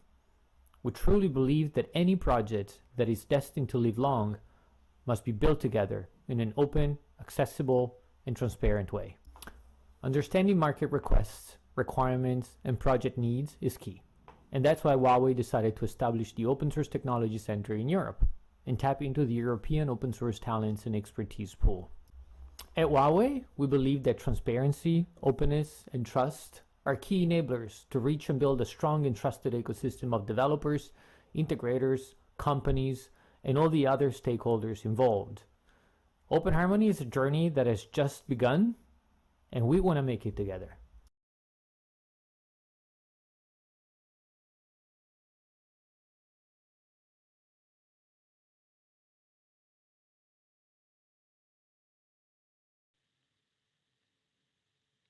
We are Telmecom, a tech company based in South Tyrol. Our focus is on telecommunications and networking.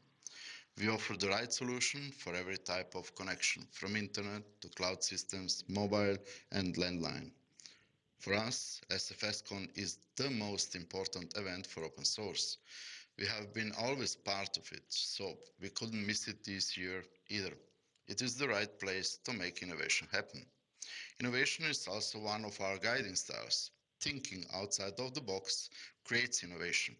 Therefore, I'm convinced that we all need ideas from young people, and if we manage to combine young ideas with open source, we can create something new and unexpected. So, free software is the real key to innovation. I love to link it to another saying, public money, public code. When we keep that in mind, we can achieve real breakthroughs in the fields of innovation and technology.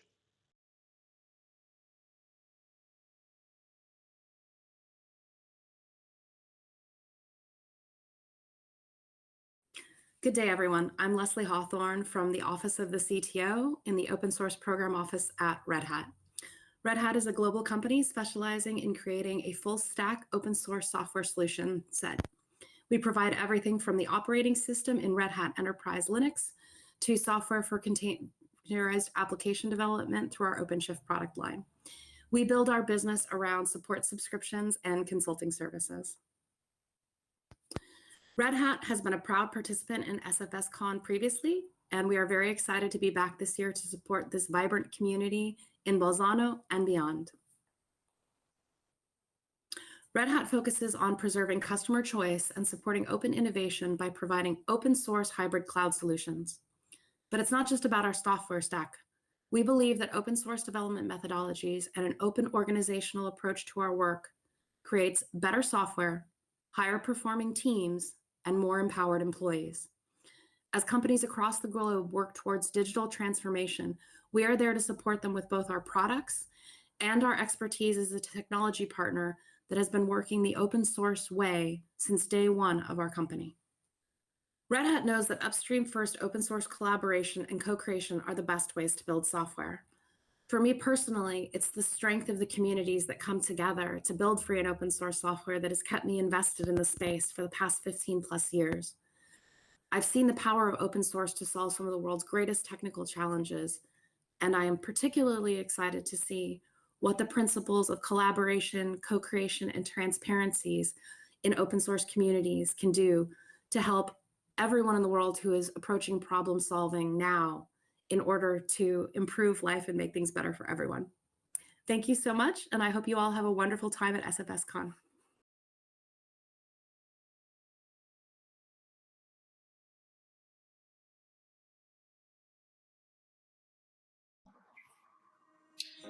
Hi there, I'm Andrea Cima, and I'm the CEO of Made in Cima, a web agency based in Trento, Italy. We are a young company made up of young people really passionate about user experience. We have overall more than 15-year experience in prototyping, designing, and developing stunning and highly usable websites and web applications. We also create effective digital strategies, which involve online communication, web marketing, social media, SEO, usability testing, and more. We've been involved in SFScon since 2013, when we first designed and built the SFScon website.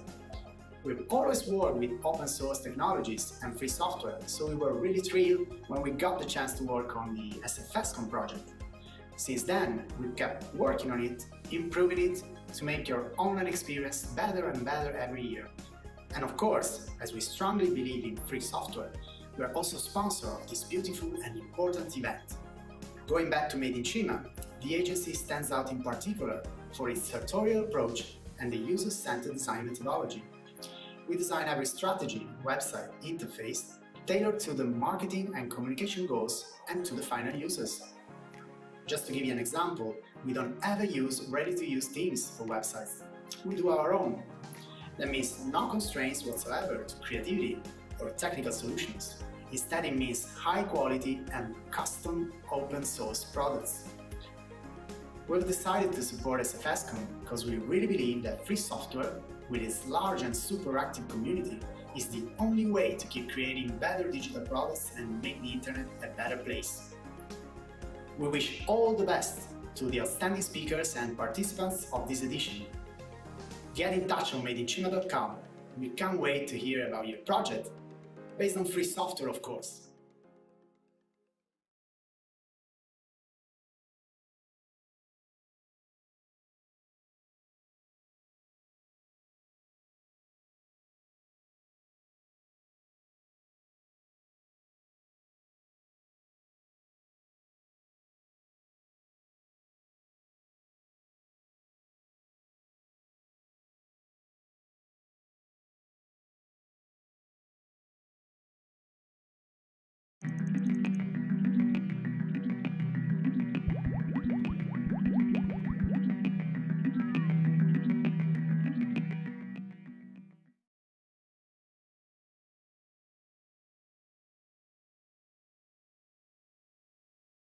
Hey, I'm Davide. I'm the director of the Open Source Technology Center here at Huawei. The Open Source Technology Center is a pan-European strategic technological hub that leverages open source talent and expertise across multiple locations, including Milan, Warsaw, Helsinki, Munich, Moscow, St. Petersburg, Cork, and many more to come. Our charter is to drive open source innovation via technical and business collaboration. Open Harmony is our first big project. The idea is to create an open ecosystem of consumer device makers and build together a new cooperative and distributed operating system that has as a priority the end consumer and their rights to take back control of their privacy, security, usability, and convenience of choice. SFScon is not just an event for us. It's the symbol of the strong collaboration with Neue Tech Park and the Free Software Foundation Europe. Together, we want to drive the message that focusing from the early phases of an open source project on IP compliance, governance, and transparency not only is cool, but it is also the right thing to do to mitigate business risks. Many companies are approaching open source technology to leverage the vast opportunities that it sets aside, often forgetting, though, to prioritize their actions on compliance and IP protection issues. Our starting point with Open Harmony is obviously being related to achieve a modern FOSS policy. We want to provide Open Harmony and the Open Source Technology Center with a DevOps infrastructure able to implement an open source continuous license compliance. Open source technology and open governance are the beating heart of Open Harmony. We truly believe that any project that is destined to live long must be built together in an open, accessible, and transparent way. Understanding market requests, requirements, and project needs is key. And that's why Huawei decided to establish the Open Source Technology Center in Europe and tap into the European open source talents and expertise pool. At Huawei, we believe that transparency, openness, and trust are key enablers to reach and build a strong and trusted ecosystem of developers, integrators, companies, and all the other stakeholders involved. Open Harmony is a journey that has just begun, and we want to make it together.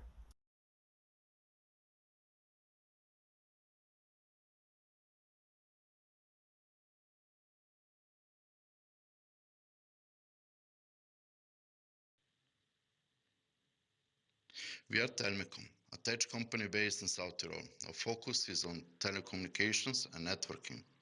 We offer the right solution for every type of connection, from internet to cloud systems, mobile and landline.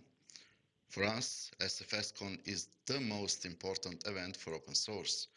We have been always part of it, so we couldn't miss it this year either. It is the right place to make innovation happen. Innovation is also one of our guiding stars. Thinking outside of the box creates innovation. Therefore, I'm convinced that we all need ideas from young people, and if we manage to combine young ideas with open source, we can create something new and unexpected. So free software is the real key to innovation. I love to link it to another saying, public money, public code. When we keep that in mind, we can achieve real breakthroughs in the fields of innovation and technology.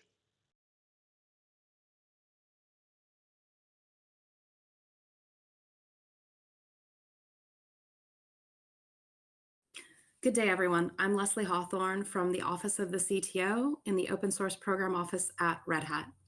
Red Hat is a global company specializing in creating a full stack open source software solution set. We provide everything from the operating system in Red Hat Enterprise Linux to software for containerized application development through our OpenShift product line. We build our business around support subscriptions and consulting services. Red Hat has been a proud participant in SFScon previously, and we are very excited to be back this year to support this vibrant community in Bolzano and beyond. Red Hat focuses on preserving customer choice and supporting open innovation by providing open source hybrid cloud solutions. But it's not just about our software stack.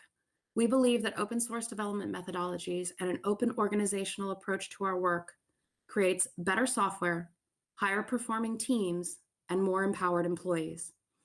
As companies across the globe work towards digital transformation, we are there to support them with both our products and our expertise as a technology partner that has been working the open source way since day one of our company. Red Hat knows that upstream first open source collaboration and co-creation are the best ways to build software. For me personally, it's the strength of the communities that come together to build free and open source software that has kept me invested in the space for the past 15 plus years. I've seen the power of open source to solve some of the world's greatest technical challenges, and I am particularly excited to see what the principles of collaboration, co-creation, and transparencies in open source communities can do to help everyone in the world who is approaching problem solving now in order to improve life and make things better for everyone. Thank you so much, and I hope you all have a wonderful time at SFScon.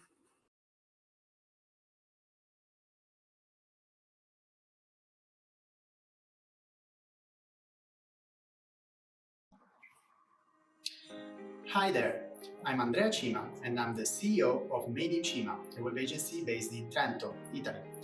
We are a young company made up of young people really passionate about user experience. We have overall more than 15-year experience in prototyping, designing, and developing stunning and highly usable websites and web applications. We also create effective digital strategies, which involve online communication, web marketing, social media, SEO, usability testing, and more. We've been involved in SFScon since 2013, when we first designed and built the SFScon website.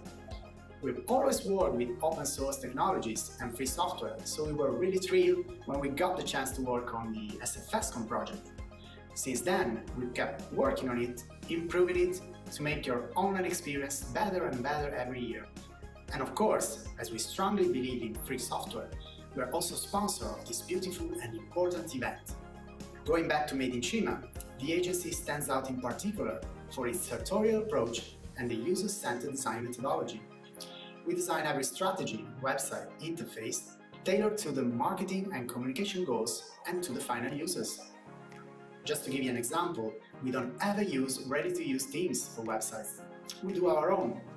That means no constraints whatsoever to creativity or technical solutions. Instead, it means high quality and custom open source products.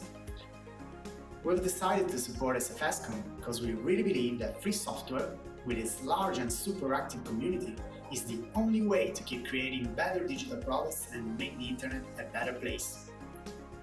We wish all the best to the outstanding speakers and participants of this edition. Get in touch on madeincima.com. We can't wait to hear about your project, based on free software, of course.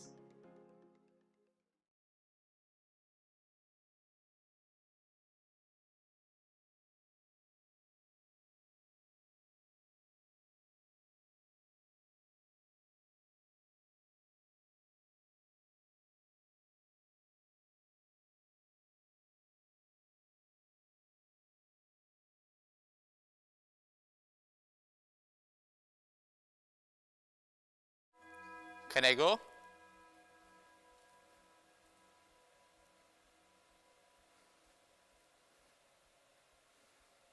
Okay, so good afternoon, everybody. My name is Roberto Cavaliere, an employee of Noe Tech Park at the digital unit, and I'm going to moderate this track number 1, data analytics, in my view, one of the big trends in the digital field that is going to characterize the next decade and also beyond. So it's a very uncommon experience, I have to say, to speak without anybody that is looking in front of you, but I hope that from your houses you can have the chance to have a very inspiring and interesting conference with a very different speeches and presentation about how big data analysts can be used in very different applications. So I think that I'm quite alone. I don't use my mask, but I want to remember you, please keep safe in these hard times. And let's hope that in 2021 we are going to meet all together here at Neue Tech Park. So I have still 1 minute and 30 before giving the word to the first speaker. I hope that the first speaker is already ready. So the colleagues saying that everything is fine. So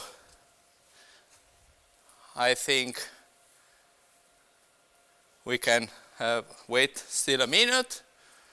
So again, what I can, if you have a look at the SFScon website, you can see that this track is going to last until 6 o'clock. So please ensure that you have enough coffee for listening here.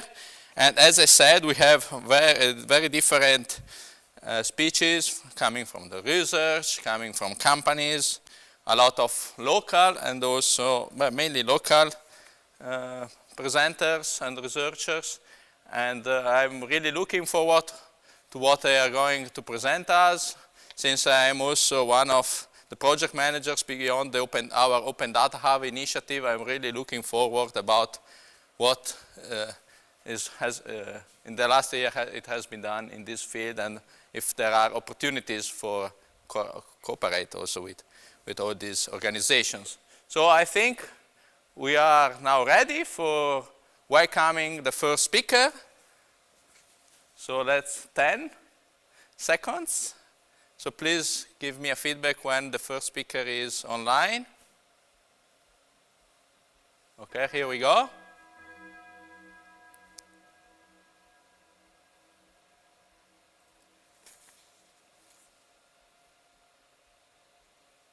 Okay, Daniele, can you hear me? Clear. Can you guys hear me? Yes, we hear you very well. So, all right. Okay, Daniele Gadler, data scientist of SIAG. So he's going to present a framework related to the usage of machine learning. So Daniele, please, the floor is yours. Thank you very much, Roberto. I'm delighted to be the first speaker here for the Data Analytics track at the South Tyrol Free Software Conference 2020. My name is Daniele Gadler, and today I will be presenting to you this framework called PySift.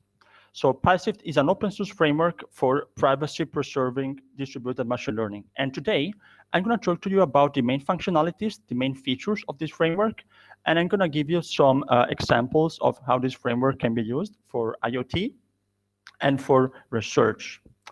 Before getting started, a little bit about myself. I'm currently, very briefly, a data scientist at Südtiroler Informatik here in Bolzano. I have a master's in computer science and networking from Scuola Superiore Sant'Anna in Pisa. And previously, I was actually studying in Bolzano. I have a computer science bachelor at the Free University of Bolzano. And everything I'm going to show you today is based on my master's thesis project called The Impact of Recurrent Neural Network Quantization on Federated Learning, which was completely based on the PySift framework. And ever since then, I started working on this framework, which is completely open source with some fixes and some improvements for federated learning and recurrent neural networks or gated recurrent units. So, but let's get to the actual talk right now. So I'm going to show you, first of all, an introduction to PySift, so what it is, which ones its functionalities are. Then I'm going to talk to you about federated learning. So what is federated learning? How can we use it? What can it be used for? And then I will show you how PySift can be leveraged for federated learning, so for training neural networks in a federated way, and how PySift can be used for IoT applications and the problems and the challenges involved with using PySift for IoT applications or deploying federated learning on IoT devices. And finally, a brief overview of how PySift can also be used for research with an idea of my methodology, federated quantization development thesis presented to you. Right, let's get started here. So what is PySift? So PySift is a Python framework, completely open source, which provides functionalities for federated learning, cryptography, like homomorphic encryption, secure multi-party computation, or differential privacy, remote execution, and distributed machine learning. All of these in an open source manner based on existing frameworks. So it's completely embedded with PyTorch, TensorFlow, Keras. It's just an extension of the functionalities of these very well-known frameworks. If you're interested in this framework, actually just today, a new course was announced starting from January 1st, 2021. And you can just look it up on the links, which I'm gonna leave you in the presentation. And once you manage to have enough skills in these functionalities which are supported in this framework, you can also contribute to this framework at placements.openmind.org and really join one of these teams to support the community effort to develop PySift, which is really a community effort benefiting all of its users. So PySift is about mainly federated learning in my case, and distributed machine learning among the other features, which is what I'm going to talk to you about here. But let's take a look right now at what it takes to actually install PySift. So how do we set up PySift for remote execution? Well, PySift is super easy to be installed, actually. You just need to type pip install sift. It requires PyTorch 1.1.0 and Python 3.7. Afterwards, you're going to need to import PyTorch, and then you're going to import sift in your Python shell. If you want to then allow for support for remote execution, all we need to do is just hook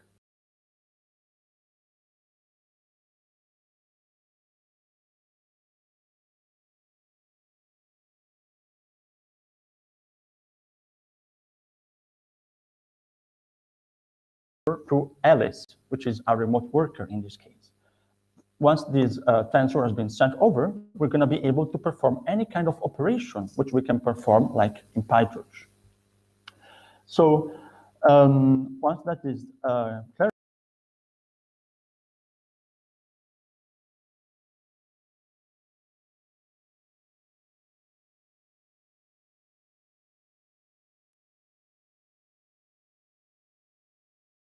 of a network of heterogeneous devices like mobile phones, IoT devices, laptops, computers, servers, which collaborate to learn a high quality centralized model in a privacy preserving manner.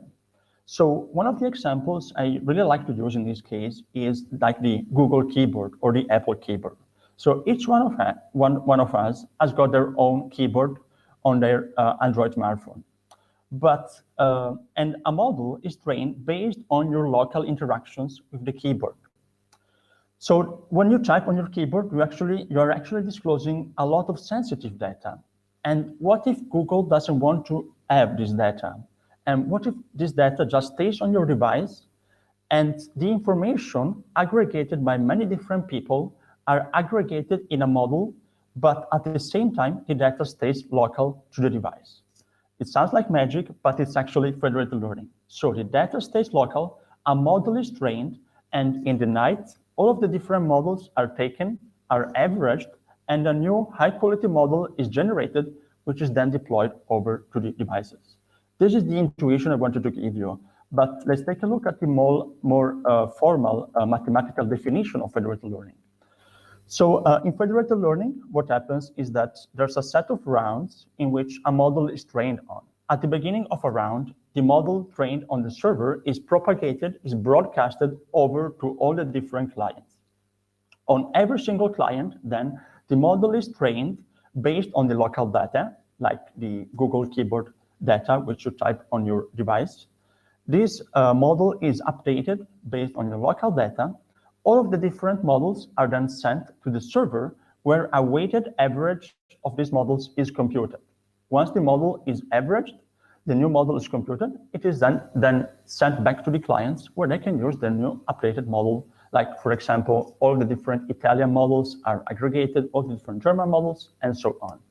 In this way, we managed to have an up-to-date like natural language model, which is like in real time updated in a sense, or daily updated, so that all the different interactions of users are taken into account of.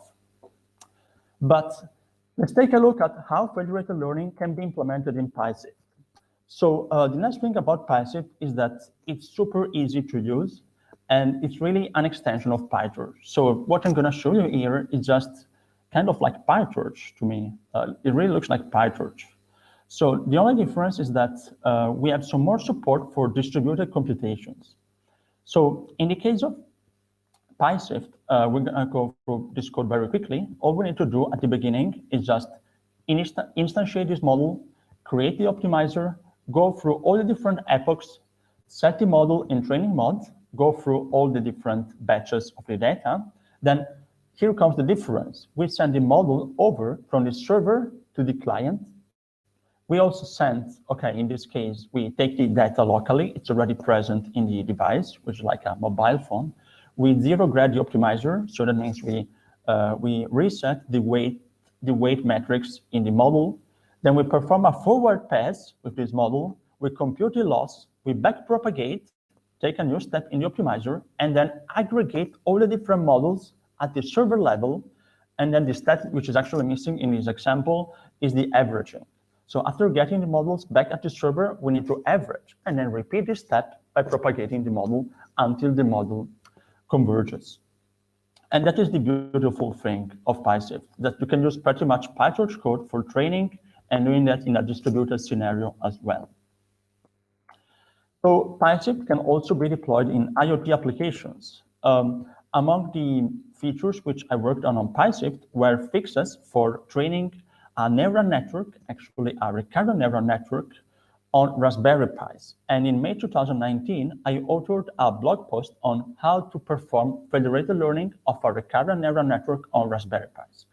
And I'm gonna drop you the link to this tutorial if you're interested in that. But really, this PyTorch framework is so flexible that the code which I showed you can just be run on Raspberry Pis as well, of course, taking into account the limited resources which they dispose of.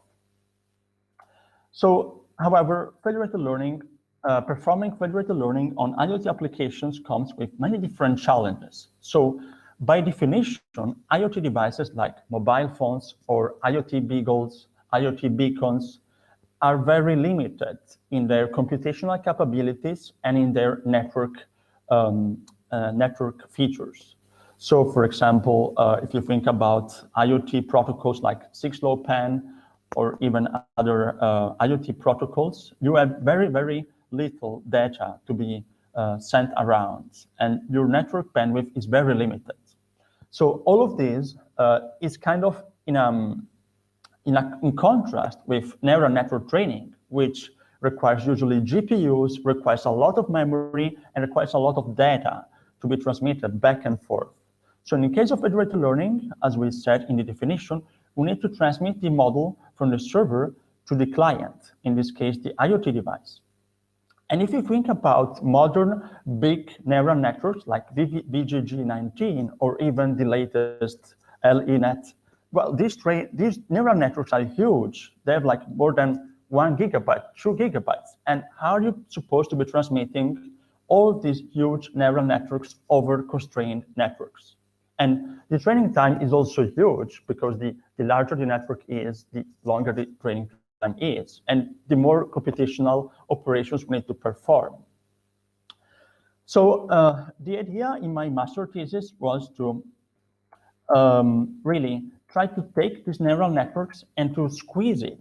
So instead of using 32-bit floats, what if we try to use less than 2 or 3 bits for each weight for every different floating point number, while still trying to maintain a high level accuracy of the model.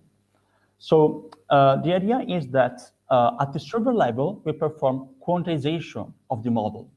Then we send the quantized model from the server to the client. At the client level, we perform training, updating of the model based on the local data. And once again, we also perform quantization. And by performing quantization, we are really able to really cut the data which is required to be transmitted over the network in order to better fit resource constrained devices. So, for example, if instead of using 42-bit floats, we use 2-bit floats, we are able to reduce the data transmitted like 16 times, which is a lot of data saving. And that was the original experiment I made in my thesis. I used this technique called alternating multi-bit quantization for recurrent neural networks, which is a technique published at ICLR 2018 from Chang Su et al. And I was able to show that a big neural network, which weighted like 376 megabytes, could be reduced up to 8.70 times in practice and 16 times in theory because of a lot of network overhead, segmentation, networking segments, and so on, and also the compression mechanism utilized in PySwift. So by using PySwift and by implementing quantization, I basically created this new technique called federated quantization, in which the network is shrinked up to 8.70 times. And this was the main result from my master thesis, on which I've also been working with my thesis supervisors ever since October 2019, when I graduated, and a journal publication with these results and even actually more expanded results leveraging other quantization techniques were compared. We are trying to really get this published in a journal publication. So this is just an idea of how PySwift can be used for research and which experimental results can be obtained. Can you hear me? So we are concluding the presentation now. Okay, Yeah. so please. Can I finish or? Yes, of course. I want just to remind you, 1 minute, please. 1 minute, yeah, thank you. So as a take-home message from this presentation, PySwift is a framework for distributed neural network training and research. It's integrated with PyTorch, Keras, and TensorFlow. It can be used for IoT applications and academic research or experimentation alike. If you are interested, here are some references. You are more than welcome to join the PySwift community. And if there are any questions, I will be very glad to answer them. Thank you for your attention. So thanks a lot, Daniele. I think we had some issues with the video streaming of your talk, and we are very sorry about that. Our colleagues are already looking at this issue, but I hope that who followed your presentation had at least a chance to follow your discussion. So I have checked. We don't due to these technical issues, we don't have technical questions for you. I wanted to ask you something. So I'm quite impressed about the level of your knowledge in this field. And my question is, did you already started to use this kind of technology in SIAG? So are you evaluating to use this kind of technology for a business work? I can hear really a lot of connection problems on the line, so I'm not sure if I completely understood the question because of this. I'm not sure if it's possible to type it or, but the question, what was the question? Sorry. The question was... It's really, I have a lot of, I can hear you really, really badly on my side. Okay, so I think, I'm trying to repeat the question. So the question is if you are already starting to use this technology at SIAG.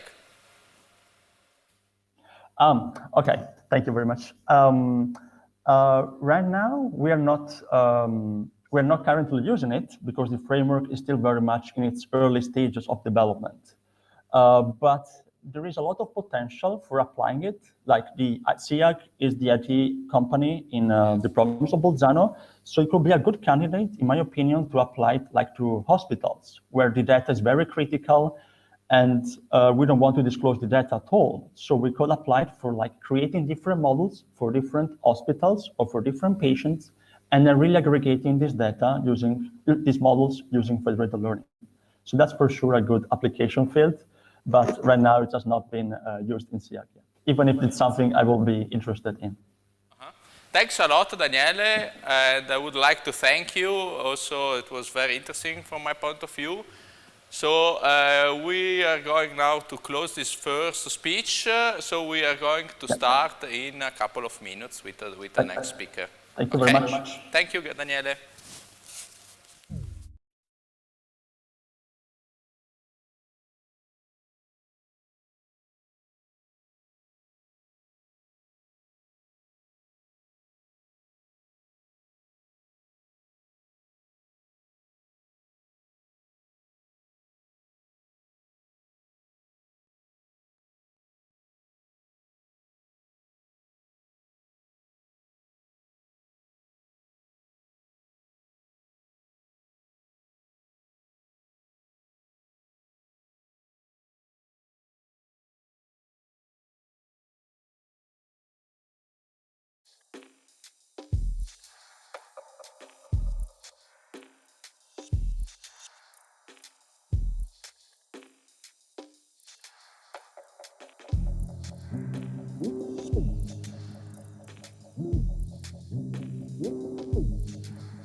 Oh. Can I start? Okay. So, second talk. I hope that we solved the technical issues that we have, or probably we are still solving.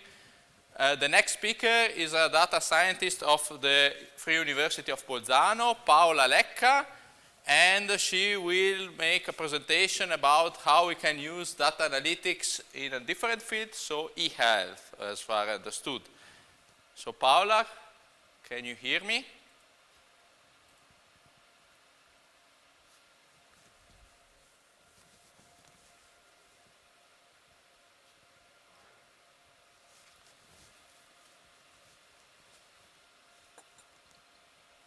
Still a moment.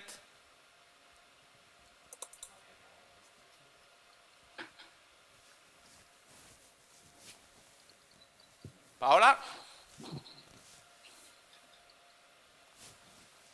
Hello? I can see you, can see your presentation. Okay. Ah, okay. So, okay, yes. I hope that you can could hear my introduction, so the floor is yours. Thank you so much. Good afternoon to everybody. I'm going to present a software for the comparative analysis of biological networks. Let me introduce very briefly the problem. The software has been developed within a project whose aim was the analysis of genome of patients affected by chronic myeloid leukemia. And the project had two principal aims. The first was identifying the gene features and the gene interactions associated with the onset of this pathology, and the second aim was detecting the genomic alteration due to the effect of the new experimental therapy against this disease. Chronic myeloid leukemia is caused by the translocation of the two long arms of two chromosomes, chromosome 9 and chromosome 22, and the effect of this translocation is the formation of a fusion gene that is known as BCR-ABL1, that is altering the functioning of many important cellular processes like growing of the cell, differentiation, and the aberrant gene is also affecting other important pathways that are crucial to, for example,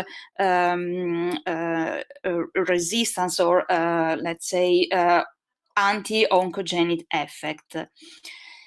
But the organism has also some endogenous fighter against this aberration, that is this protein tyrosine phosphatase receptor type gamma, that is a protein that has an anti-tumoral effect.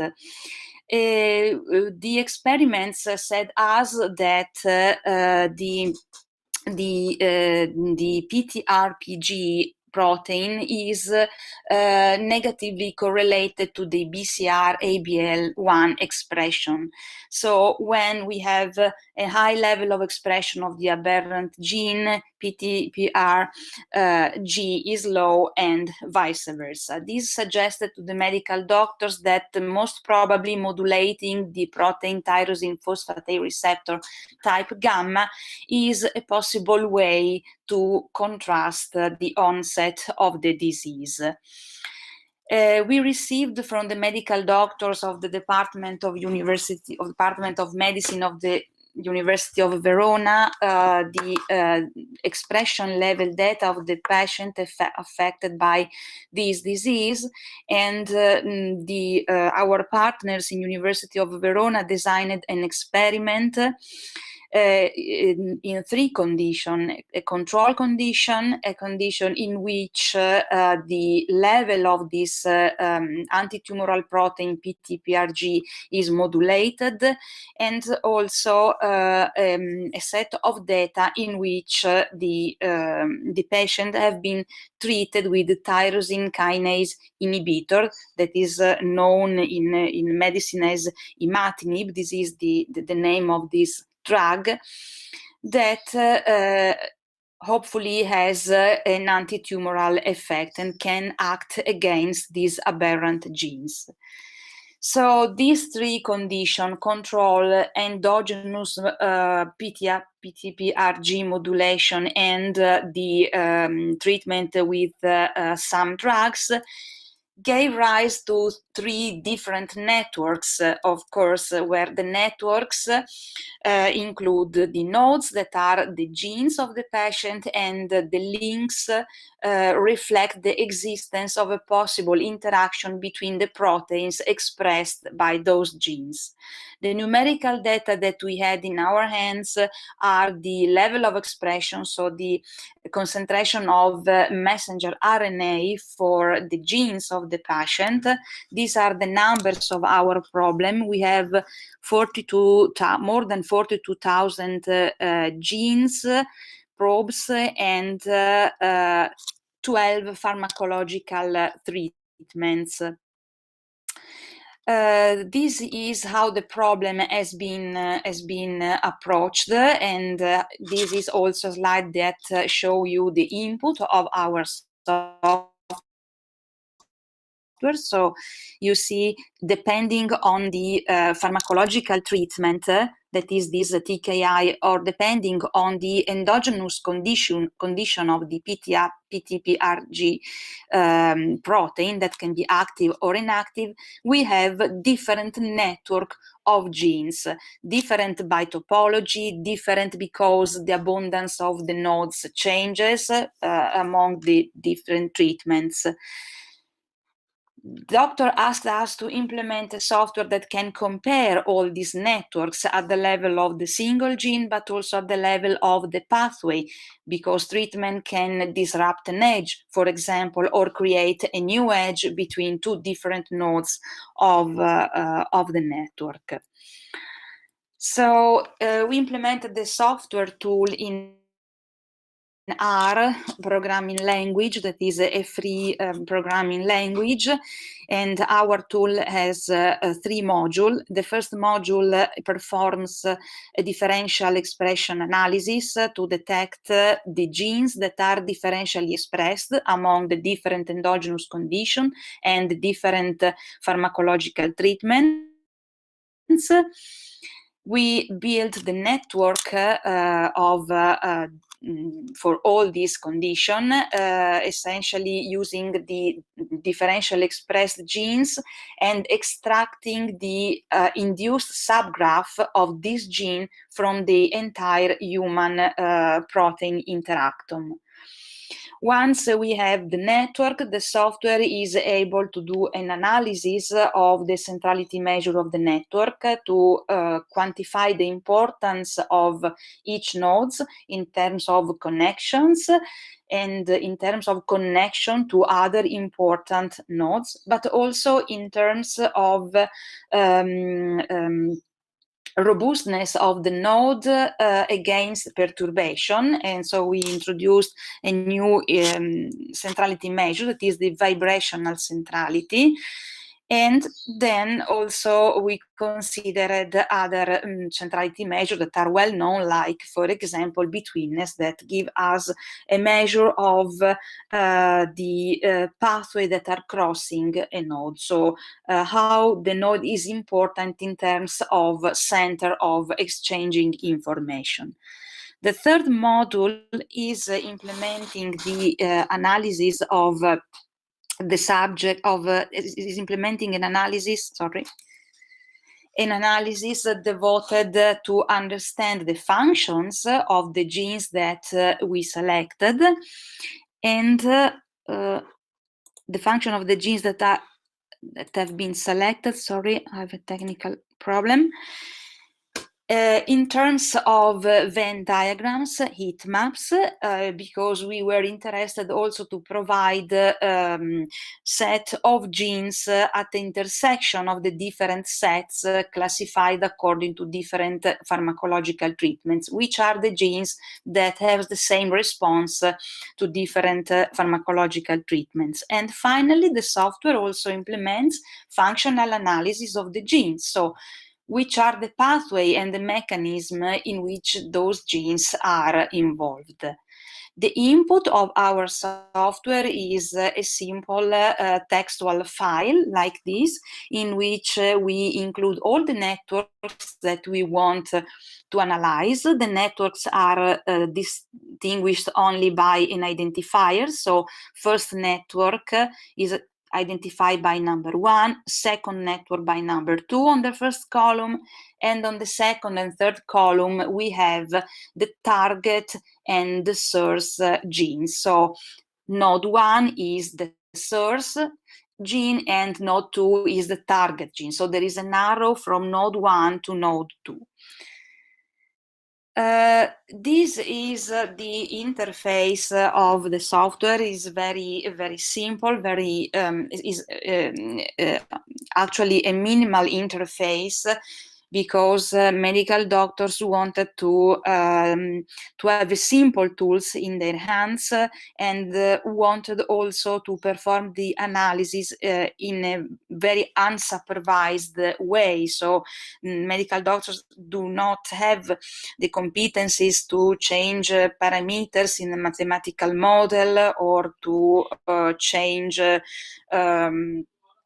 change something in the implementation of centrality measure calculation. So we provide this simple interface in which they simply have to upload their input file, and then they select the analysis that they want to do. For example, centrality analysis, or they want simply to understand set of genes that are differentially expressed and that are responding in different ways to the treatments, or simply they want to do functional analysis. So from network to network, all these parameters change. So, for example, if I treat a network with a pharmacological therapy, the centrality measure of the network are different, are supposed to be different if the drug is efficient from the control network in which the patient is not treated, or, for example, the patient is in a healthy condition. Also, the genes respond differently to different type of pharmacological treatment. So this is the reason why we have provided the medical doctor with these three buttons here: centrality, genes, and function. Then medical doctor can select how the result of the software of the analysis can be shown. They can decide to visualize the result in plots or in table. Here I put you an example of the tables in which you can see the for each node, for example, of a network, all the centrality measure that we have calculated. The software is called CNA, Comparative Network Analyzer, and the graphical user interface, always in our language, has been implemented with the library Shiny. Here I want to show you which kind of result we can obtain from this software. So the software is able to calculate and display Venn diagrams for more than 3 sets of experimental conditions. This was a bit challenging because, as far as I know, yes? Sorry, I have to say that we are going a little bit around, out of time, and we have also, I think, issues with your presentation because I'm concluding. Just only showing you the type of the output of the software. So heat map, for example, to distinguish a set of genes among different type of treatments. These are very useful and very used by the medical doctor. And finally, the software also output functional analysis. So the biological mechanism in which the genes that are differentially expressed are implied. So this is important to understand if these genes are implied in apoptosis or in immune system mechanisms. And these are the type of plots. So here my conclusion: CNA is a software tool entirely implemented in R, as a minimal interface, simple to use. It is completely unsupervised and return the results as in the most common traditional way in which the medical doctors are used to explore their data. Okay. Thank you a lot, Paola, for this fascinating presentation, I have to say, because this application feed is always fascinating from my point of view. We have time just for one quick question coming from the participants.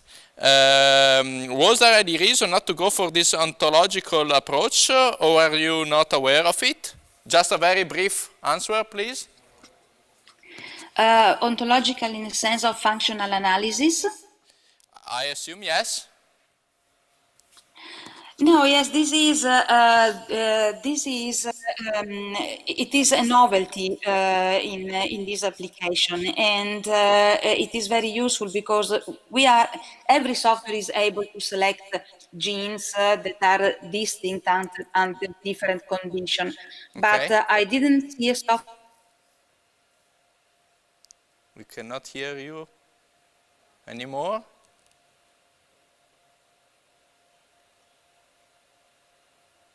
I think we lost our speaker. Is she here, or shall we conclude? Better.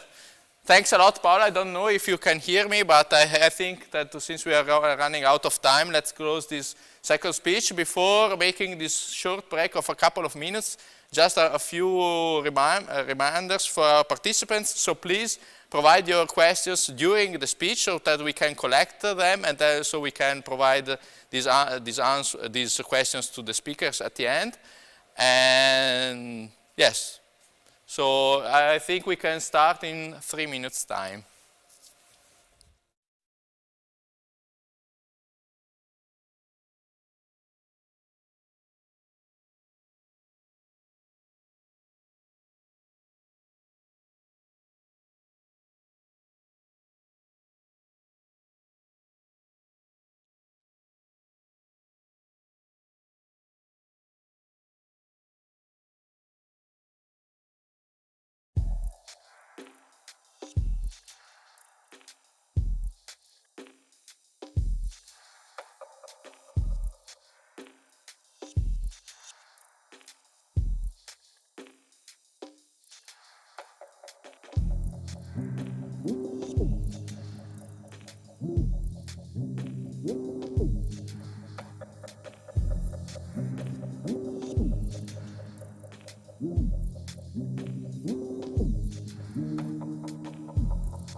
Okay, so let's start with the next speaker.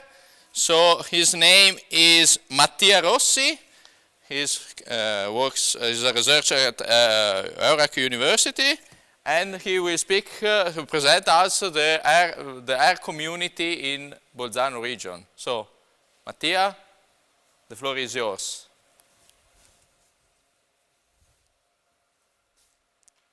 Mattia, can you hear me?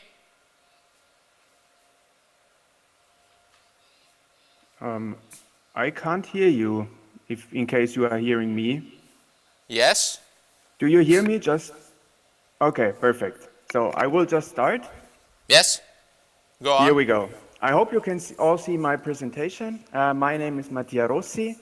I'm working at the Institute for Earth Observation at URAC Research. And together with some colleagues, both at URAC and also at the University of Bolzano, around about 1.5 years ago, we started a community group of our users in the middle of the Alps, we called it. And if you want, you can always connect with us through our web platform I put on the right-hand side. And yeah, what I want to tell you today is what the motivation was and how we organized ourselves in an R-based community, users community. So what we have as a motivation in general is to interpret data in the right way and to give the people the useful tools at the hand to do so. So from this graphic, you see that there are various steps in data science that are always the same. So from the import up to the communication of your results. And the main data analysis goal is basically to understand the data you're working with. But what you need for that, a main necessity, is to really understand the data actually. And therefore you need some basic programming skills. And we all know that there are multiple programming languages, like the toolset for data analysis can be Python, R, Julia, Ruby, Java, C++, and whatsoever. So what we decided is to go for the R language. Why did we do that? So as all the languages, there are positive parts as well as disadvantages for a language. I think the most important part is the open source policy, as well as all the environment around it and the IDE that can be used to use that data. Also, there is on the other hand side, there is a steep learning curve, and it's also quite slow sometimes. So with all these positive and negatives in mind, I want to stress the point that there is a large community growing around R at the moment. So during the last year, we basically we developed our community and tried to touch as many different topics as possible. And just to give you a brief overview over what could be interesting topics for that, this is, for instance, the data import, the data retrieval, the data tidying, and on the right-hand side, you see all packages and software packages that are useful to do this kind of task. At the same time, also the data conversion, the data visualization, communication. So as you see, this is all the framework I showed you before is all present in R. So you can do all the steps within this one language. And on the other hand side, there are more complex workarounds, like the tools for programming, tools for interfacing with the platform, like for instance Python or C++ or Spark. You can do spatial analysis. You can even develop your own web application or software, and you can go towards more, let's say, complex frameworks like for machine and deep learning technologies. But as you already see here, there is a lot of stuff going on, but at the same time, this can be a pretty big problem, because if you put all of that together, as you see, this person's then a bit representative for what you can feel at the very beginning when you are confronted with the programming language, that you feel really dizzy because there is so much stuff that you can work with. And that's where we plan to come into play, right? So to give a guideline, to give some information, to provide some training, to give a coding environment, to really exploit all of these possibilities. So our mission is basically fivefold. The first most important part is to really build an R community.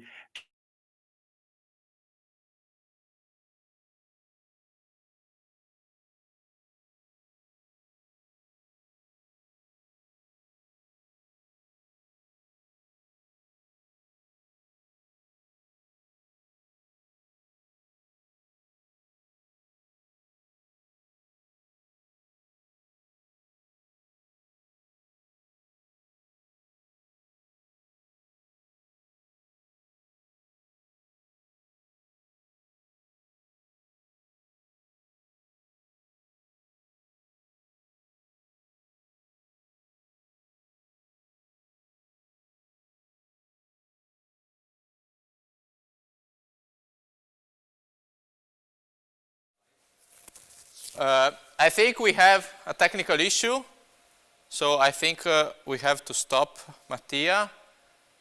And so we make a break, and we will say you when we are going to proceed with the presentation. Sorry for that.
Mattia, can you hear me?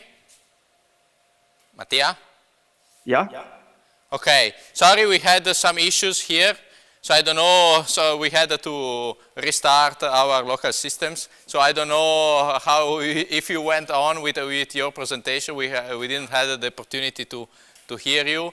Unfortunately, I did the whole presentation now, basically, but I also had somebody else on my ear, so somebody else was talking while I was talking. It was a bit sorry for difficult. that. We had to restart the system because we had everything stopped here. So we are very sorry about that. We have still a couple of minutes. So maybe now that everything works fine, I would ask you, so my suggestion would to use all the time until 3 o'clock. So we have 6 minutes, about more or less. So now that everything works fine again, can you please share with us the last slides, because we didn't have the chance to hear them. In short, I think we were at when you started to introduce the R community, why the advantages and disadvantages of R. But maybe you can just summarize in a couple of minutes what is the experience that you have made during this year with R, and above all the sense of community with other researchers at local level. This would be nice just to conclude this presentation. Thank you. Okay, perfect. So I shared now my screen. As I see, it is not shared for you, right? Yeah, no, we So don't I will see. just, Please okay, share. so then I will just, okay, now you see something, I Yes, think. we see. So maybe, Okay. yes, exactly. Lessons learned would be the perfect slide just to comment and to finish. So very Okay, sorry, for the but rest, yeah. please. Yeah, maybe just as a general information, everybody that has not been able to follow now can always go on the website and contact us on what we are doing and see what we have done. Unfortunately, you were not able to hear all of it, but I will summarize the lessons learned from our community. So we saw that we had quite some potential, especially from different researchers, because there are more R users in Bolzano that we thought at the very beginning, and they are very diverse. So you have the users that are more involved in medical studies, then you have more in spatial studies, etc. So it was very useful to really combine all of these researches. At the same time, the open coding was very appreciated. We had a lot of outcome with little effort because we were sticking together, right, and developing new ideas. The panel was pretty good, so new project and collaboration evolved from here.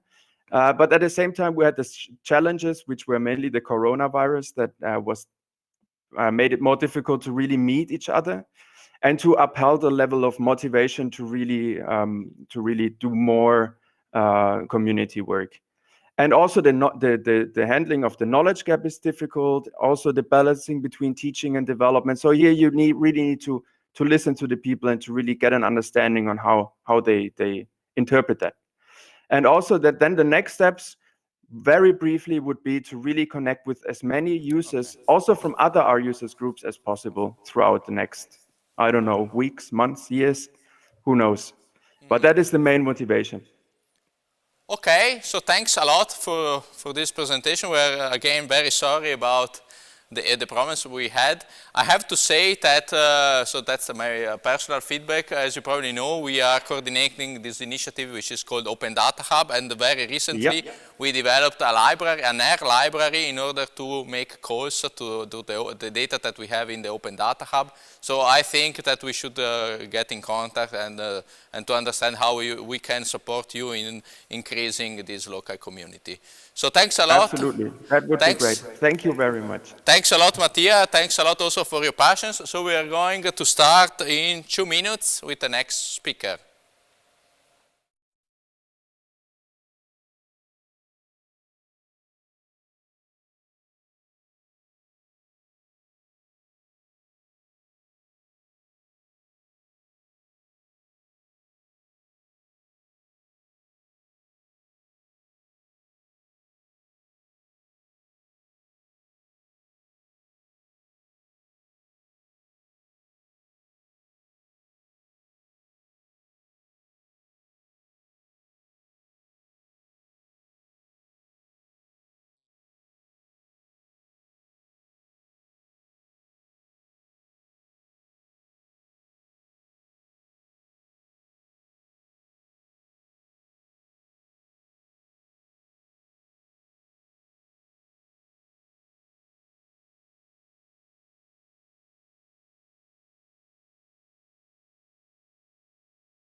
Okay, so let's go on.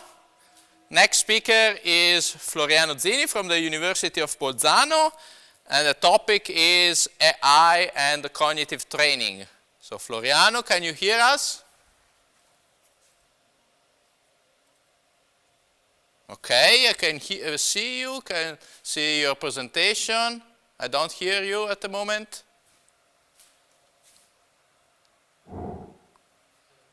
Floriano? You are mute. Can you hear me? Yes. Okay. So please, the floor is yours. Good morning. Good morning to everyone. My name is Floriano Zini. I am a researcher at the Faculty of Computer Science of the Free University of Bolzano. And in particular, I work for Smart Data Factory, that is the laboratory for technology transfer of our faculty. And the laboratory is located at the Neutech Park. The work I'm going to present today is a joint work with Professor Mauro Gaspari from University of Bologna. And the topic is cognitive rehabilitation using computers. So cognitive training using computerized rehabilitation. This platform for rehabilitation is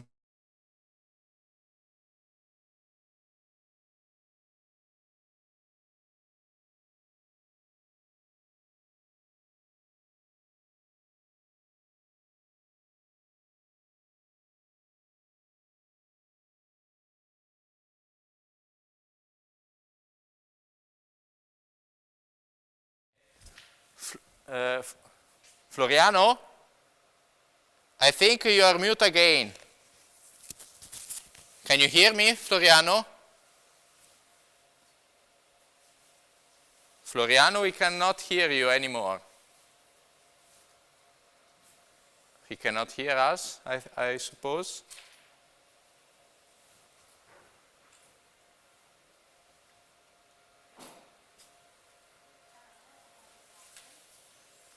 We don't hear the speaker now.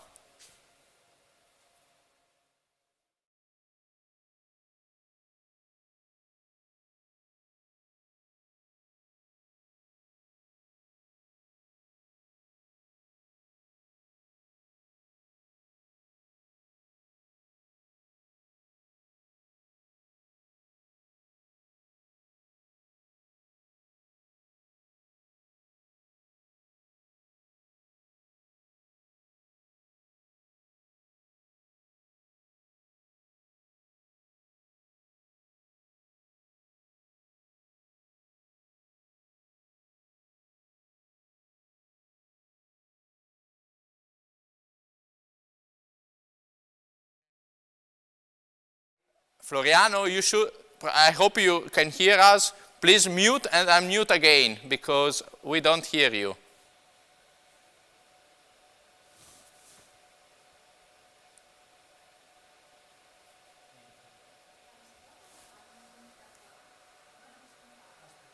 No, can't you set?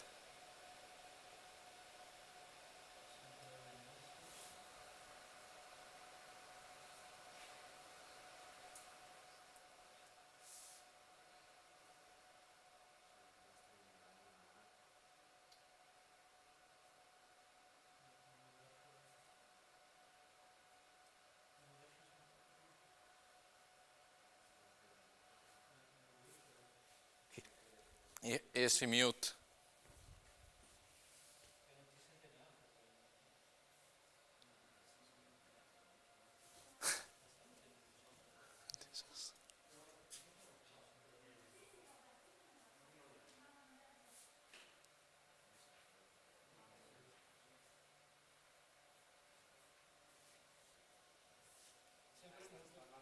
I don't know what to do. I'm not online. Or yes?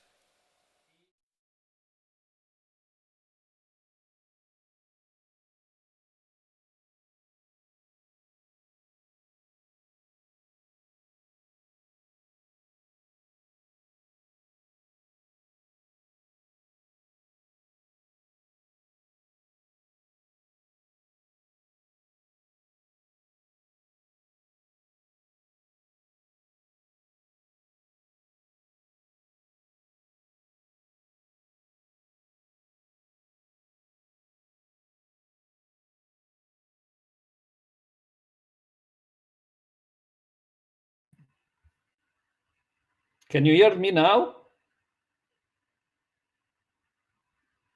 Sorry, I cannot hear you. Now my microphone is open. Me? Can you hear me? I think that you can hear me. Now we can hear you. So please keep this configuration up to the end. Just thumb up if you hear me. Yes. Okay, thank you. So go on, please. I was telling that our system supports the rehabilitation process for the rehabilitation teams, so for doctors and also for the patients. The doctor can set up exercises for the patient, and the patient can execute them remotely at the hospital or at home. Okay, it's a web architecture, so it's a classical architecture, web-based architecture, in which we have a server side when we have some open source or free software components. We have the application, so that application runs on Tomcat, and there are services for the operators and for the patients, and then the user can see the interface using a common browser. Exercises. There are exercises for attentions, memory, executive functions, many different versions of these exercises. And okay, at the end of the exercise, the patient can get feedback about the result of the exercise. And here, for example, you can see some examples of exercises for attention, exercises for selective attention, alternating attention, divided attentions, exercises for memory, and also exercises for executive functions. In this case, we see here some planning exercises where the patient has to do some tasks. For example, here in this last part of the figure, it's a weekend in Rome, so the patient should try to plan a weekend in Rome doing some tasks, and okay, and this is a training for the executive function of the patient. In order to implement the planning exercises, we have used an open source Java toolkit for planning called PDD-Alf4j. It's a Java-based toolkit, and we use this toolkit in order to implement a scenario generator. So we generate a huge number of solvable exercises, solvable planning exercises. And another component that we develop with this toolkit is a game engine to verify after any action executed by the patient if a plan to solve the scenario still exists. So we use we use AI planning in order to verify if there is a solution for the planning problem for the patients. Okay. We have done some preliminary assessment of the efficacy of our system, and okay, I don't go into the details. There are the slides because it's a bit long to explain. But the message that I can give to you is that we had some evidence, statistical evidence that the training doing our system have a positive effects on patients suffering from multiple sclerosis. Okay, this is a comparison with other tools for cognitive rehabilitations, and on the left side you see some features we have identified for patients for these tools, and on the right side you see which systems have or don't have these features. Another important aspect that we embedded in our system is a way for automatic variation of exercise difficulty. Many of the current system have this automatic exercise variation, but it's not personalized to the patients. So it used the predefined rules, and for example, the exercise parameters are changing using a fixed policies, which is the same for all the subjects, for all the patients. We developed a module based using reinforcement learning in order to personalize the policies to the single patients or to a category of patients. And just to be quick, the performance that the patients have in the exercises is used as a reward for our system in order to learn how to modify the difficulty of the patients, or the difficulty of the exercise, sorry. We have done a preliminary assessment of this mechanism, and we obtained that using this reinforcement learning-based method to change the difficulty of the exercises, we achieve a better rehabilitation exercise than using a traditional method for exercise variations. So to conclude, we have a tool designed for the cognitive rehabilitation of multiple sclerosis, and that we have designed in tight cooperation with clinical experts. It has some interesting features. It's integrated with the cognitive rehabilitation projects. It allows to train different cognitive domains: attention, memory, executive functions. It embeds some modules using artificial intelligence to drive the planning exercises and to adapt automatically the exercise difficulty. Of course, we need to do further experimentation of our system and to make it more robust, because now it's a prototype.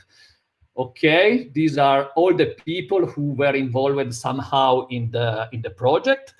I thank them very much. And also thank you for your attention. This is our contacts. This is the website of our system. This is my contact and the contact of Smart Data Factory that is here in the top right corner of the black monolith. Thank you very much. Okay, so thanks a lot to Floriano. This is always very nice to see how digital technologies also can help in this domain, because I think it's one of the domains in which we have to work. So as far as so we didn't get any particular questions from the audience, but I would like to take the little time that we still have in order to maybe to make a question. So how much time are you working at the Smart Data Factory about these topics? So it's quite recent, so the decision to investigate in the usage of this kind of AI technologies for this domain. So it's something new, or is already some time so that you are working on that?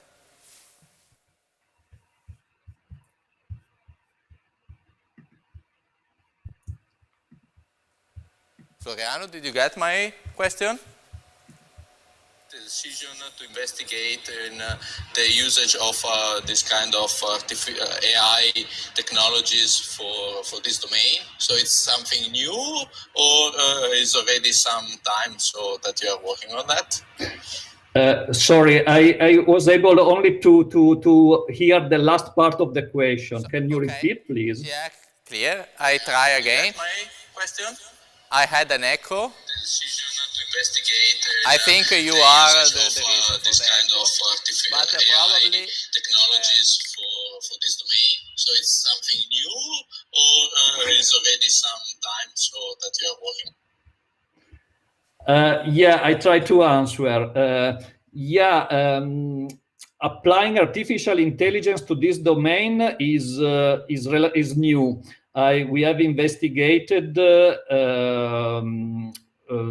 other systems doing that, that do cognitive rehabilitation, but we haven't found other systems that use, for example, automatic variation of exercise difficulty using some artificial intelligence techniques.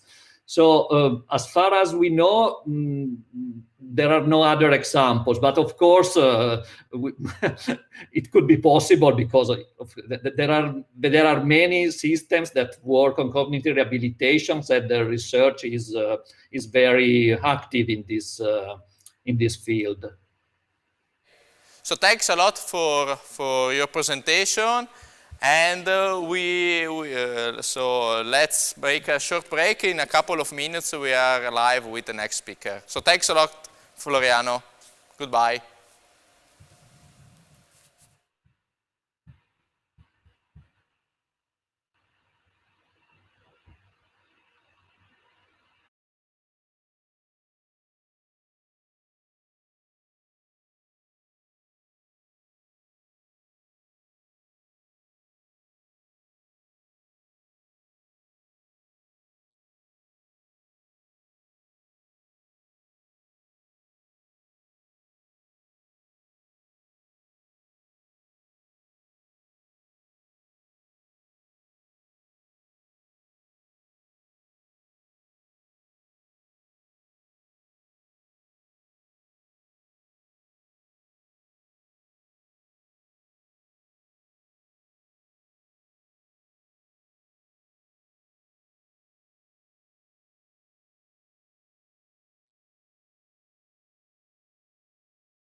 Okay, so I think we can start again. So next speaker is going to be Dietmar Siegele from Fraunhofer, Italy, and the topic will be agent-based modeling and nice topic. So how we can use this technology for fighting COVID-19. I see already I see your presentation. Can you hear me? Dietmar? Are online?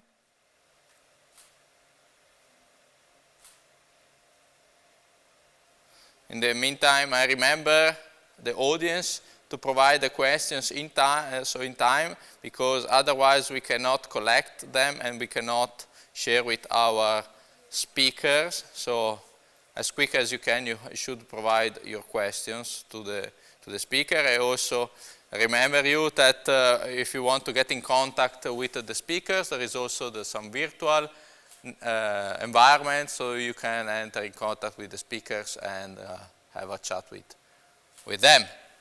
So I hope that in the meantime we have created a connection with Dietmar. I saw him. I cannot see the presentation. In the meantime, I remember the audience to provide the questions in time, because otherwise we cannot collect them and we cannot share with our speakers. So as quick as you can. I hear myself in your out. I can give you. I'm not sure if I can start. I think there are quite some technical issues right now. I can only see. Okay, now I can see my presentation. That's perfect. So I can start. So I hope we will not be longer into. We will not be longer interrupted by technical problems. Okay, so let's start. So what I'm going to talk with you today is about the topic how open source software can be a solution to fight against this COVID-19 pandemic.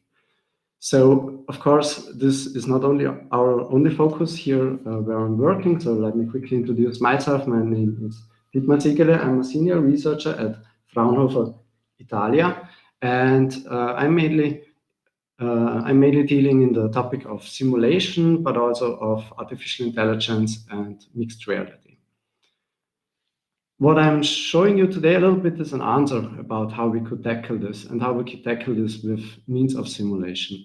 So I'm going to present you agent-based modeling, and this will be the motivation. I will also talk a little bit with you about the theory behind it and about open source usage. So what have we done with open source, not correlated to COVID, but other people have used the same software that we are using to do some studies correlated with COVID.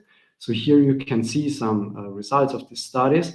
Don't look exactly on the numbers. They are correlated more to South Korea than to Italy. But you can see how it behaves if people are tolerant against some certain measures that are applied, for example, by a province or by a region. So how can we do this? We can simulate each of the people that are in such a region, and we can see if the people are going to work or not, or going to school or not, and if they are potentially spreading the virus more far than it would be necessary. We use this multi-agent modeling in a different context. So we wanted to see how we can improve food logistic processes. So imagine South Tyrol. Unfortunately, a lot of you are not here right now, and also we are in the home office, but we have here a lot of apples. And these apples, or the organization of this apple, is mostly done in so-called Obstgenossenschaften. And during the harvesting, the farmer is going to such an Obstgenossenschaft, is taking some empty boxes, so these big green empty boxes you have for sure seen already in South Tyrol, and he's taking them to the field where harvesters are collecting the apples. The full apple boxes are then brought back to the Obstgenossenschaft, and this, of course, needs a lot of energy. So the farmer has a truck, the farmer is going sometimes there with full boxes, sometimes with empty boxes, sometimes even without boxes, and there is a lot of potential that we could improve. The second part of this concept is then the warehouse itself. So this Obstgenossenschaften, they have cold storage rooms, the farmers can, during the harvest time, bring their apples there, forklifts bring them then to the cold storage rooms. Within the year, during the year, also the apples are, of course, then sorted, they are washed, they are brought into the logistic, and they are commissioned to the markets. So all these principles we can modulate with multi-agent modelings, and we can improve and try to improve this logistics. What is the theory behind such models? So let me quickly talk first about what are, or how we can separate models or model simulations or simulating itself in three categorization. So we have on one side discrete events. So you can imagine like a traffic lamp, and if a traffic lamp switches to red, you start to initialize a process that takes a certain time. But between these times, nothing happens in the simulation. Then we have this agent-based approach that I'm talking about in the next slide a little bit more in detail. And we can also have system dynamics, which are mainly used in physical approaches, so where we have, for example, differential equations. And these agent-based modelings, they have a specific behavior. So if you start such a simulation and you start same simulation again, you will see that the results will differ. Why is that the case? Because we have also stochastic approaches for such agents. So we do not know how an agent behaves already in advance. And this leads to the phenomenon that we have to do a lot of simulations based on the same model to get feasible results and to get also an uncertainty of these results. So how we do build now such a simulation? And let's go back to our farmer example. So we have a farm, we have several fields there, so we can describe this as an environment. And these fields are separated and they are assigned to a specific farmer. We have then also topology. In our case, we would define the streets as topology. And on this topology, so-called agents can move. So in our case, the agent would be, for example, the farmer or the truck. And these agents cannot move on the topology. They can, for example, go to the warehouse, but they can also consider and take into consideration other agents that are nearby, that are on the topology, that they have to consider, for example, they have to avoid them. The agent itself needs now to know what to do. So what is the next step for the agent? How can he know? And this is called decision making. And the most simplest way to do a decision making is to implement a reflex. So what is a reflex? Same as we use in daily language. So a farmer is, for example, going into an apple field and collecting apples and wants to port them to the warehouse. What happens now if the warehouse is closed? This reflex approach is not working, of course. So he would wait before closed doors of the warehouse. And that's the reason why also we have the possibility to approach learning approaches. And this is mainly something that actual research is dealing with. So we could apply machine learning that an agent is not forced to wait before the warehouse. The same was, of course, applied now by this research group that I just showed you before this video for this COVID. So we have an individual, and this individual can have different activities, and in a region can be different policies. And leading all this together and starting the simulations, which are, of course, quite complex and also quite computational intensive, we can then see how for example, the number of patients in the hospitals is increasing or decreasing, hopefully again.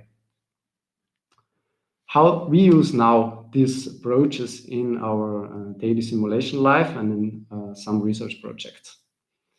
So let's come back to my example, to this Obstgenossenschaft. By the way, this is a fictive Obstgenossenschaft, so it was not a real example. We just chosen one random area to do this.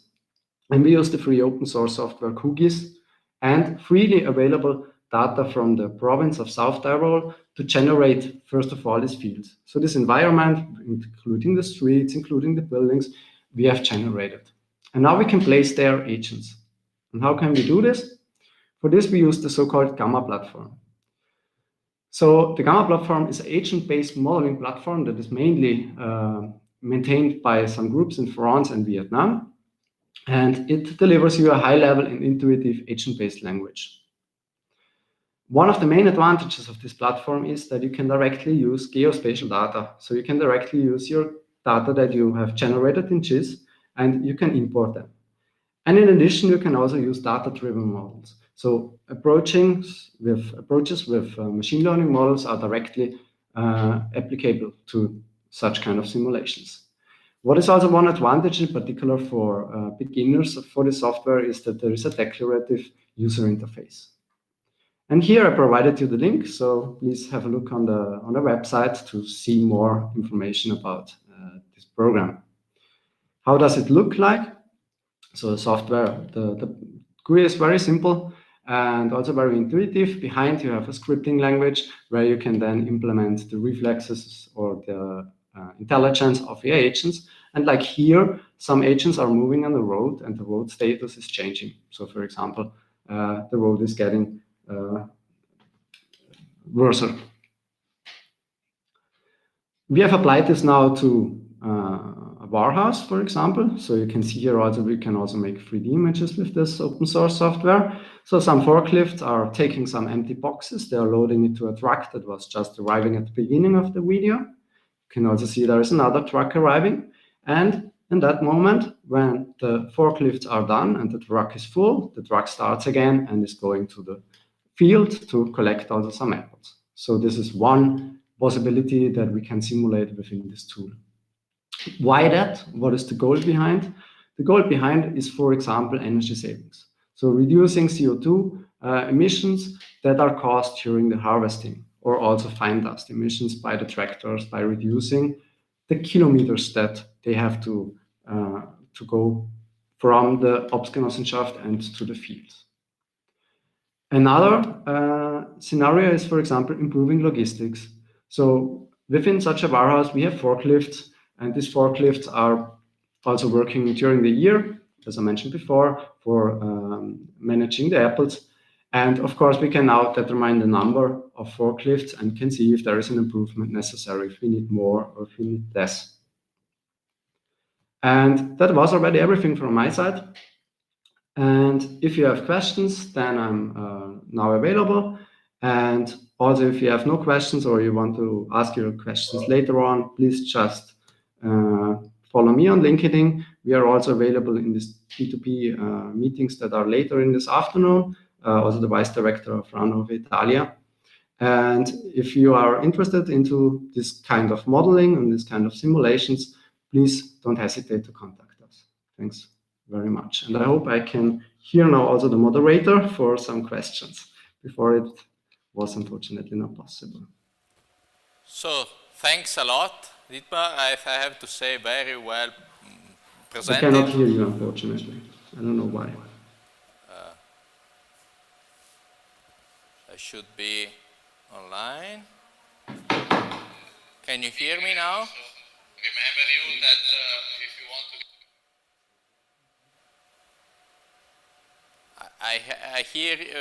I hear myself when you switch on the audio.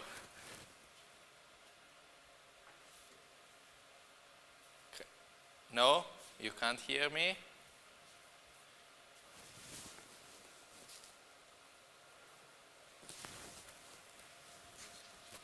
I try to see my support team.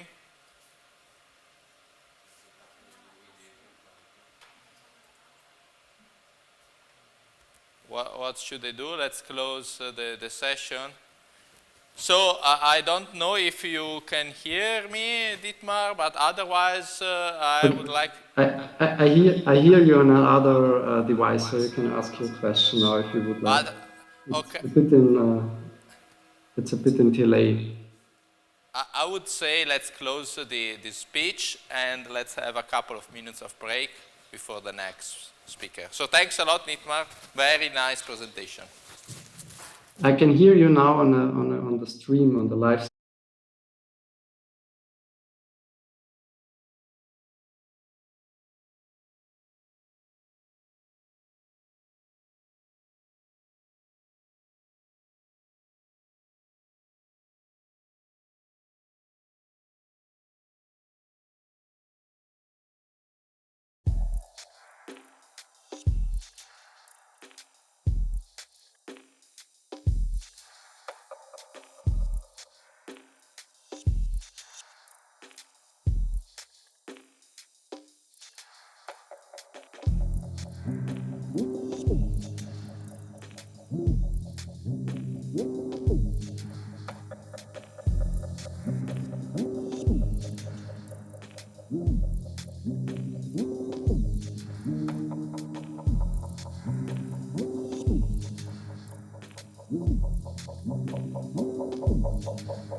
Okay, so let's start again with the next speaker. As you can see here, now I wear the mask because the next speaker is here on stage. So Gary Scanderi from the University of Verona. Nice topic about improvement of time series models. So it looks very interesting. So Gary, thanks a lot to be here. And thank you. The floor is yours.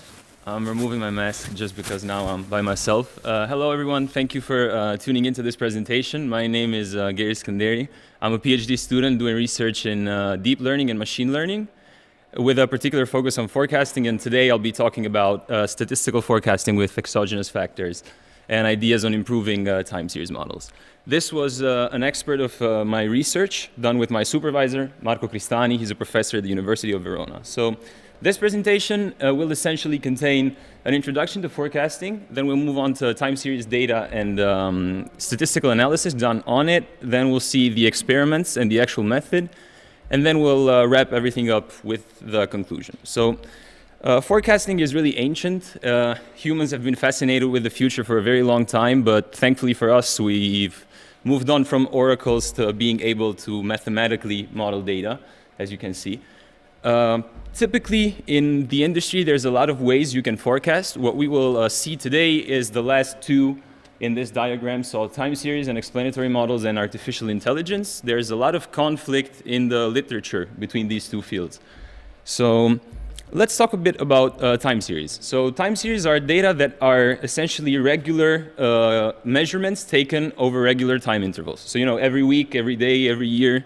They can be univariate, which is one feature. They have one feature, or multivariate, so they have multiple features. And in this presentation, we will see how to harness the power of multivariate data in an era where data is actually everywhere. Concretely, the data from the experiment is fashion data. So it was provided from a very big Italian fast fashion company with multiple features. And in the experiments, we will focus on stores in 3 major cities in Italy. So in Milan, in Turin, and in Rome. You can see here some data from Milan, from 2 shops inside a mall. Here's the data from Turin with 5 shops. 4 of them are in a mall and 1 on the street. And here's the data from Rome. So where do we go from here? What we want to do is we want to use exogenous, which by the way means external. Exogenous is something that is external, data to pose a multivariate problem. Before we do that, we need to see if we can actually have this data and perform some statistical analysis on it. What we've done concretely is look at the day of the week and the sales, the seasons or the period of the year and the sales, and the weather, which is pretty interesting in my opinion. So looking at this chart here for the sales in the days of the week, you can see that every value above 300 for daily sales either has a 4, 5, or 6 value in the chart, which corresponds to Friday, Saturday, Sunday. And this makes sense, right? You know, in the weekend, people tend to feel more free, they buy more stuff. And we've proven with a statistical test, with the chi-square test, that this holds, but we will not look into that in this talk. So a very similar approach visually is with the sales in the seasons, or the months, if you prefer to call them so. You can see in this chart highlighted in the boxes that some months like July and January always tend to have more sales, which does make sense because obviously there's holiday seasons and we have sales for holidays and we have, you know, festivities and we tend to buy more stuff.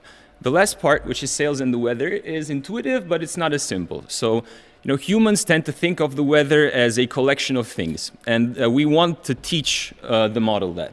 So we don't typically say, oh, today the humidity is at 62%, so I'm not going out. We just say, oh, today is rainy or it's not rainy, and that's what we've done for this model as well.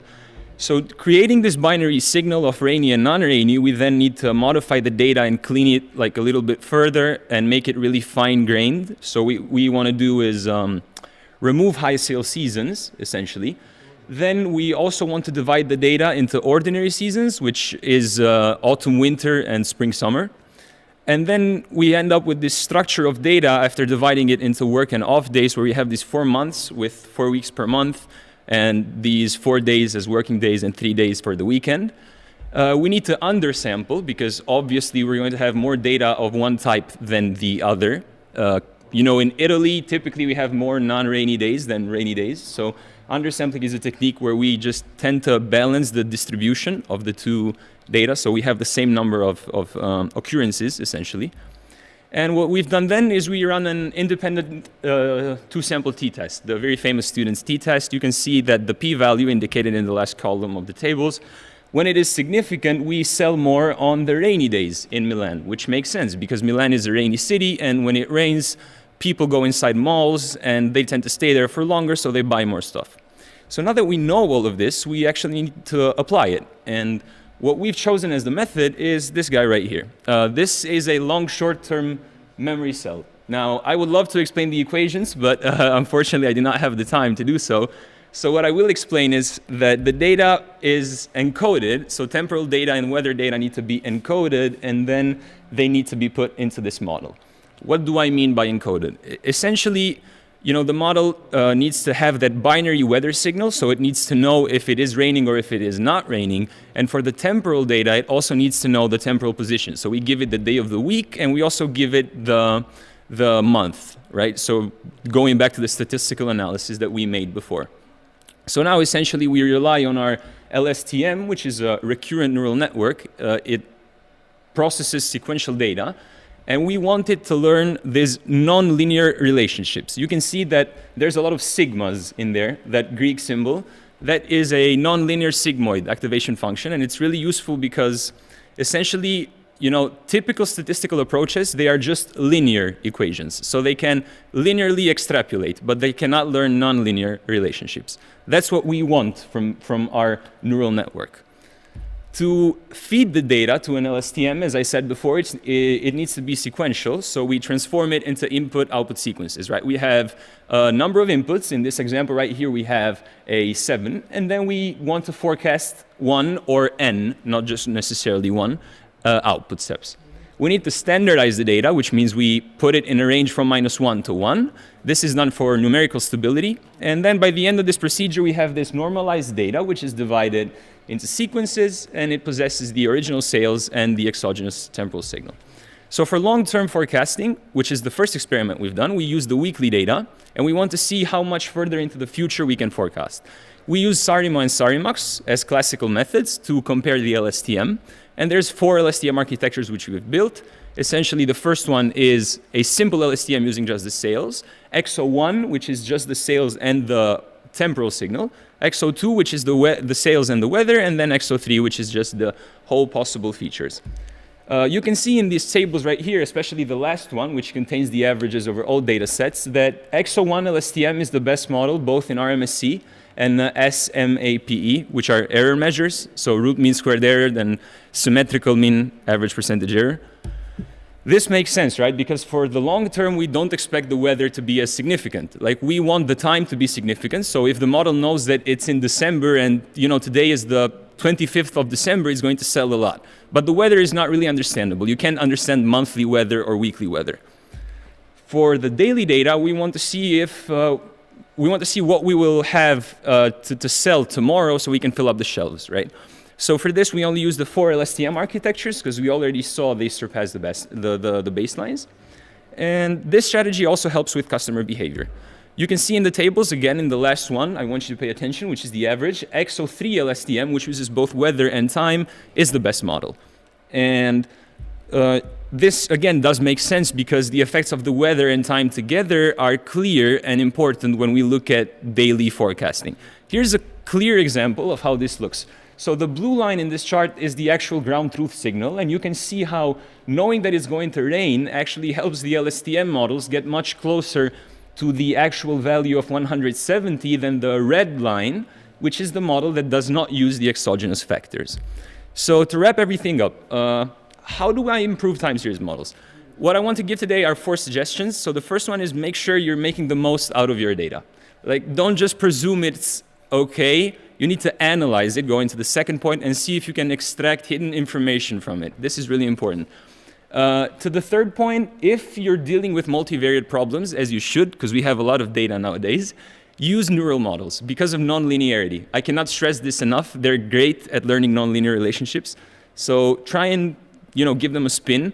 And speaking of trying, don't be afraid of trying new things, right? Just don't be afraid of doing that. It's really important. And here's some future work you can focus on in case. And please, you can find the code in my GitHub. If you want to contact both me and Professor Cristani, you can do that. We would love to hear your thoughts. I would also love to thank you for following this presentation. And yeah. Okay, so thanks a lot. I think, so I'm looking at the audience, but the audience here. Yeah, no audience. But let me check, because I think we got a question from the audience. So the question is, how long did it take to train the model, and how accurate it is? Well, the accuracy you... Yes, so I will go back to the weekly case, because this is where the data is most complicated. You can see the last table shows root mean squared error and symmetrical mean absolute percentage error, which is can be accuracy. Training does not take a lot. Recurrent neural networks are not computationally heavy if you possess a good GPU. So on a CPU, on a normal computer, they would take, probably this model took 5 hours. On a GPU, it takes less than 1 hour. The accuracy, you can see that for the weekly case, it drops down below 10%, the error on the test set, which is, obviously, it's pretty good. We would like that. Okay. And maybe I would like to make an additional question. Sure. We have a few time. So how is the model sensitive to the quality of the data? So if you have better data quality, okay. So how this is affected on the results of the forecast? That is a very good question. So essentially for this approach, this is really data-driven, which is why I said that you need to make sure that you analyze your data beforehand. So the temporal aspect is really encoded inside the data. So if you do a good analysis, you should know which days of the week you sell more, and that makes sense to you because obviously you should know your data, which in the first place comes with good data quality. Like if you don't have a lot of null values, if you don't have a lot of missing data, that is important beforehand. On the other side, you need to make sure that obviously the data you're adding, so the exogenous factors like the weather here, for example, it needs to have a good quality. If it doesn't, you need to make sure to make it have a good quality. Like concretely for this experiment, the data was actually daily, and we had a lot of cases where it had missing values, it had weird measurements. So like a couple of days you would see 25 degrees on average and then 0 degrees. So then you would use various techniques, outlier removal, substituting null values with mean or max or average, or techniques that are used for data preprocessing. Okay. So just to underline that the data quality is at the basis of... Data quality is always at the basis, always. So, okay, thanks a lot. And I would say let's close here the speech. Thanks a lot for coming here. Thank you. We will start in 1 minute or less. Thanks a lot. Thank you.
Okay, I think we are back online. So let's move on with the next speaker, Marco Balestri, Engineering Group. Thank you for attending this speech. Today, I would like to talk to you about how we can boost data visualizations with modern technologies, such as Python, and with a particular focus on how this technology has been embedded in a full business intelligence suite, such as Knowledge.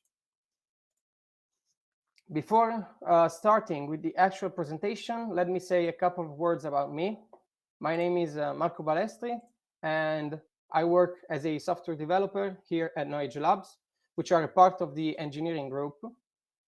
Here you can find my references, and of course, feel free to contact me if you have any questions or any doubt. Okay, so here we are. First of all, let me give you a bit of context and explain what is Knowledge, what does it do, and what are its goals and its features. So Knowledge is an open source business intelligence suite that provides advanced tools for analytics and visualizations. It allows users to retrieve data from multiple data sources and to combine many analytical capabilities inside one single software. The suite is accessible via a browser or via mobile devices, and all the analysis that users make with Knowledge can be easily integrated into external web pages.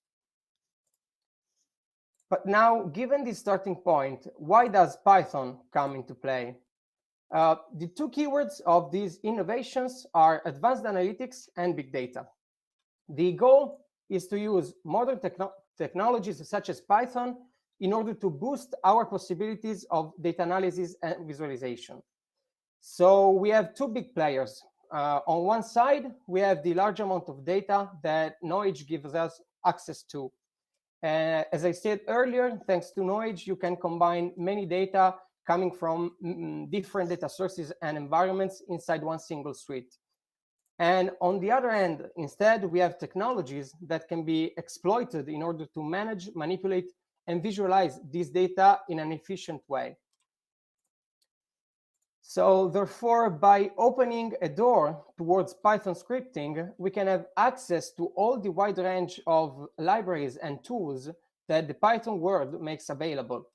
And users are free to do whatever they want in their scripts and use whichever libraries or tools they wish in order to create highly customized visualization. And at the end, just take the script that they have developed and embed it directly into Knowledge dashboards. The advantage of embedding scripts inside an environment such the one of Knowledge compared to developing standalone scripts is that we don't have to deal anymore with all the data gathering, data cleaning, and data managing stuff, because that part is already been taken care of by Knowledge. So we just have to focus on our business logic and on producing meaningful visualization, and we will find data ready for us to be used. And all this data that Knowledge has been previously configured to work with will be provided to the Python scripts under the form of data frame variables. And these variables can later be read and manipulated directly from the script by the users that writes it in any way he likes. So of course, once the widget has been produced and saved, we don't need to modify it anymore, even if data change. So suppose that I have created my own Python widget containing my own customized visualization, and then one day the data used as input change, maybe because I changed the query or the content of the database. Well, it doesn't matter because I don't have to touch anything inside the script. It will still work the same, but different data will be given as input, so the visualization given as output will change as well. This is a quick video that shows you what you can do with Python embedded inside Knowledge. So here on the bottom left, we have a Python widget, and the other ones are traditional Knowledge widgets. As you can see, the Python widget itself is highly interactive, but it also interacts with the environment. So whenever I perform some clicks, some selections or aggregations, the visualization changes accordingly without me having to change anything in the code. The code that is directly embedded inside the script stays the same. It is developed once and never changes. Of course, I have some tools that allow me to write the code in an easy way, but the function is the same. The function is the same. So when creating a new Python widget, the first thing that I usually should do is pick the data that it wants to work with. And for this purpose, there is an opposite tab that first shows the list of available datasets. And then once we have chosen a specific dataset, the widget shows a preview of the composition of that dataset. And we can also make some basic modification to the input data. Like for instance, we can add or remove some columns, change some data types, some names, and so on. Then we switch to the editor tab, in which we insert our Python script and specify the type of the output that it produces.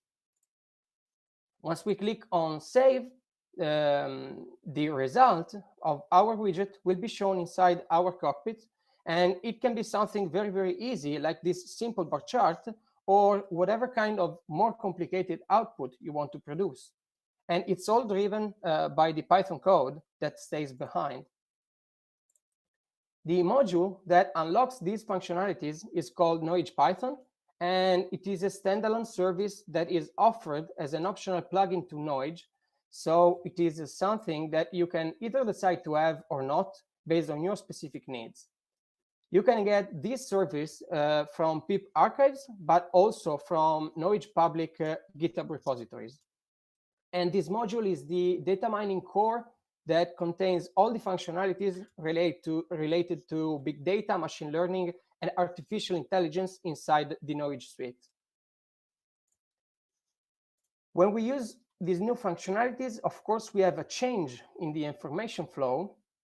In fact, while for the traditional components, the communication is only between client and Knowledge server, when we need to contact the Python engine, there is a new entity that comes into play. And of course, in these cases, the data follow a different flow. And the knowledge server is used only as a proxy towards the Python engine. But for all the other cases, everything stays the same, and the existence of this specific engine is known only to the components who needs to use it. For the other ones, nothing changes. Alongside the Python engine, we also developed another service to support the same functionalities for R scripting as well. We want data scientists to be able to pick the language that they prefer, might it be Python or R, and provide support for the same functionalities for both the languages. So as we can do with Python, we can also use R to create widgets and datasets. The widget is a component that belongs to the dashboards, so it's an element used to create visualization, while the dataset instead is an interface towards data. So we write a script that retrieves data from anywhere, databases, file, remote repositories, and so on. And then this dataset can later be used inside our dashboards for deeper analysis. Okay, we've almost come to an end, but before saying goodbye, let me remind you of all the free support tools that we provide to our community. First of all, the public online documentation of knowledge that can be found at Read the Docs. And if you have any doubts about it, you can write us on our Q&A, and you will get help and support from us and from our community. We also regularly hold free webinars about each functionality of the suite. So don't forget to subscribe to our newsletter in order to stay in touch and stay updated about news coming from the knowledge team. So since we have just a few minutes left, I'd say that thank you all for being here, and I hope I satisfied your expectation. I'll get some questions if there are some, but since there is just 5 minutes for answering, I'll also provide you with the link to our personalized knowledge room. So if you have any questions or any doubts, let's meet there and we will be able to answer to you all. So, okay, thanks a lot. So let's close here this presentation and let's start again in a couple of minutes. Thank you.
So, okay, let's go on with the next speaker. I think we have a technical issue because we cannot hear with the speaker, but I think the audience can hear both. So I would like to give the word, directly the word to the next speaker, Matteo Ghetto of Faunalia. So I think when you get the possibility to present, start immediately. Hi everybody, my name is Matteo Ghetta. I'm software developer in Faunalia and representative of the user group of QGIS Italy.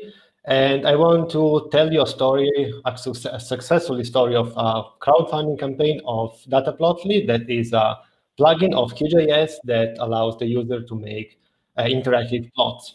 So QGIS, the most popular open source, GIS open source software in the world. And a step behind, what are the best plot solutions out here?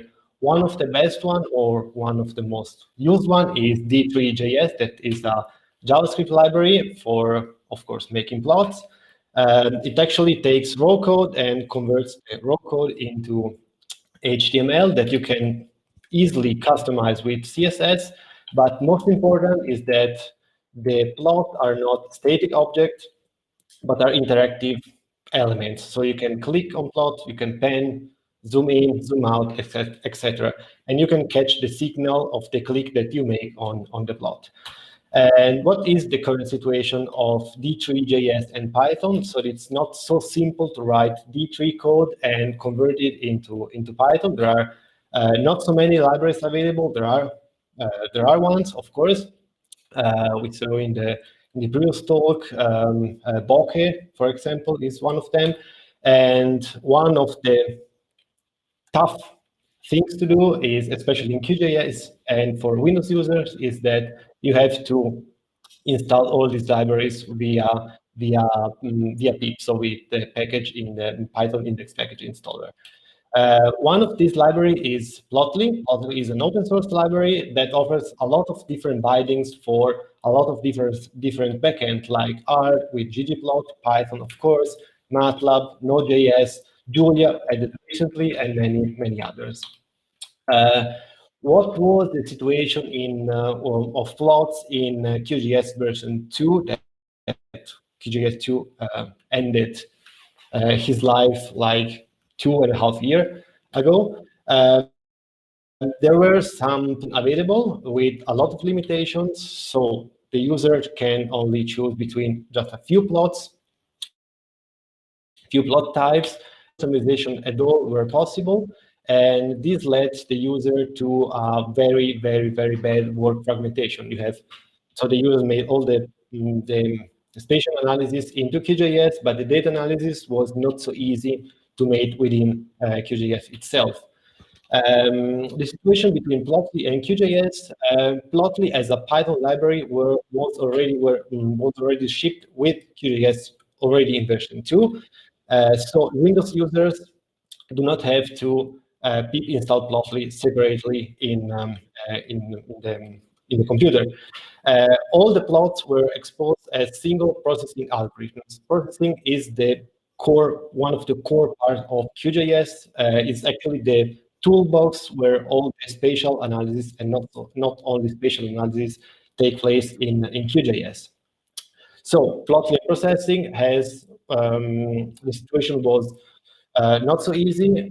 We have, again, a lot of limitation. There were only just a few plots available, no layout customization at all, so you cannot make make a plot with legends. You cannot change the colors, actually, of the plot. You can only export the plot as HTML. The code was had a big application because each plot was a separate algorithm. And actually, the biggest limitation, in my opinion, was that you cannot interact between the plot and the map point or the map polygons or the map items.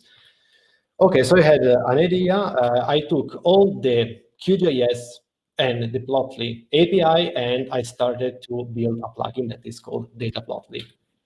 This is a small the small framework of Data Plotly that relies on 3 big containers: Qt5 for all the graphical user interfaces, QGIS and Python, and the Plotly Python API to make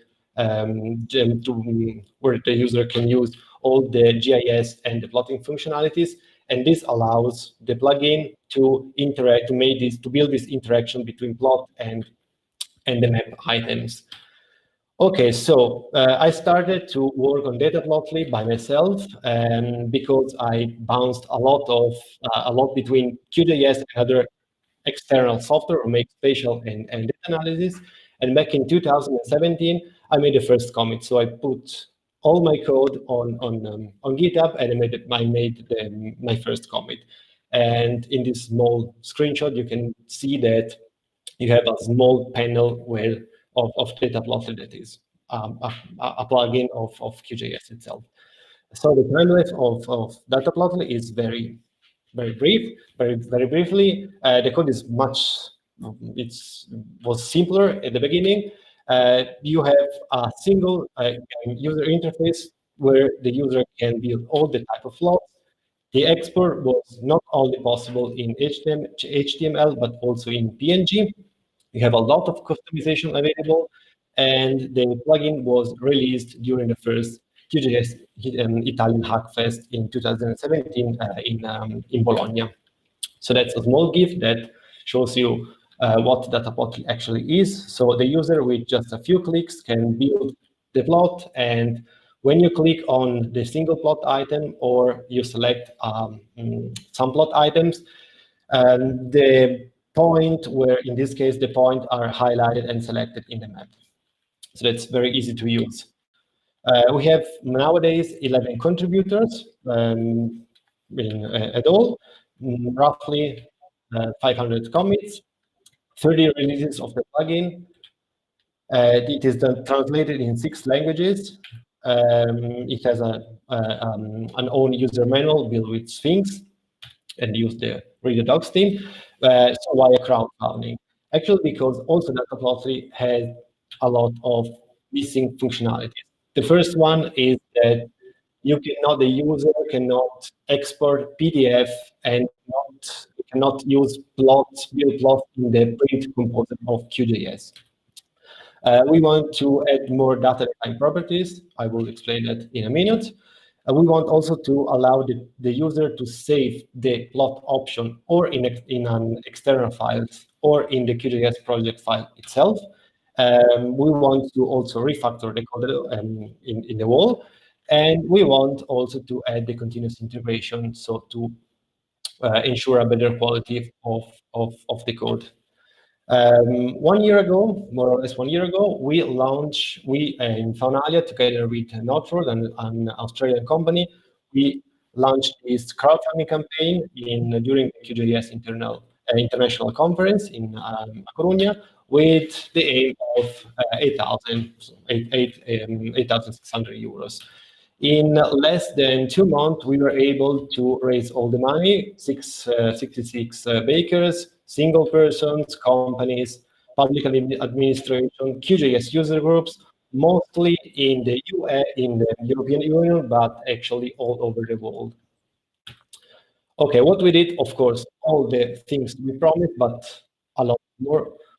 That is, the code is nowadays much simpler, and we have many contributors, because back in 1 year ago, we were just 4, 5 contributors. Now, as I said, we are 11, 12 contributors. That's a small Git Git statistics, and we also split the repository of the code and the repository of the manual. That's a small GIF that shows you that nowadays you can use data plotting within the print composer of QGIS, so you can easily, with the same panel, add a plot, and you can use all the Atlas functionalities in the print composer of QGIS to export one PDF with many pages, and the plot is, of course, updating accordingly to, in this case, the state that the country that is highlighted in the map. Okay, so this is, we added also the button to load and to save and load the configuration of the plots, so the user can simply, if the user is building a complex plot and he wants to save the configuration, he can load that in another QGIS sessions. These are all the buttons of the data-defined properties that we added and that were not available in the previous version of Data Plotly. It means that you can override all the options with some values that are stored in the attribute table of the layers that you are using, or with a complex expression that you're writing. We added the automatic testing with Travis, so the continuous integration with Travis. And I just want to show you some case studies. We had many case studies. I'll just make a small list, from COVID-19 spreading to social studies in American Samoa, or criminality back in India. So what's next? We can integrate many more plot types. Now Data Plotly exposed 10 different plot types, but Plotly offers a lot more, so we can integrate these ones. Also in Data Plotly, we can also integrate Data Plotly in LeadsMap, that is a front end of QGIS servers, so you can build your own WebGIS with all the maps and with the plot. We can also add some synchronization in the cloud. So I imagine a simple button that you can click, and the project and the plot are automatically synchronized and uploaded somewhere in the cloud. We can add, of course, tests to ensure more code quality, and we can also start to think to refactor the code by using the Plotly Express and Pandas that are now available in the QGIS installations. So, thank you. Okay, thanks a lot, Matteo. Do you hear me? Yes. Oh, wonderful. So we solved our problems, and now finally we can interact with our speakers. Wonderful. So thanks a lot for this very nice presentation. And my question to you, since we have still a couple of minutes for maybe one question, and this is something that I didn't get too much. So how are you using this tool that you implemented in your daily work at Faunalia? So I missed a little bit so the business case for you. For me personally, yes. When I started to think to write some Python code, because I was working with spatial data in QGIS, and I had to make some plots just to not analyze the data in a spatial way, but just in a numerical way. And I bounced between different software, or standalone Python scripts, or in R, or in other software, also spreadsheet with LibreOffice Calc, for example. And I was bored between bouncing on all this software, and so I started to just simply write this Python code. For example, back 4 years ago, more or less, I was working with geochemical data, and I had to study what were the chemical species in the different wells, so upstream wells or downstream wells, shallow wells, and so on and so forth. So I had to make some plots just to understand which kind of chemical species were present, not only spatial, not only in on the map, but also numerical, with some numerical methods. So it's very nice, because I think from a personal project to a community project, which is now used, I have seen mostly worldwide. So it's it's the power of open source. So thanks a lot. Thank you very much. And I think we can start in a couple of minutes with the next presentation. Thanks a lot. Goodbye. Thank you. Thank you.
Okay, so let's move on.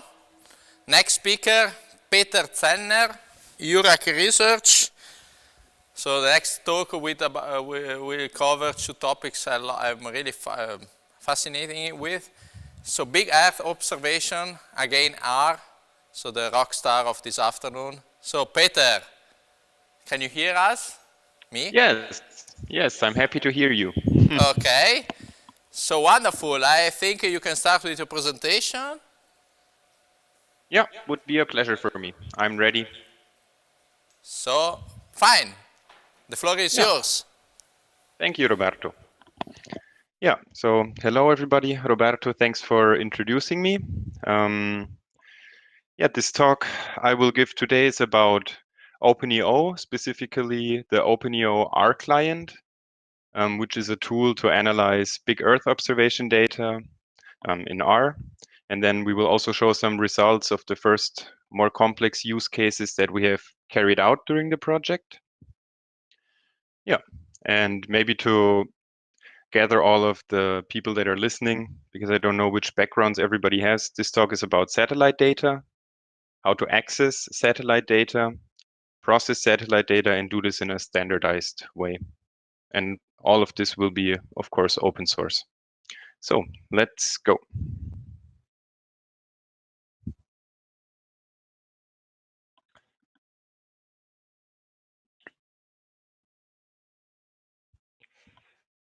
Yeah, so why do we need OpenEO? It is a fact that throughout the last couple of years, satellite data, the data volume is exponentially growing. There's a lot of more satellite missions being launched almost on a yearly basis, and you can see it in this graphic here that, yeah, with your local household PC, you will probably get in trouble if you want to analyze all this data effectively. So this is well known by the research community, also by companies, which results in a vast environment of cloud service providers. Maybe the most well-known one is Google Earth Engine. This means you connect through your browser to a provider, and then you can process data there, you can download data there, and receive your results back to your local PC, but you don't do any computation on your own PC. Yeah, so this situation creates a lot of complexity. So this is, kind of a mess that I will show you now. So imagine you're a programmer and you have the goal to access satellite data. Usually you will probably be working with one of these programming languages, for example, R. Then you have to access with R your local file system, for example. Then here, these cloud service providers that have a lot of data available, and are many of them, as seen on the previous slide. Or maybe you also host, your company's hosting a own database, a raster database. So this would, for the researcher, this would mean I have to write code to connect to at least three different backends, which is a lot of work. And I think research should not be there for wasting time of connecting to different storage systems. So the idea has been born that through OpenEO, we need a standardized API that facilitates the communication between the clients and the backend in a standardized way. So OpenEO is this interface that is there for the communication, and for the standardization, it is providing an API that can be addressed through the various clients. Yeah. So this is why we need OpenEO. And then one way of using OpenEO is the R client. There's also a Python client and a JavaScript client and a web editor, but now we will focus on the R client. And the aim of this is to reduce the complexity and get a streamlined workflow. So here probably you all know the RStudio interface. And the advantage of using this R client is you stay in your well-known programming environment, as you see here. This looks familiar to you.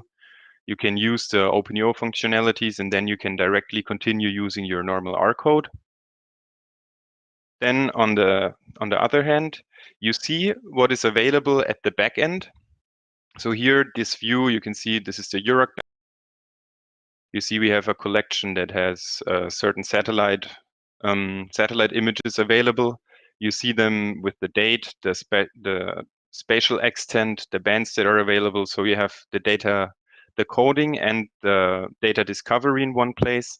And also the same is true for the processes. If you don't know how to use a process or you want to see which processes are available for the backend that you're connected to, you can see also the definition of the processes here. So there's no need for you to leave your environment anymore. It's all in one place. So this is what we have seen is for the user. Then what happens under the hood is you have the R client for coding, you have the API for communication, and you have the backend for the processing. So what you actually do is you authenticate yourself and log in to a backend. Then you can discover the backend by getting back the processes that are available and the collections that are available. So you will see what is there. And also, of course, you will get the computing power of the backend. Then you code. When you're done, you will have OpenUO will translate this code that you have written into a process graph that is in JSON and will be understood by the backend. It will be sent to the backend, and all the processing happens in the backend. And this, is then happens in the cloud. And however much computing power the backend has, that will be available for you then.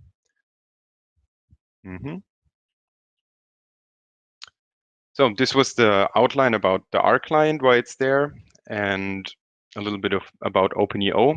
And now let's look at the use case that we have implemented in the OpenEO project. It is wet snow mapping. This is, especially in an alpine region like South Tyrol, very important. Snow is a main source of water storage, accumulates throughout the winter. And then you all know, when you look at the rivers in Bolzano, how full they get in the spring when the snow is melting.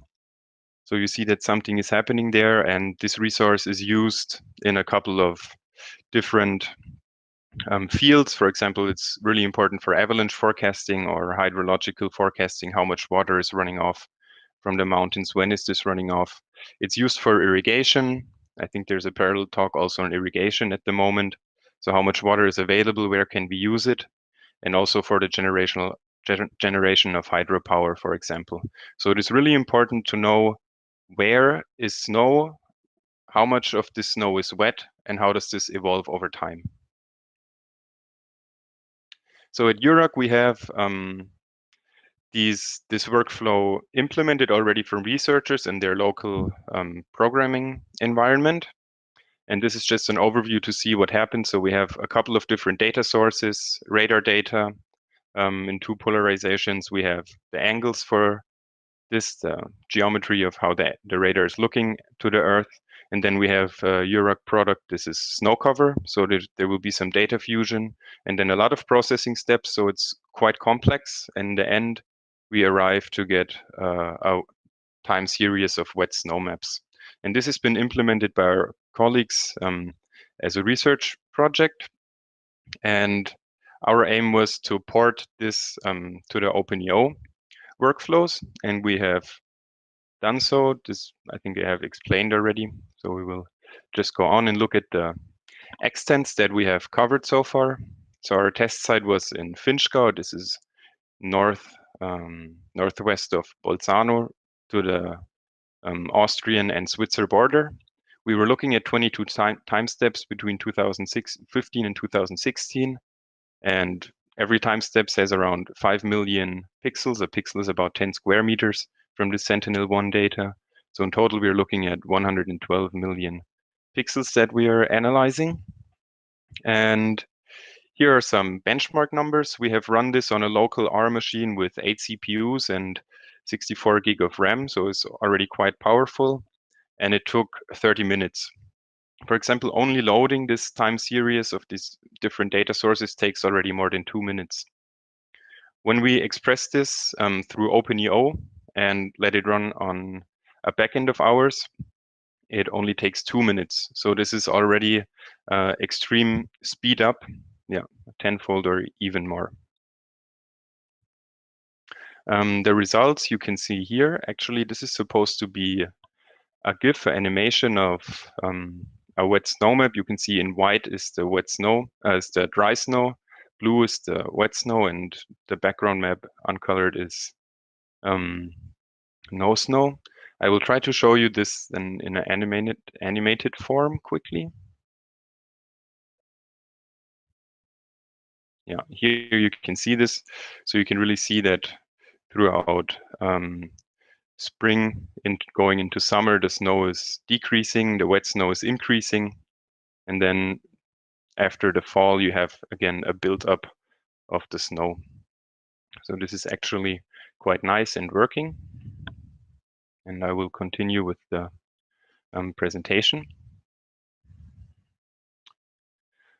So the outlook of this use case is that we want to scale this out to a larger spatial scale, do this for the whole Alps, for example. We scale it out on a temporal scale. Since this only took 2 minutes, this should be not a large problem. We want to have this as an operational process. So upon image acquisition, every 6 days when we have an overpass of this satellite, we want to directly include this into the process so that it's going to be something like a near real-time processing. And yeah, we want to get feedback of the users of the hydrological office. This use case was invented with them, and yeah, we're in contact with them, and then it should be used in some real-world applications that have been mentioned before, like hydrological modeling, avalanche forecasting in agriculture. So the outlook for OpenEO is that we want to, in EURAC, enlarge the number of available data sets, put more workflows into OpenEO. This will be also a part of the next talk. This will be given by Andrea Vianello through the DPS for SLab platform that also includes our backends. We want to provide more examples for getting started. I will guide you to them in the last slide. And there is also a follow-up project. So this OpenEO project is now finished, but now the OpenEO platform project has started. It is financed by ESA. And the goal of this is now to harmonize the data across different backends and to have one platform that also does the login for you on different backends. Currently, you have to select the backend you want to use, but through OpenEO platform, this will be done in the background depending on the data that you want to use, and you will be sure that the data that you want to have processed is produced in the same way. So this is even a further step in standardization and getting the data analysis ready quicker. Yeah, the conclusion of this talk is the R client is reducing the complexity and is increasing user friendliness. You can explore all functionalities of OpenEO in your R environment, discovery, process generation, job creation. You can load the results directly back into R without leaving the environment. Complex workflows can be depicted through OpenEO processes. You have access to the computing resources of the clouds. You have one access point for a large amount of data, and you can prototype on a small scale and then scale out to a bigger scale. Yeah. This was it from my side. I thank you for listening. It would be great if we could get in contact, or if you want to get started, here are some links how you can contact us, either as a developer or as a researcher. And if you want to get started, here are examples of code snippets and so on. So thank you for your attention. Okay, thanks a lot for the nice presentation. I remember that there was already a presentation at the last year conference about this project. And I think Andrea Venello, who is going to be the next presenter, was the speaker, and he's going to be the next speaker. I had one question for you, because maybe because I was interested in this topic. So as far as I understood, the R client is the single client that can use this API. Is correct, or? No, there are also other clients. There's a Python client available as well. And there's also a web editor that is based on JavaScript. Okay. So yeah, and a Java client, so there are multiple ways of interacting with OpenEO. This was just this talk now based on the R client, but others are available as well. So in theory, one can use the API and build his own client if he wants. Yeah, so if anybody has the need, thinks he wants a Julia client, the API information is available. If there's a developer who wants to do this, he can contact us and start right away. We'd be happy. So that is also a message to the audience. If you wanted to be part of this project, maybe this could be an opportunity. So I would thank a lot for this presentation, and let's have a couple of minutes of break, and then let's go on with the conference. So thanks a lot, and goodbye. Thank you for having me. Ciao, Roberto. Bye.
Okay. Next speaker already as introduced in the previous presentation. So Andrea Vianello from URAC Research. So he's, as far as understood, is going to be a follow-up speech about what we heard in the previous one. So Andrea, can you hear me? Yes, of course. Okay, so I do not want to waste time, so I will give you immediately the word. So the floor is yours.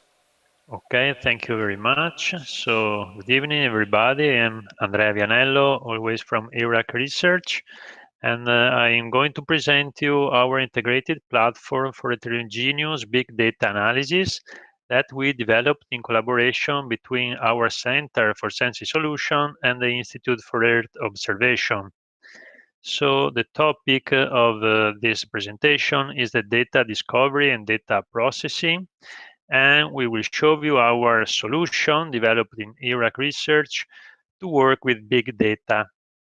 So as introduction, I want to tell you as about 15, 20 years ago, a user did his analysis. So first of all, he searched for the data in his computer, in his external devices. Then he searched for the missing data set, asking to his colleagues, for sure, in his center. And then he had a look to external data services that were available but were not so powerful or well organized like the one that we have nowadays. And so finally there was a great exchange of dataset through the emails. And of course, all this data organization, work organization was not very performant. There was a lot of waste of time to discover data. There was a difficulty in updating the data when a new version of dataset arrived. And there was also bad metadata, also because when you downloaded the new dataset, you lose the connection between the information, so the metadata itself. So it was not so easy to work with data and maintain everything updated if you have to run the same processing on the data more time. And of course, was really very important the performance of your computer, because we were used to run all the analysis in our own computer. So if you have to work with big data, it was really very important the performance of your computer. What happened today? Let's say that the work is really improved, the work efficiency that we can run. So we normally use, let's say, a less powerful computer. So a laptop normally is enough because normally we have a cloud computing that we can use where we can store the data set, we can run processing of the data. So this really facilitates our processing work. Now we have also the availability of metadata catalog that are really better organized than 15 years ago. And we have better data, external data services, data portal that we can use, of course, for downloading data, but often we use through web services and APIs that are available in this data portal. And this was really a great change because we can always query the last version of the dataset that we need for our processing. Of course, there are still some issues, some problems, let's say, that we can improve. For example, when we have to work with different data type from different sources, for example, we have still some problems. It's not so easy because we have to learn how to use different API or web services. So we have to learn different language for querying the data. And here come the idea of our project, the DPS for SLab project, that want to provide an integrated platform for heterogeneous big data analysis. So we want to develop a unique data portal where we can enter and access all our data set using a unique authentication. and we want to provide a unique integrated API to access all this heterogeneous data. When I say heterogeneous, I mean data set from remote sensing, data from ground station, or other sensor that may be distributed in the city, or maybe also IoT sensor. So let's say heterogeneous data set. And we want also to provide, finally, a performant processing environment that is on the server. So what happened, let's say 1 year ago in our center? Our user, with his laptop computer, with his own client, connects differently, independently to our web services. So if he has to access a data cube, the Rastaman data cube, for example, he needs to learn and query the WCPS service. If he wanted to query, for example, special data set that are in your server, he should know the WCS or WFS service. Then if the data are stored in Influx database or Postgres database, he has to learn another different language for query, and of course another different service that is the sensor observation service that has another different language for the queries. So what's the idea? We want to insert, we did it, and in the middle, an API that is the OpenIO API that you can have better information on the website openio.org, that is in the middle between the client of the user and our web services. So in this way, the user needs to learn only one unique language for the query, and this we think that can really simplify the work of the users or researcher or companies. Actually, until now, we developed only the connector between OpenIO and the WCPS services because most of our dataset are stored in the data cube. So this is the most relevant data storage type that we use. But in the future, we will develop also the other connector in the next year. So using this architecture on the server, we are going to develop this web interface. This should be the home page where you can immediately find the most important functionalities of our service that are the discovery for the metadata, the documentation on how to access our datasets, and then you have the most useful link to the web tool for the processing, like the OpenIO editor or the Jupyter Hub, where you can run some processes like my colleague showed you before my presentation. You can copy and paste your code in the Jupyter Hub, and you can use the power of our server for the processing. And then we have also the computing cluster where you can create a virtual machine to run more complex operation on the dataset. And finally, we provide also a map portal where you can upload your spatial dataset, vector, raster, and create some maps. This is the base of our metadata catalog, that is a GeoNetwork, where you can search for the dataset. And if you enter, you can read the complete metadata, where, for example, here you can read that is an OpenIO dataset is stored in OpenIO. And as you can see in the category, there is this storage category that may be of different type in our center. Maybe an OpenIO storage, a sensor observation service, or maybe a database. This is very important for us as administrator because in this way we can easily provide a snippet code for each record that we have in our service. And so a user can discover the data, can read the information, and finally get immediately the code that he can copy and paste in his client or in our Jupyter Hub, for example, to access the data for the connection to the data service and to run the first analysis on the data set. And then he can improve, of course, the code for his analysis. Here is another web tool that we give available to the user when a user can build the workflow for the processing of the dataset using a graphical tool. So he can drag and drop the dataset that we have. He can drag and drop some operations that are already saved in the portal. He can run the process on the server and can get the output, so the visualization, as a preview in this web tool.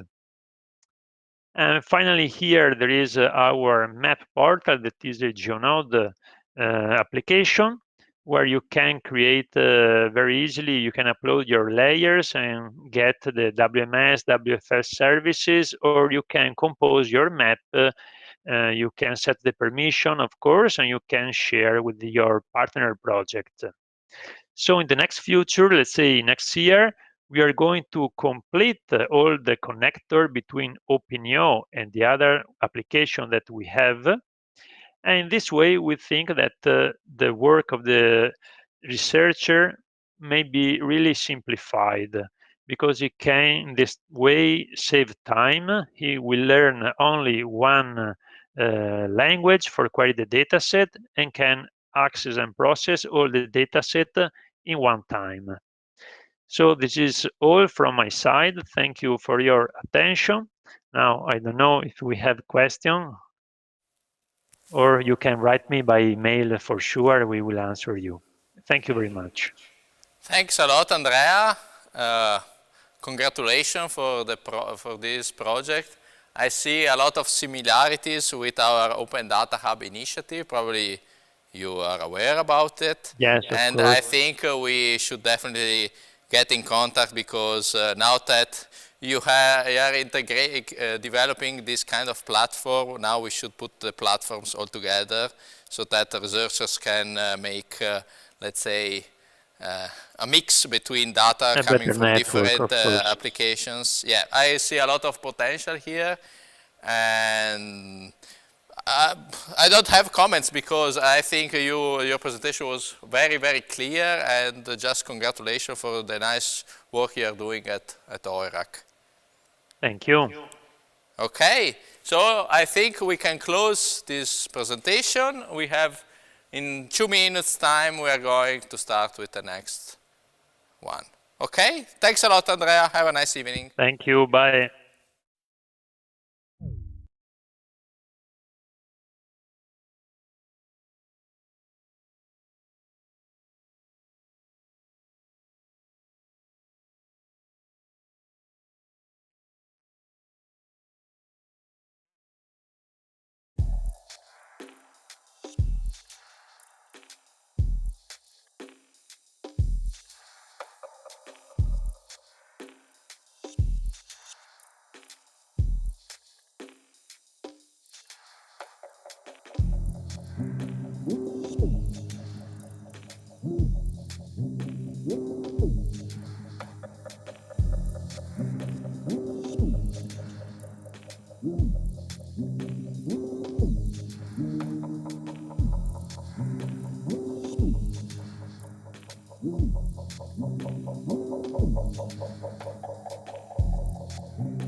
Okay, so let's start again.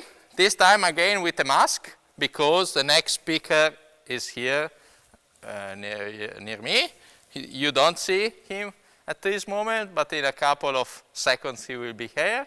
Peter Hopfgartner, on topic, spin-off of the University of Bolzano, and the topic is Open Data Deluxe. So Peter, the floor is yours. Thank you. Thank you, Roberto, for the welcome. Thank you for everybody watching. It's not obvious at this late hour, so thank you. Thank you again. I'll talk about open data and a kind of evolution of open data since the early days when it simply was enough to have some data in the web and it was easily accessible. What was the evolution of open data? It's cool to have data on the web and everybody can see it, but it's even better if that data is machine readable. So an Excel sheet is better than a scanned-in version of a book table. Even better if the format is not a proprietary, it's a well-known format, like even a simple CSV is fine. It's even better if that what you have in your table is so structured that things have an identity. So if you're talking like of a city like Bolzano, you know exactly which Bolzano is meant and not one of the 5 homonyms of the table. The coolest thing is if you can link different data sets together, because then you can make larger analysis of a larger spectrum. That is the top of open data. More from the scientific community, there's a different approach to it. It's called FAIR. So FAIR is, the F stands for findable. So you Google for it, you find it. Accessible means that you know the conditions under which you can have that data. It might be data that is not public because it's sensible, there might be personal data in it, so, but you know under which conditions, under which license you can have that data. Interoperable is for data, and for open data is quite obvious. I mean, you can use that data from different aspects with different software, and you can reuse it for different projects. So from the scientific community, the best thing is to have fair data. How can you guarantee technologically to have that data? One approach is to use something that's called RDF. To make it simple, RDF is a way to construct big graphs out of very tiny pieces. You have the tiniest pieces as a triple. The triple is simply composed of a subject, a predicate, and an object. If you combine all those triples, you can create very complex things. If you take the slide, if you look at the slides, you see, for example, you can link things together. I can define what a spouse is, I can define to whom you are married, and that way you can get knowledge into the computer memory. The second thing is, how can you work with that RDF thing? With that RDF thing, you work through a language that's called Sparkle, and it's for querying RDF data sets. You can add new data, you can modify data, you can delete data, and most of all, you can select data. So Sparkle is very similar to what you have in the classical database, what you have SQL. Sparkle is different because you do not query tables, but you query triples. The second big difference that is born for the web age. So transport protocol is HTTP, HTTPS, so you don't have any problems with firewalls, stuff like that. You do not need proprietary drivers to connect to a Sparkle endpoint. You do not need something like you need it for Oracle or PostgreSQL or MySQL, etc. And there's a standard. It's a standard by the W3C. Obviously, the mastermind behind this always Tim Berners-Lee, who pushes very strongly for open data and to get open data right. I hope, since it's the SFScon, a lot of you are using the Linux desktop and you're using GNOME. If you have a Linux desktop, you have a Sparkle endpoint on your machine. You can use Sparkle to query your file system. That's something very cool, and it's some of the less used features of the GNOME desktop. I find it very cool that you can look for your music that you have, who did what, who performed it, who composed it, all those things is in a Sparkle store on your machine. So if you're running GNOME, you can run those kind of things like those that you see on the slide. But usually Sparkle is meant for something of a bigger size, something of a web size. Now, what is one of the biggest aggregations of knowledge that was created over the years? It's Wikipedia. Wikipedia was meant for the human reader. Human readers are very fine with text. Machines are not. So, more recent development was to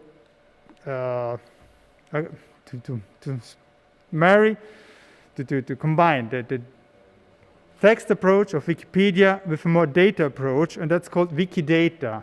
that those two are very tightly intertwined. So for most Wikipedia pages, you have a link to the corresponding Wikidata page, and on the Wikidata page, what you see is a presentation, a formal representation of the knowledge that's there. So for that, what we are sure, Joe Biden is a human. It's written there. Wikidata says it. Wikimedia doesn't say that.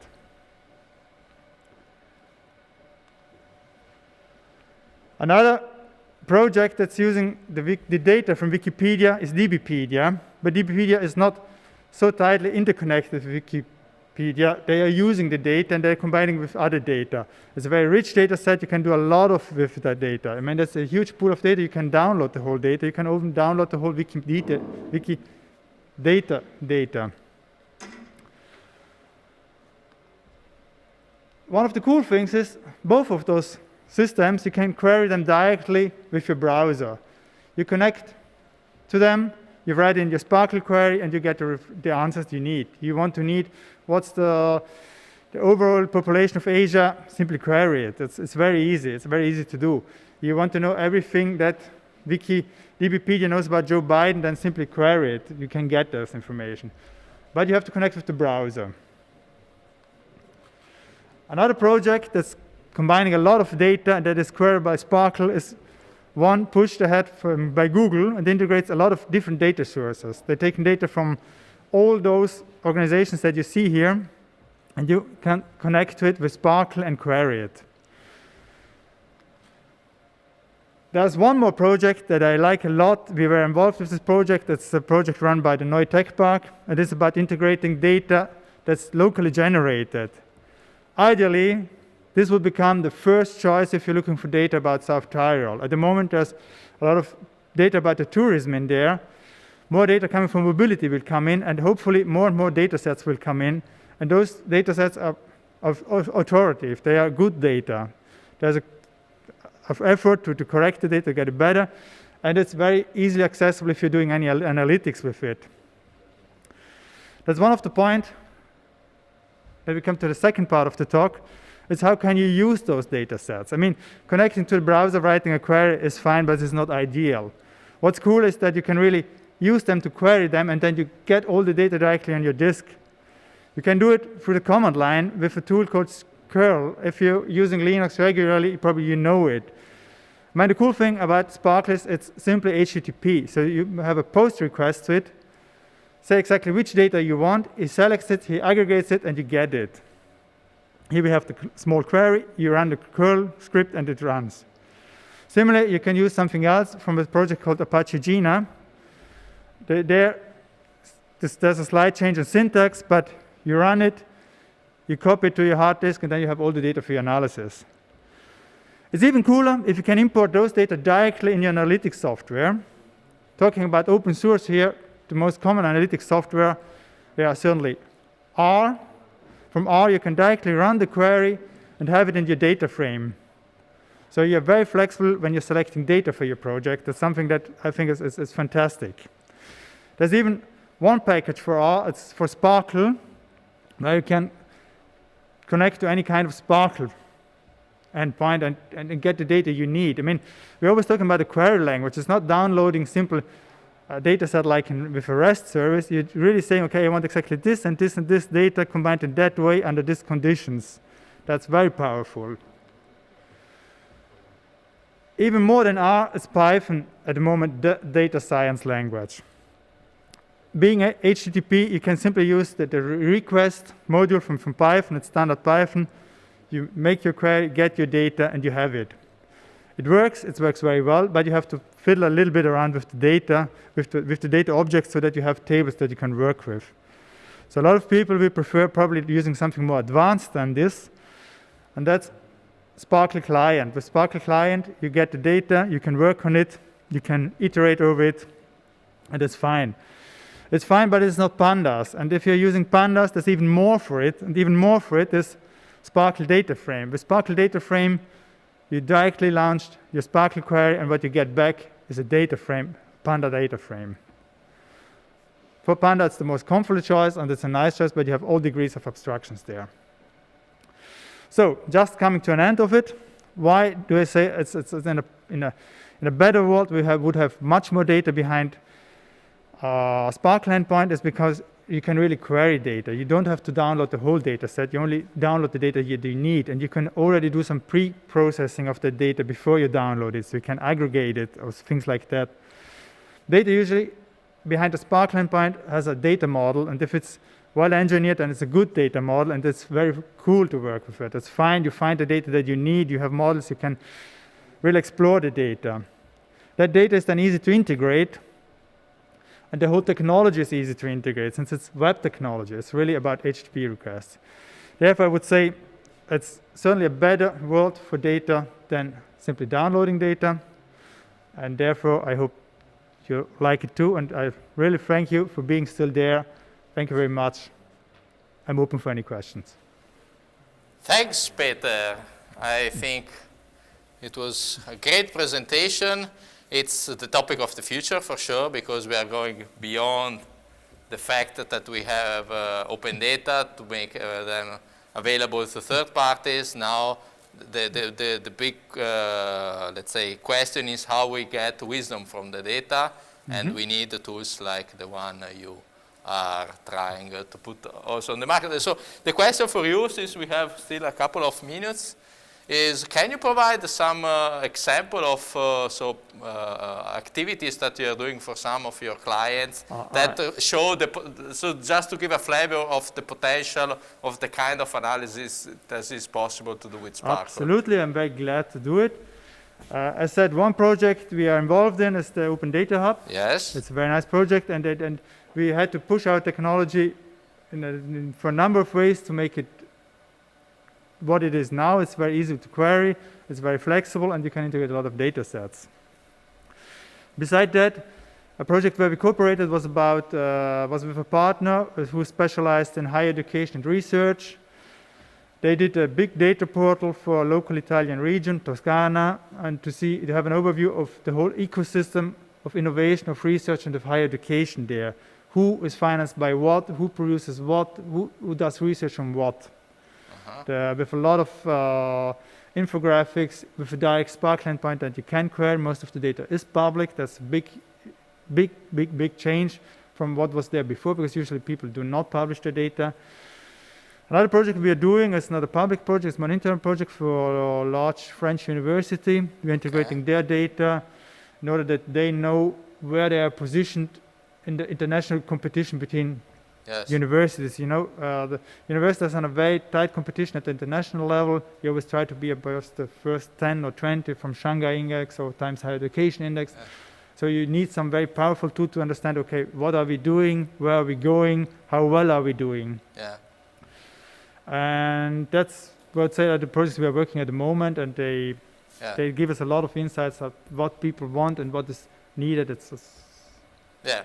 No, if I can also provide feedback about that. So I followed the let's say the implementation of your technology based on the Open Data Hub. It's impressive how quick it was, because at the end, so we had some implementation work, but at the end it was quite quick, and you get immediately the flavor of the potential of the kind of analysis you can do on top of your data.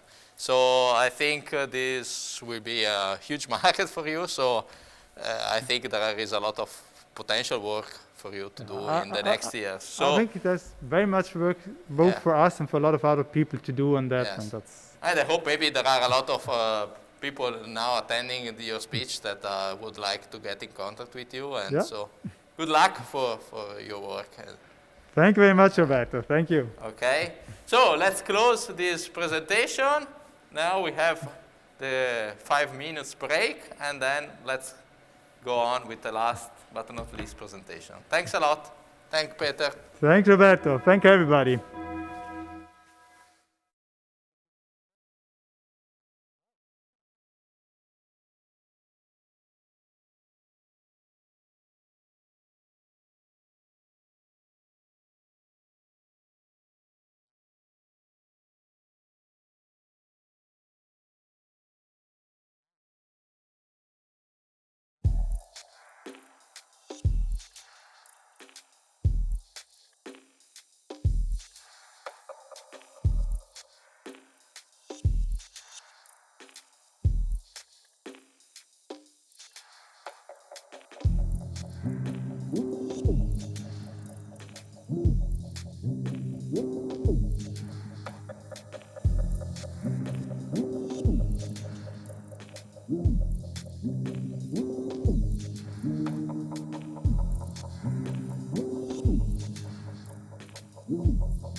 Okay, here we are.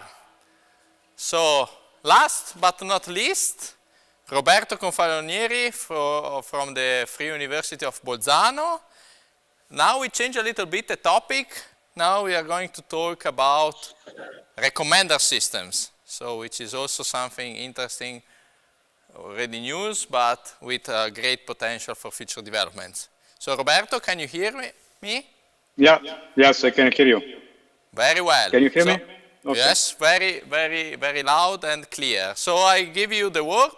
The floor is yours. Okay, thanks a lot for the introduction. So I'm Roberto Confalonieri. I'm going to present X-Rexis, an explainability toolkit for recommender systems. And this is a joint work with Ludovic Cioba, a former PhD student of the University of Bolzano, is now a researcher. So first, as you can see from the title, there are two keywords in the presentation. There are recommender system and explainability. So let me introduce briefly both of them. So what is a recommender system? Probably most of you already know what a recommender system is, but just briefly, a recommender system is an intelligent system that by monitoring the preferences, by monitoring and recording user preferences, is able to produce results to the user that are more closer to his or her preference. This has a variety of applications in different domains. It can be for e-commerce, it can be for watching movies, or like Netflix, or listen to music like in Spotify. A recommender system usually is a functional system that is supposed to serve two different stakeholders. On the one hand, we have the users. So the users are interested to have a filtered selection of possibility that they can choose from. And on the other hand, the provider of the content want to have a very specific recommendation to be made to user in order to increase his potential sales. Why is explainability a challenge? Well, explainability has started to be a real concern in the society of today because of mainly several reasons, but I will just highlight a couple of them. So in the first place, most of the users, they started to be really concerned about what companies are doing with their data. So they really want to know what the company are going to do with their data, so that they ask for more transparent decision models. And also with the introduction of the GDPR, as in the European Commission, by the European Commission, there is now the right to ask for explanation by the consumers. So it means that whenever a decision is not clear, whenever a decision needs to be more explained, the user has a right to ask for an explanation behind that decision.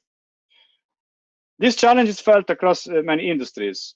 For instance, in the advertising industry, if we take again the role of the recommender system for the provider side, so that to enhance the provider sales, the provider might be concerned about the fact that he wants to be able to understand why his algorithms producing certain recommendation are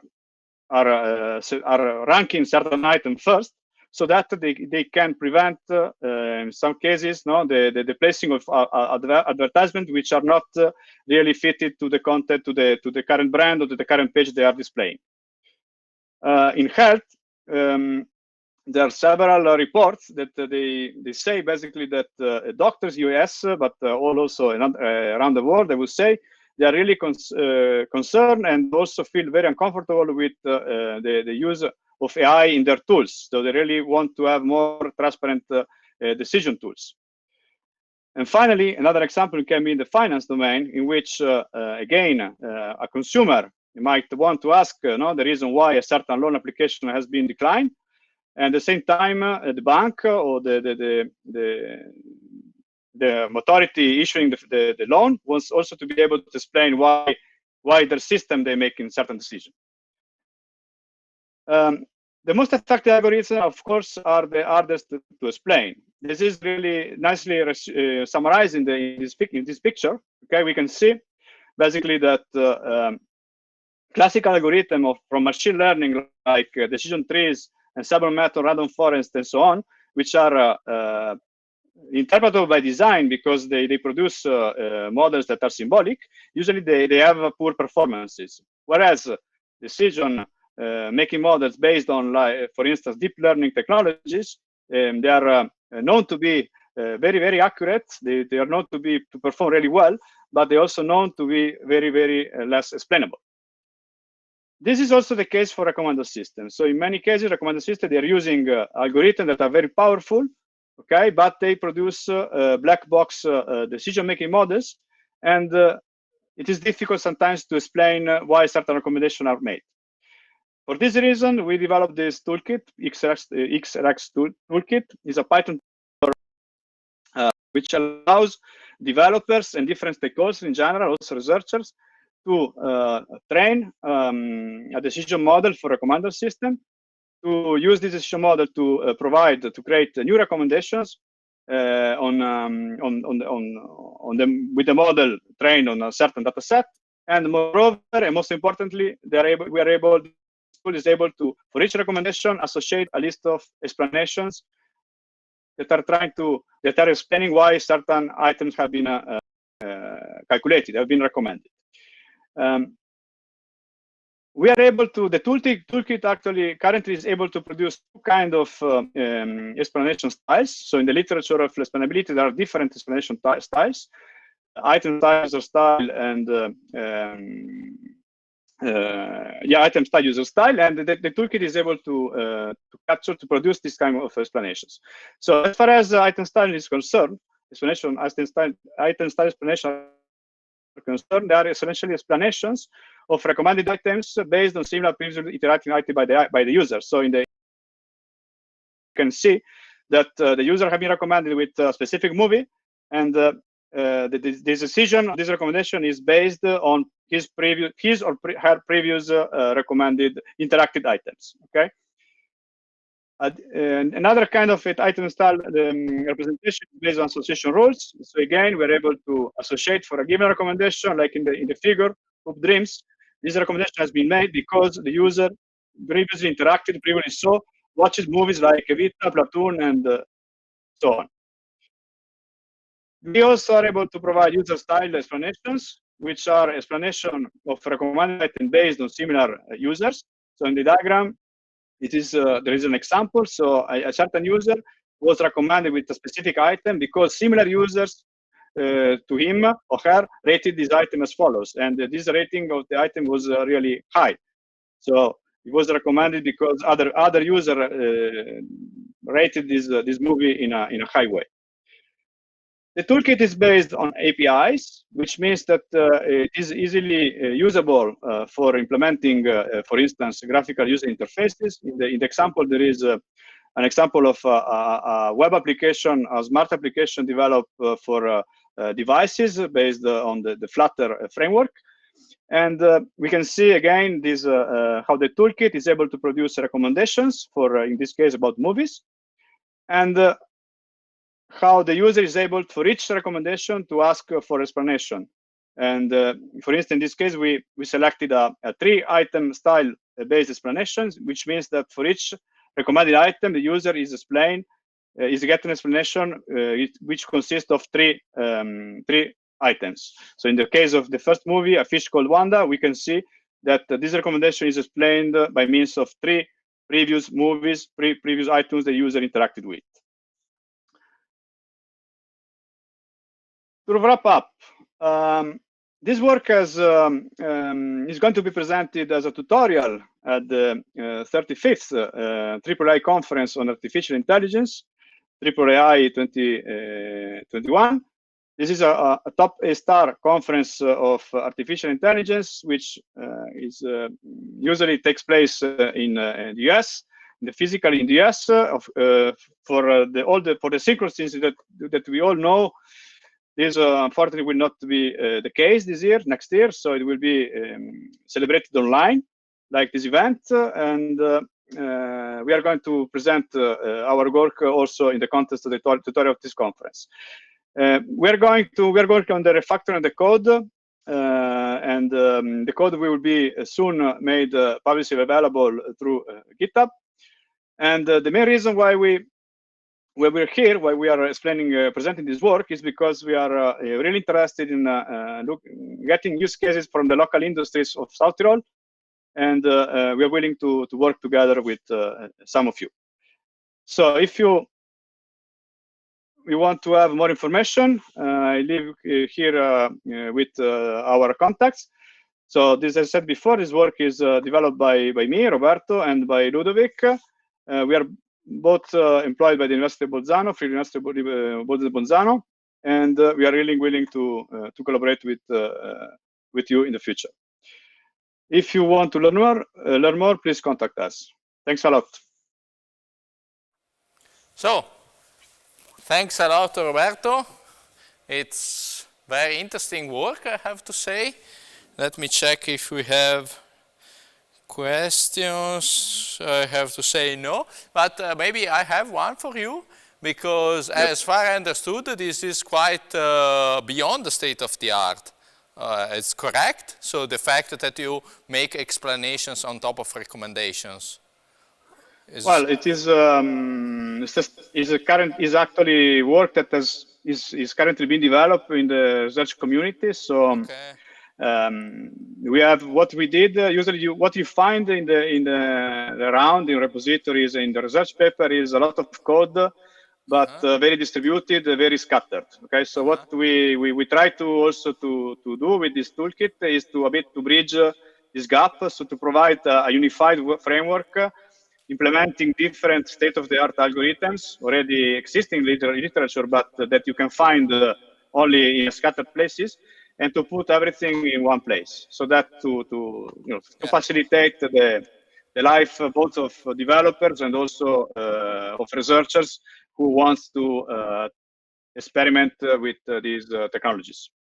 Because in my opinion, it's probably it's not so complex as developing a commander system, so I'm not very active, very inside this domain, but I can imagine that the additional, let's say, layer that you put on top of recommender system, which is this explanation layer, so let me call it like that, I think it's probably not so difficult to implement, but in my opinion, as you already presented, has a very big added value for the end user, because as you know, they want to have this kind of transparency nowadays. Correct. So yeah, I think this research has a lot of potential. So I also invite all the participants of this conference to get in contact with you if they're interested to test this technology and provide you some business case that you can work with. Yeah, okay. It will be really nice. Perfect. Thanks a lot, Roberto, for this presentation. So I would say